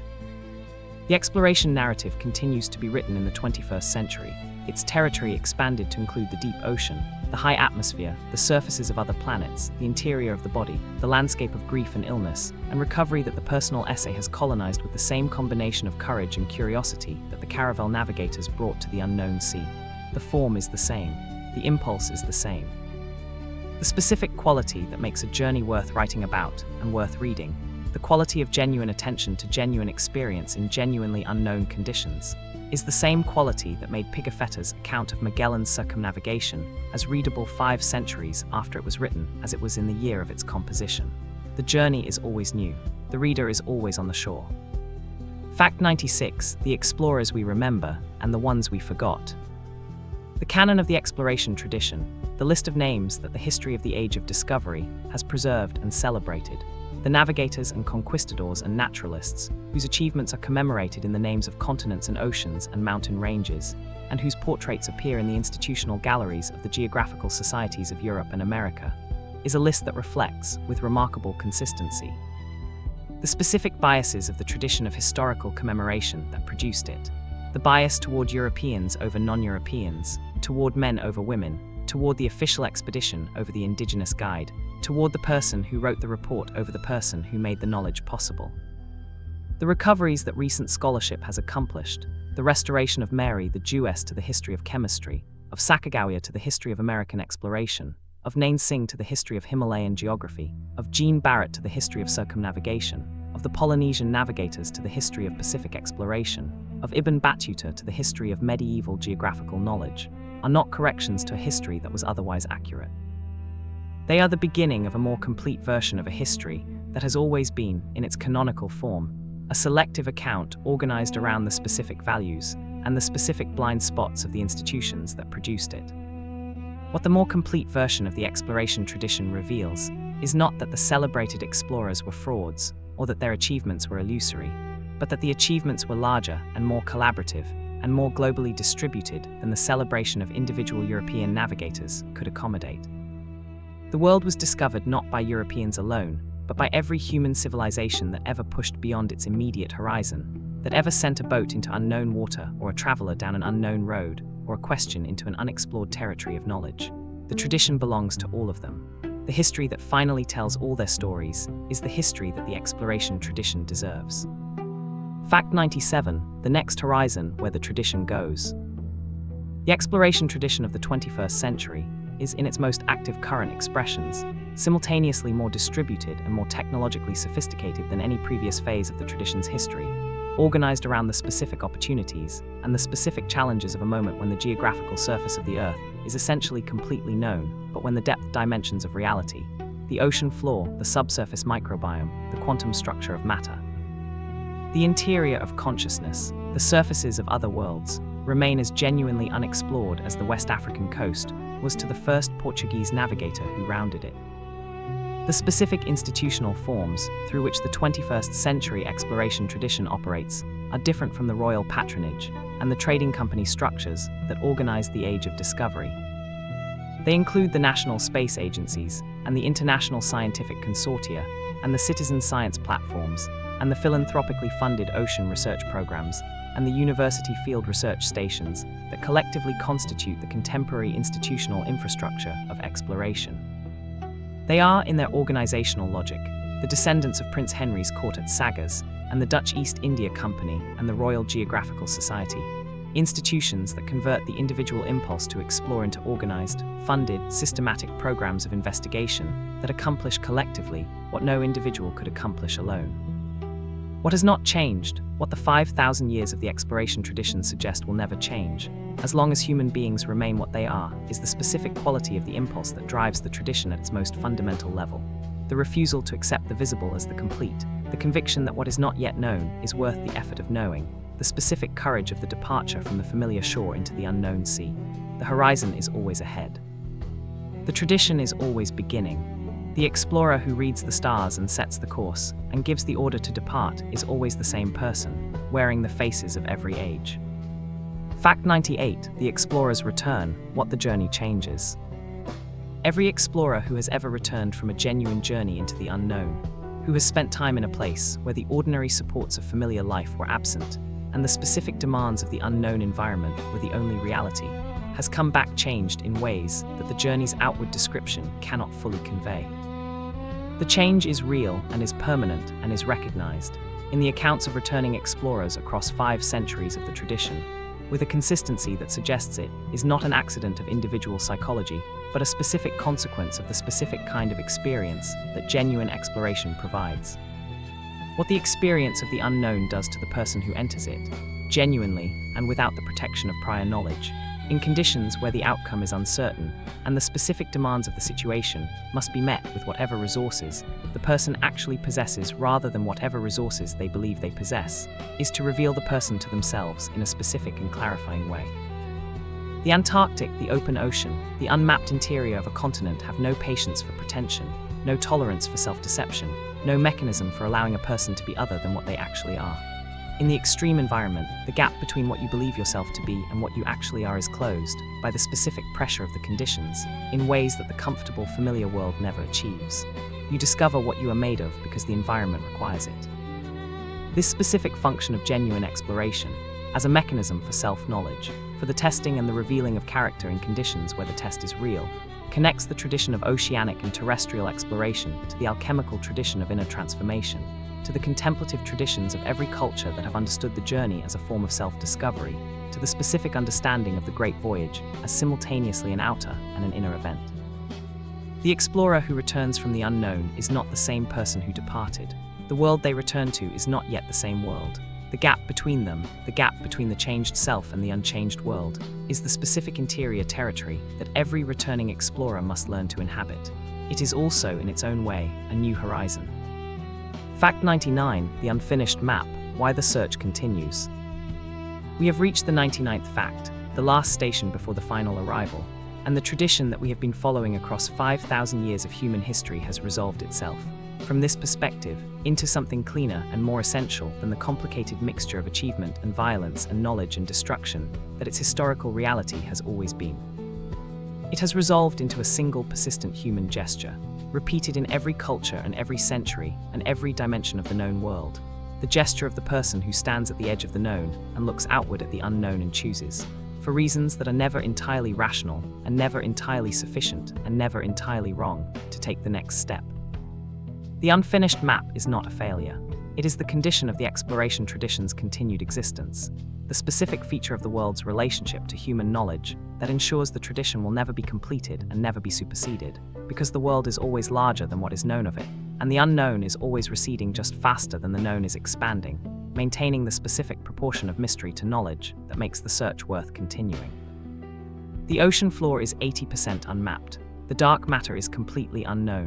The ocean of the self is as deep as any ocean the tradition has entered. The next horizon is always there, at the same distance it has always been, the distance between what we know and what we have not yet found the courage or the instruments or the patience to discover. The tradition will continue as long as human beings are what they are: curious, restless, constitutionally dissatisfied with the given, capable of the specific courage of the departure. It will continue in the submersibles descending to the unmapped depths, and the spacecraft reaching toward unmapped worlds, and the scientists probing the unmapped structures of matter and life and mind. And it will continue, tonight, in the specific quality of attention you are bringing to these words at the edge of sleep, in the willingness to follow a story into its last station, to stay awake a little longer than the darkness requires, to listen to the account of human beings who went to the edge of the known world and came back with reports of what they found there. The map is unfinished. The search continues. It was always meant to. Fact 100, the shore that is always there, a final word. Close your eyes, breathe slowly. Let the darkness around you become the darkness of the open sea in the hour before dawn, that specific darkness that the sailors of the Great Age knew, when the stars were still visible overhead, and the horizon had not yet separated the sky from the water, and the ship moved through a world that was temporarily undivided, temporarily whole, temporarily without the distinction between the known and the unknown that the coming light would reimpose. We have arrived at last at the 100th fact. We have traveled in these 100 facts through 5,000 years of the human impulse to go beyond the visible horizon, from the Phoenicians rounding Africa by starlight to the sonar beams probing the floor of the Mariana Trench, from Magellan's crossing of the Pacific to Armstrong's footprint on the surface of the moon, from the first caravel rounding Cape Bojador to the first bathyscaphe descending into the Challenger Deep. We have met the navigators, Columbus, da Gama, Magellan, Cook, whose specific technical achievements produced the most consequential transformation of the human geographical imagination in the history of the species. We have met the scientists, Humboldt, Bates, Darwin on the Beagle's deck, whose engagement with the natural world of the newly connected globe produced the conceptual revolutions of modern biology and ecology. We have met the indigenous guides and the Polynesian navigators and the pundit surveyors whose knowledge made the famous discoveries possible and whose names the tradition did not always preserve. We have stood with Lewis and Clark on the continental divide, and with Amundsen at the South Pole, and with Scott dying within reach of survival. We have followed the exploration impulse into space, into the deep ocean, into the interior of the body, into the structure of the genome, into the uncharted territories of the mind. And we have held, alongside all of this, the knowledge of what the tradition cost, the lives of the indigenous peoples who were not consulted about their inclusion in the connected world, the freedom of the enslaved people who were transporting across the Atlantic to build the colonial economies that funded the next round of exploration, the specific losses of knowledge and culture and self-determination that the completion of the map imposed on the people whose landscapes it mapped without their permission. The tradition is large enough to hold all of this, the achievement and the cost, the knowledge and the destruction, the courage and the cruelty, and it is diminished by any account that holds only one side. What the tradition gives us in its fullness is not a heroic narrative or a condemnation, but something more useful and more difficult. A record of what human beings have been capable of in both directions, when the horizon receded and the course was set and the unknown spread out ahead without a bottom or a shore. The capacity for the extraordinary and the capacity for the terrible are not separate capacities. They are the same capacity, differently directed. What directs them, what turns the impulse to go beyond the horizon toward knowledge and wonder rather than toward conquest and destruction, is not any specific technology or any specific institutional arrangement, but a quality of moral attention that the exploration tradition has always demanded of its best practitioners, and that the world has always needed more of than the tradition has been able to consistently supply. The shore is always there, the ship is always ready. The stars overhead have not changed since the first navigator read them, since the first Polynesian wayfinder felt the ocean swells against the hull of their canoe and knew, from the specific pattern of the water's movement, exactly where in the vast Pacific they were. The horizon is ahead, as it has always been. The question, the only question that the tradition of exploration has ever really been asking, beneath all its specific geographical and scientific and commercial questions, is what you do when you reach it. Sleep now, let the ship carry you. The ocean is patient, and the stars are steady, and the shore you are looking for has always been closer than the distance feels. This is explored during sleeping.